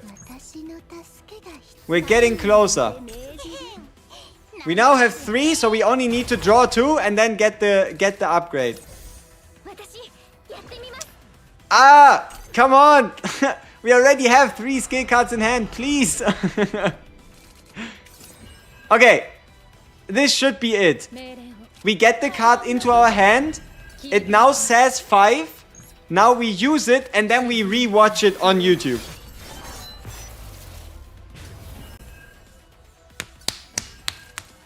We have to enter the stands first. We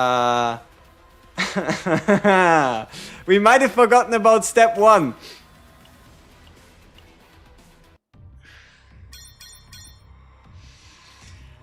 Ah! Ah! Shit. Okay. Do I have a better Olea deck?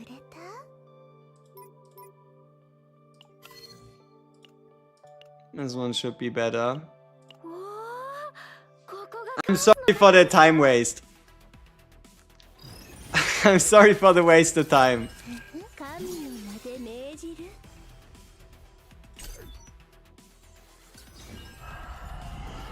Main Rin, by the way. Yeah, man, it doesn't show the text anymore that it's not working. You know? They make me use my eyes. I need to look. It's like, ugh. Right? Like, the text is not dark anymore. You know? Ew. Like, usually I just look at the text and see if it lights up, you know? But all of a sudden, that's not good enough. Okay, this is enough, right? This is 5 cards. Shit, gear bag. Fuck you. Skill card? Yes, okay, it's 5. We are in stands. And now it's time for the replay. I am pretty certain it's 6. If we just look at the damage dealt, it had to have been 6. So whoever said 5 is max, you're wrong. But we'll prove it, right? So.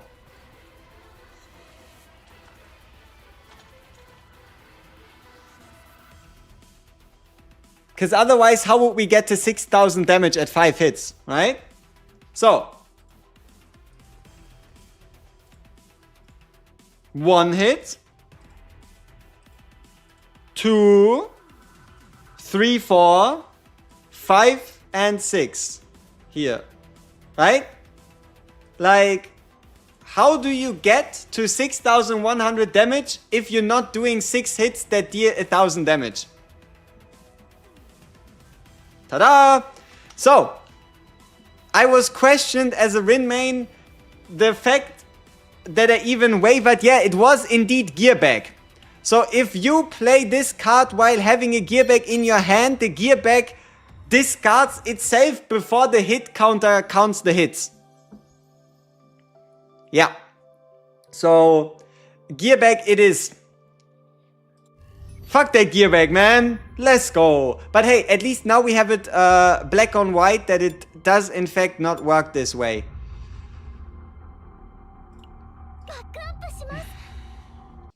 Gear bug. Gear bag stocks going down. Yep. But you could have also just played the gear bag before you play the card, you know? Could have worked as well. Oh yeah, also, I think it's important to mention, no guarantees that anything that I'm doing here actually leads to a success, alright? I don't want you to have any expectations for this, because so don't I. We're probably just gonna get slapped, and we're going to die, because I didn't really take a look at the decks very well. So we shall see what happens. Been following you since Silver and Blood, started playing CDN about a week ago, and I'm super happy to see you putting out quality content. Keep up the great work. Hey, Brian Limmy, thank you very much. Appreciate it. Now, can we make something happen here? Yes, we can actually. So we enter the stance. We do our hit.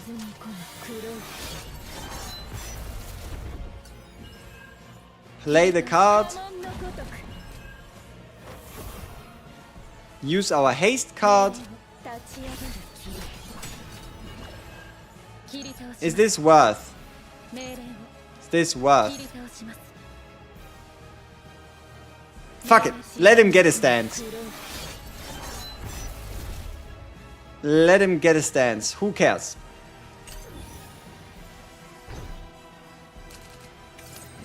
Alright.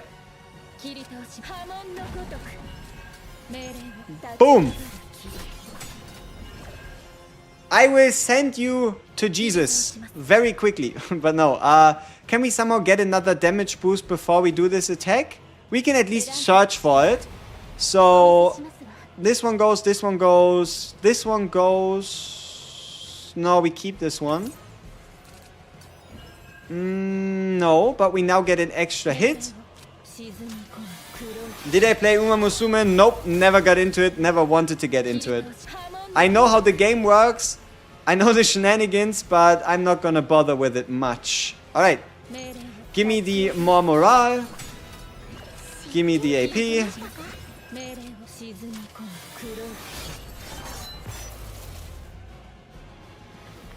Okay, let's see if we can beat him twice.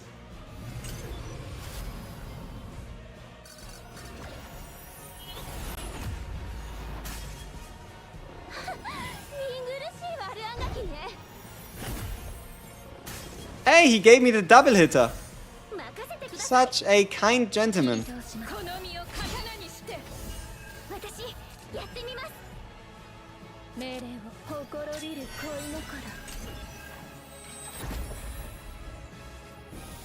Yeah, I still haven't upgraded Rin's basic standard thing potential. I know what you mean. You know what I mean, right? We talk about the same thing.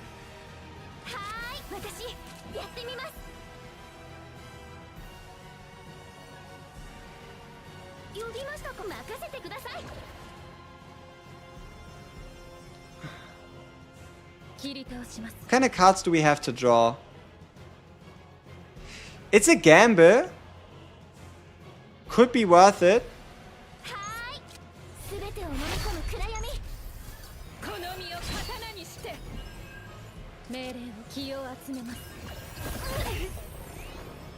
Probably wasn't worth it.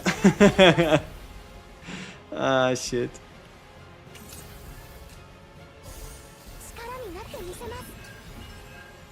Yeah. We are probably gonna die here. Yep. I shouldn't have played the card.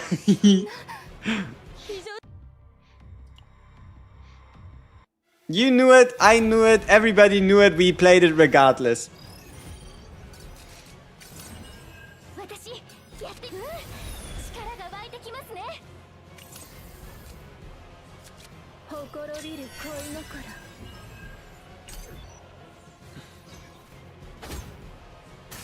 You can't really take a lot of actions, but that's at least where haste cards to some degree come in.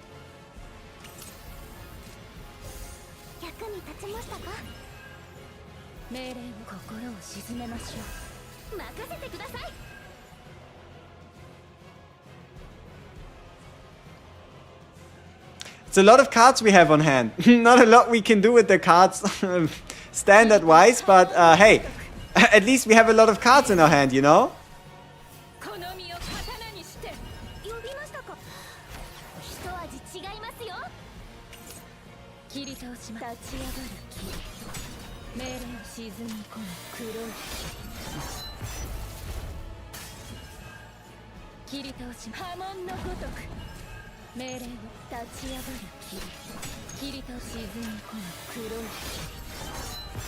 What does haste do? Haste, you know the action counter buff people? Haste doesn't reduce it. Does my guy have 10 stacks?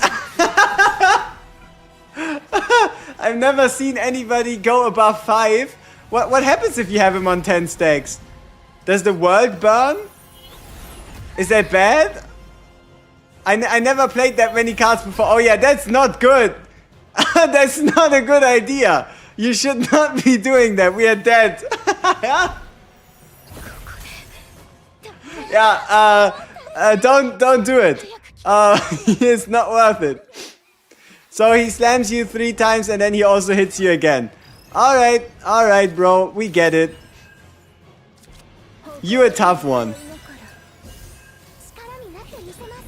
So we might have killed him turn 1, but in the end, it was not worth the sacrifice.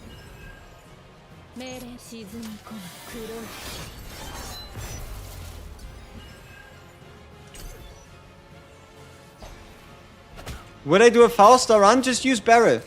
If you want to do a Fauster run, you can just use barrel.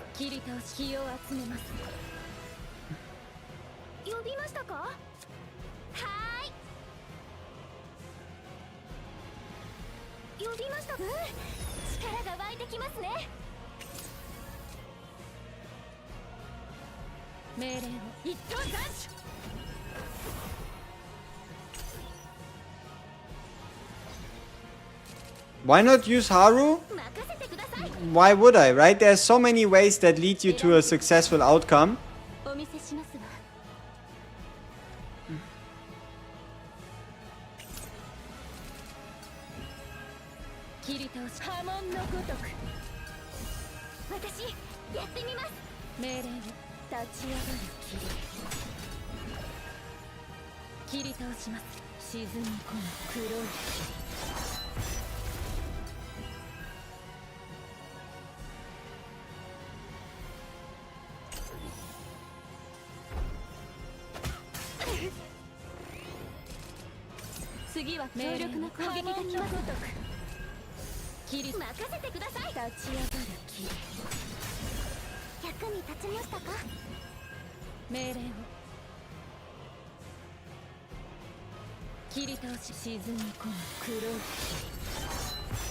You can try to fight as many times as you want.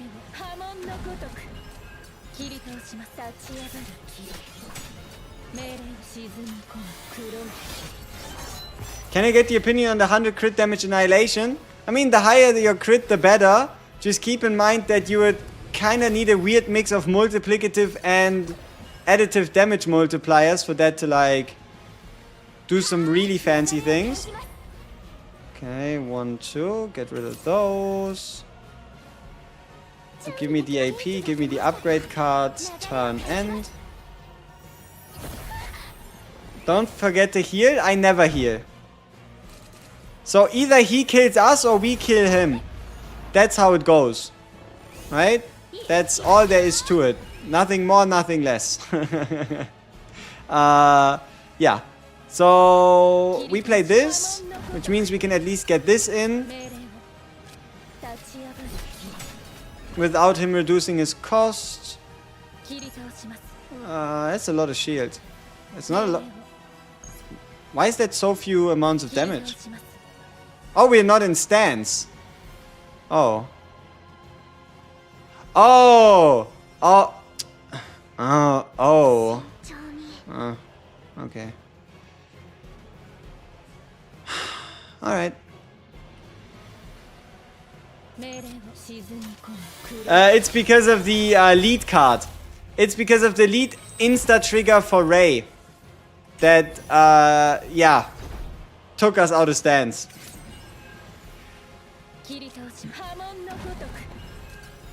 Which is just a little, just a tiny bit unfortunate.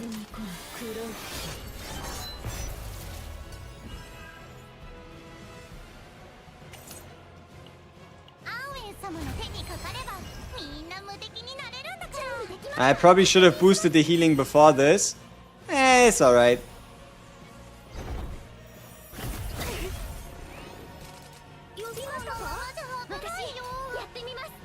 And now we don't have anything else to draw that would do anything fancy. Hey, maybe we can kill him next turn, you know?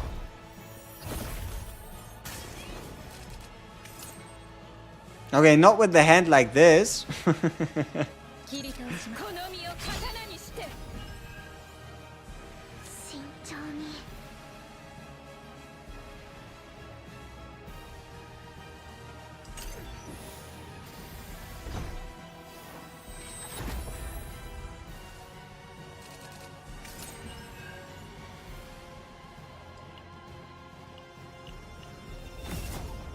Can Luke nuke that boss?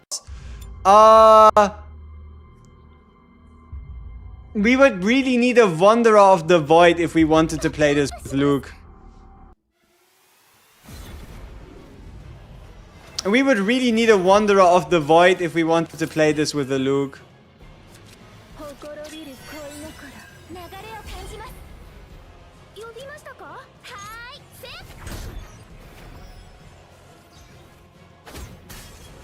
Do a Baron nuke? We could. Alright. Give me a stance entering card? No? Alright.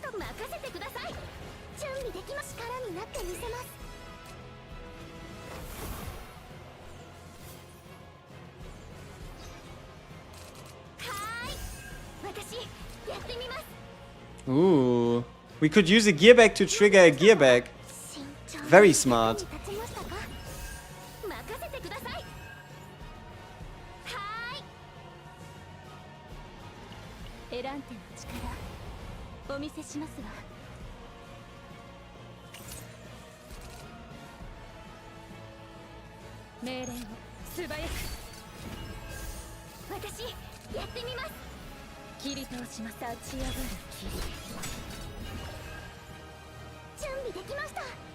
Shit, but we're running out of AP.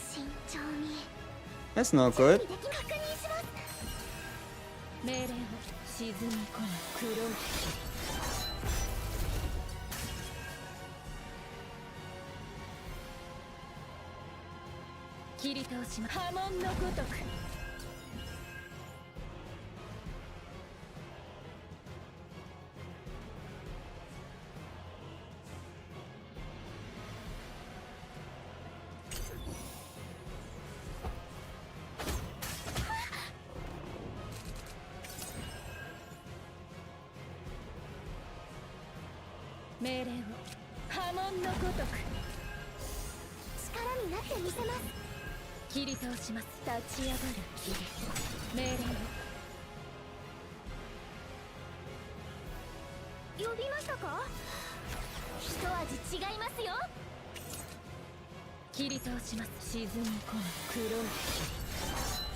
Alright, do we have anything fancy to throw at this guy right here?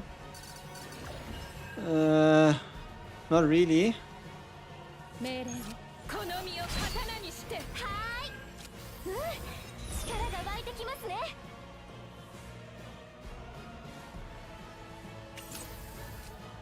I could have exhausted the sword. I don't think that would have changed much though.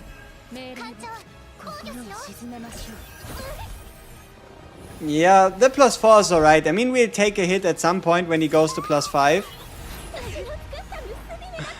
Which is what it is. Yep. How many do we have? 1, 2, 3, 4. 4 hits. Plus 100% with the vulnerability should be worth it.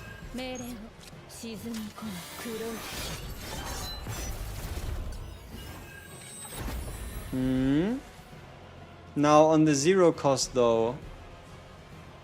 Do we take 2 more I mean, technically we're not in too much of a not rush, so I guess we just hit him here.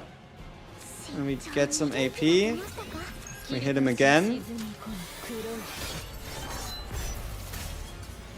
Yep. And then we just need a good turn next turn and we should be fine.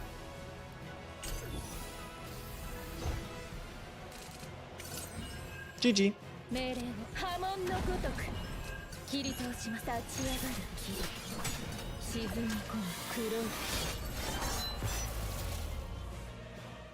Yeah, decent turn.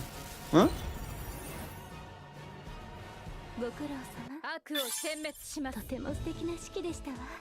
Alright, nice, we're done with the weeklies. How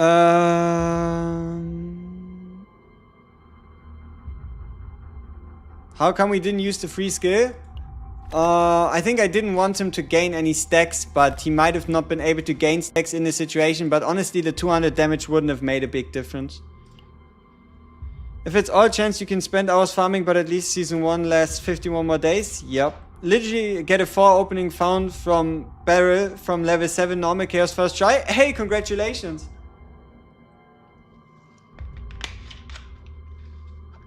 The seasonal chaos freaking sucks? What you mean? Didn't you just get a 4 character build? Why do you say it sucks if you just got it? Can you explain again why we don't want to rinse up? It's a waste of resources. Like, look at this. This thing costs you a ridiculous amount of crystals and 2 of your weeklies. This is basically the same price as the unique potential, and the only thing you gain is 10% in your 2 basic attacks. Like, instead of me doing this potential, I did, for example, instead give Luke a potential. Or I give a potential to Yuki. Like, it's such a waste to go for this one. Wouldn't advise it. Wouldn't advise it. Yes, it's basic attack damage. Most of the time you're getting rid of your basic attacks anyway. Like, it's way too expensive for what you gain. Exactly. Only worth on Mei. Lin on everybody else. Please skip it. Thank you. Very much.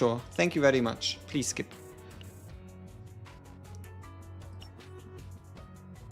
Alright. Is there anything else we need to do? No. We have 2 hours until weekly reset. Let's do one more attempt to see if we can get a save data with the forbidden card. Orlea potential? What do you mean? Orlea's is even worse. Like... Or is it? Who the fuck cares about Orlea's attack my minions basic damage? Don't do it. Are we going to play Luke today? Probably not. We played Luke the last couple of days the whole time. We're still looking for a... Yeah, we're looking for the forbidden card. Price of freedom. No, the crit one. Yeah, the crit one's good. But we were mainly talking about the first epiphany and why you shouldn't pick it. Oh. Yeah, it's crit to allies. Which forbidden card? The price of freedom. It's the 0 cost initiation, reduce the cost of 1 card by 1. But I also wouldn't mind the 4 copy Rin save data.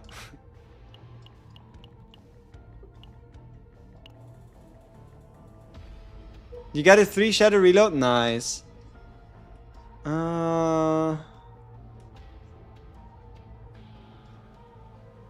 No obvious double question mark again.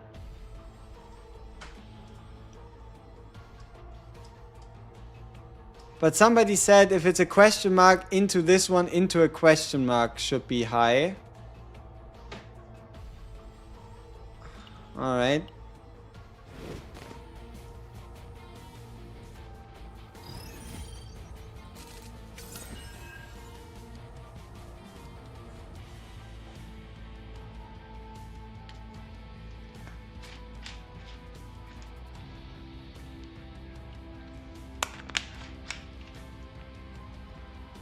They need to make the last 2 potential nodes change a character's playstyle? No, they don't. You can change a character's playstyle by picking different epiphanies.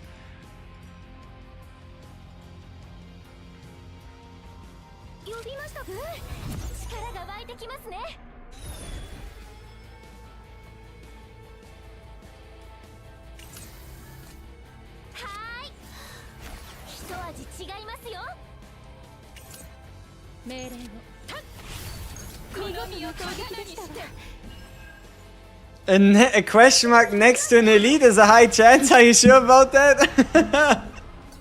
Are you sure about that?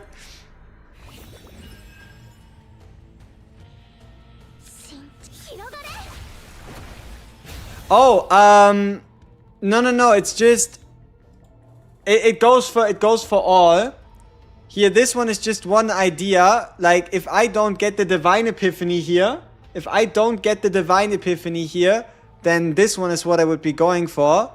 But if I do get the Divine Epiphany, I'm also totally fine just using any Epiphany for the Annihilation, right?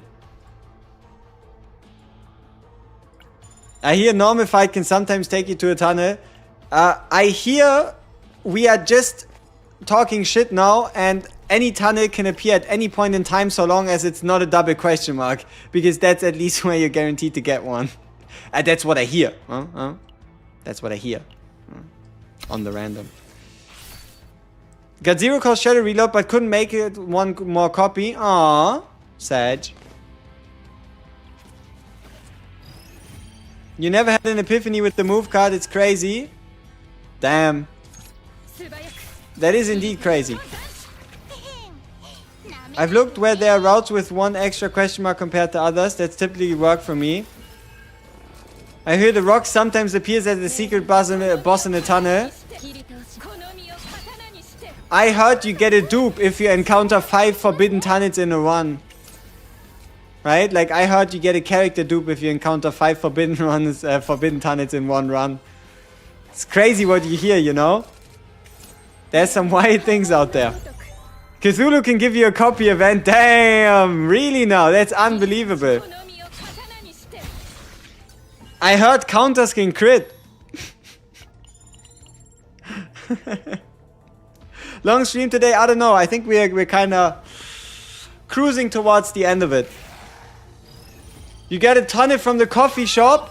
Damn! I thought that was a myth. Coffee shop tunnel? Fuck me. Now the implications of that are unbelievable. I can confirm the dupe thing. You're a Mei Rin main now. Congratulations, Mr. Mei Rin main.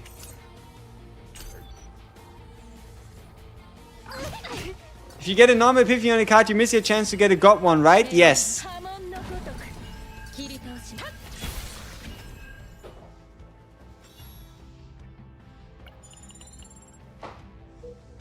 Got a tunnel from the mail as an apology gift? Oh, that's crazy. You know, I only got 5,000 gems. I would have more gladly taken a tunnel as an apology mail, man. I'm jealous. Impair card? You want to know what it is, or you want to tell us what it is, or what about the impair card? Because impair means if you're inflicted on someone, they regenerate shield at 50% less when they regenerate a shield.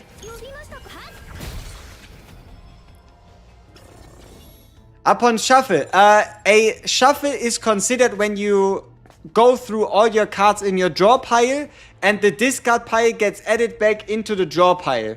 Right? When your graveyard gets combined with your draw pile again, that's considered a shuffle, a deck shuffle. Meaning you keep the buff up until the deck gets shuffled and all cards get put back in, and then you build it up again. DPS Veronica, when it's not like there would be some kind of crazy revelation. Veronica always been a DPS, no?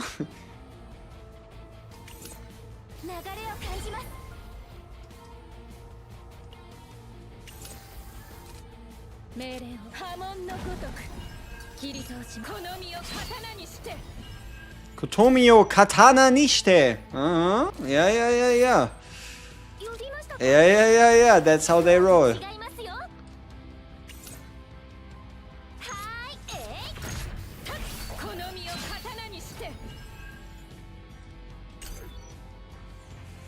In better stages, increase more epiphany chance rather than identified areas.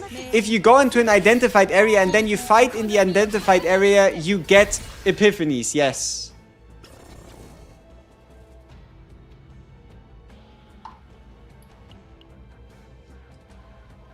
What's the difference between vulnerability and weaken? Weaken makes the enemy deal 25% less damage on their next hit. Vulnerability makes the enemy take 50% more damage on the next hit taken. Vulnerability and weaken couldn't be any more different. So I hope that helps.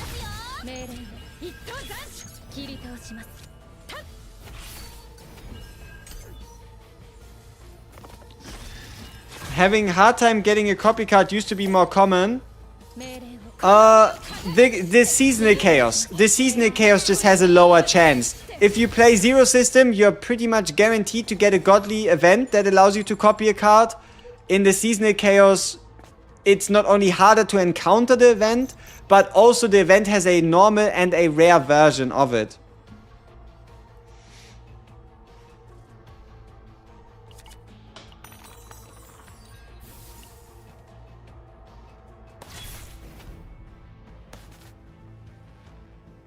Ooh, did you guys know that when you pick a race snack time epiphany that exhausts a card from the draw pile, it displays your draw pile in order so you know which cards you're drawing and when?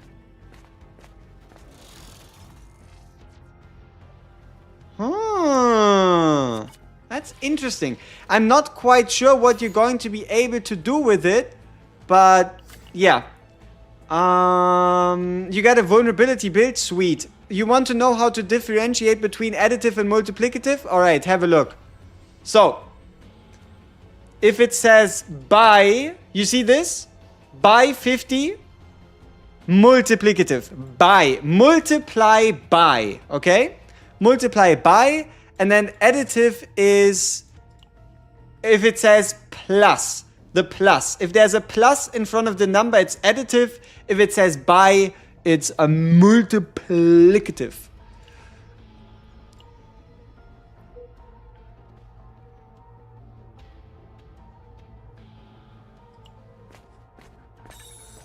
Dimensional tunnel!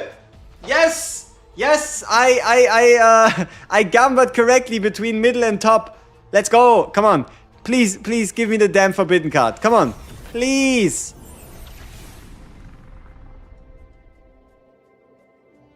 Man, such bullshit. How many forbidden card encounters did we have today already? Like 6 or 7? I'm sorry. But yeah, out of all these 12 to 14 cards, it wasn't there once. Sad. But we could still build a nice Rin deck now that we have the 9 cost one. Can you get 4 copies or more of a similar card in higher difficulty 0 system? No. You can never go higher than 4 copies.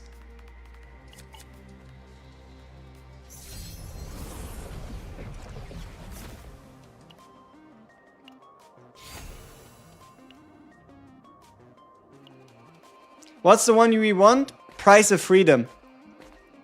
We want the price of freedom. 0 cost, reduce cost of 1 card in hand, buy 1 with Outbreak of War.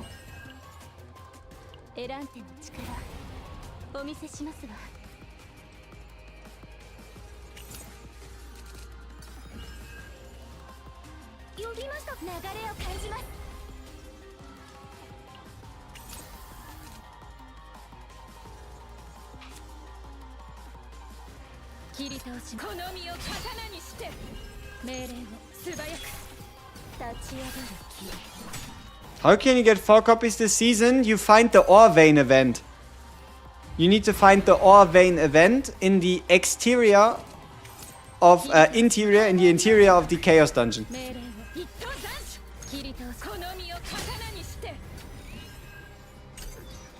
Is the Battle Pass worth it for the partners? If so, which one should I pick? Nix. Battle Pass is worth it for the resources and for the partners, and if you want to pick one, you want to pick the controller partner.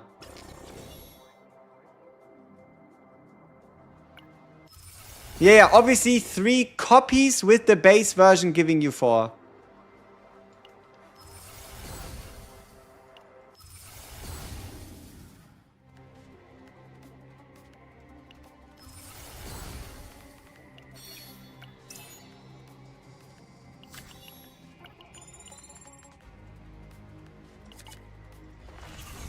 How do I get access to your violence below 6 or 7 AP? It's hard to draw more cards.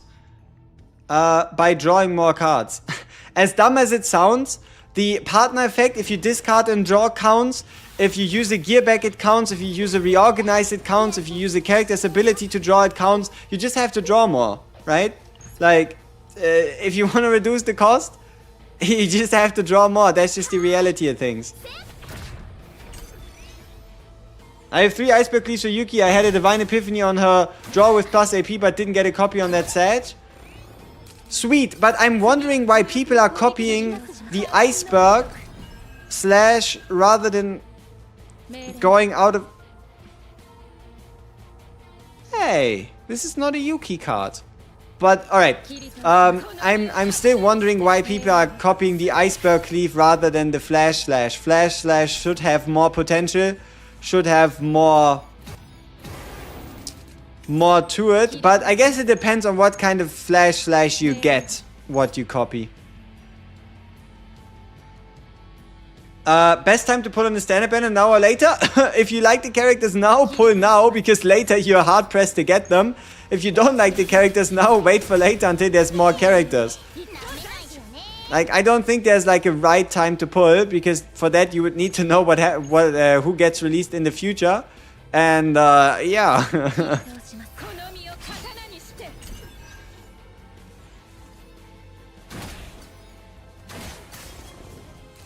On Yuki, you want to copy the draw card once or twice, and then you want to copy either the Flash / or the Iceberg Cleave once or twice.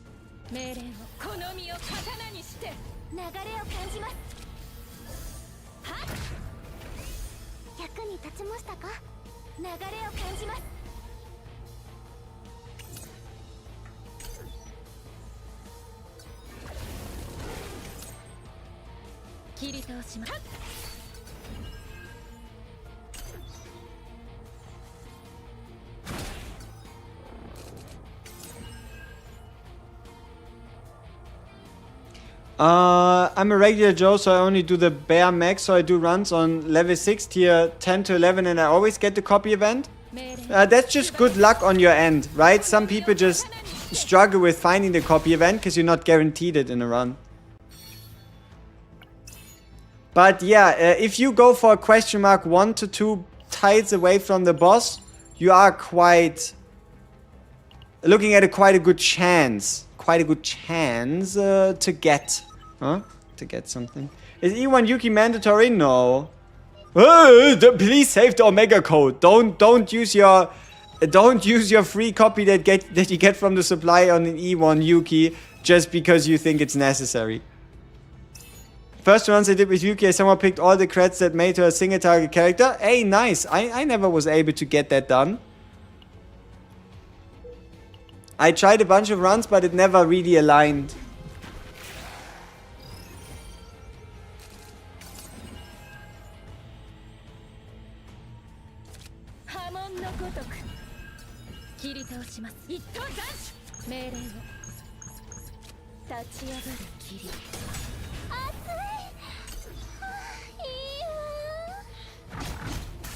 Your ring go for void damage or attack on the goblet? Void damage.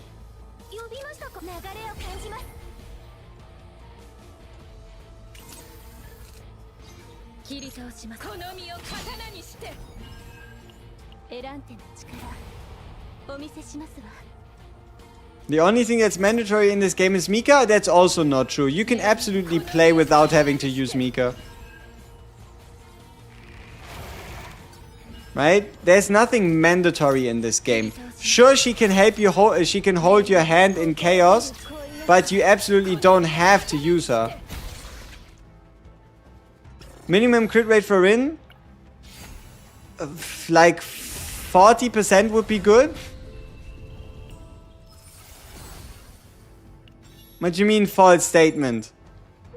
I've played runs on the highest difficulties without Mika. I've cleared content on the highest difficulties available without Mika.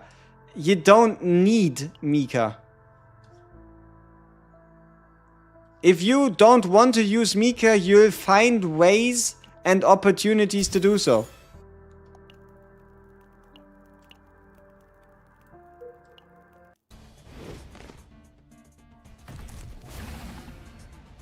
No, you're wrong.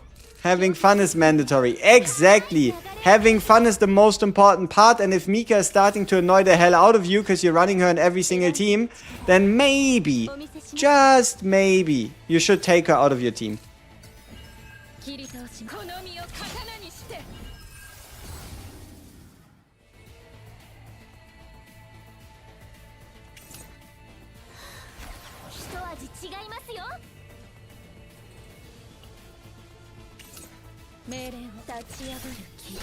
Turn 2-2 for Malin or Passion set? 2-2-2.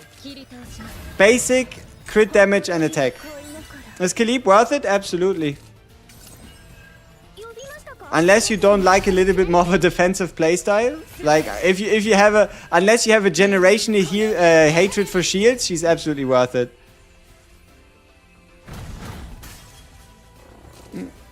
Now, everybody that's running a Malin is running her on...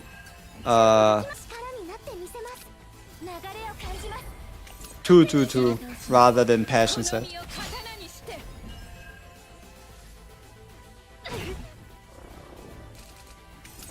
I mean, if you've cleared all content, then you've cleared all content, right? You can always just use a different team to beat the content, or you can always just try to grind something else, or you can just take a break. You tried to learn Cassie's, but you gave up? Hey, his time will come at some point. Maybe.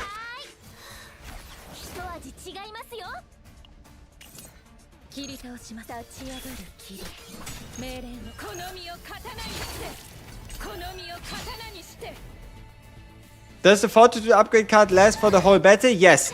If it says Fortitude without a turn count, it lasts for the whole battle.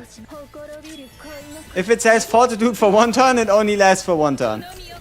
Same with Morale.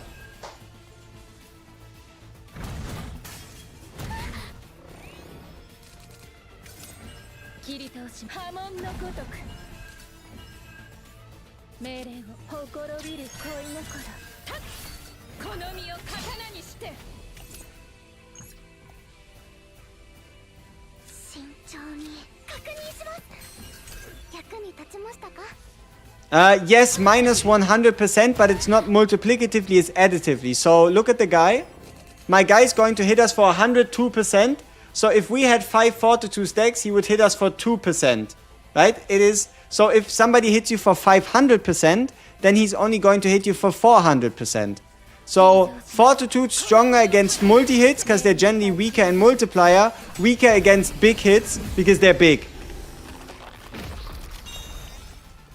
There's a Yuki upgrade that says 1 immunity. It lasts permanently, but you know what immunity is? Immunity is the ability to resist a debuff once, right?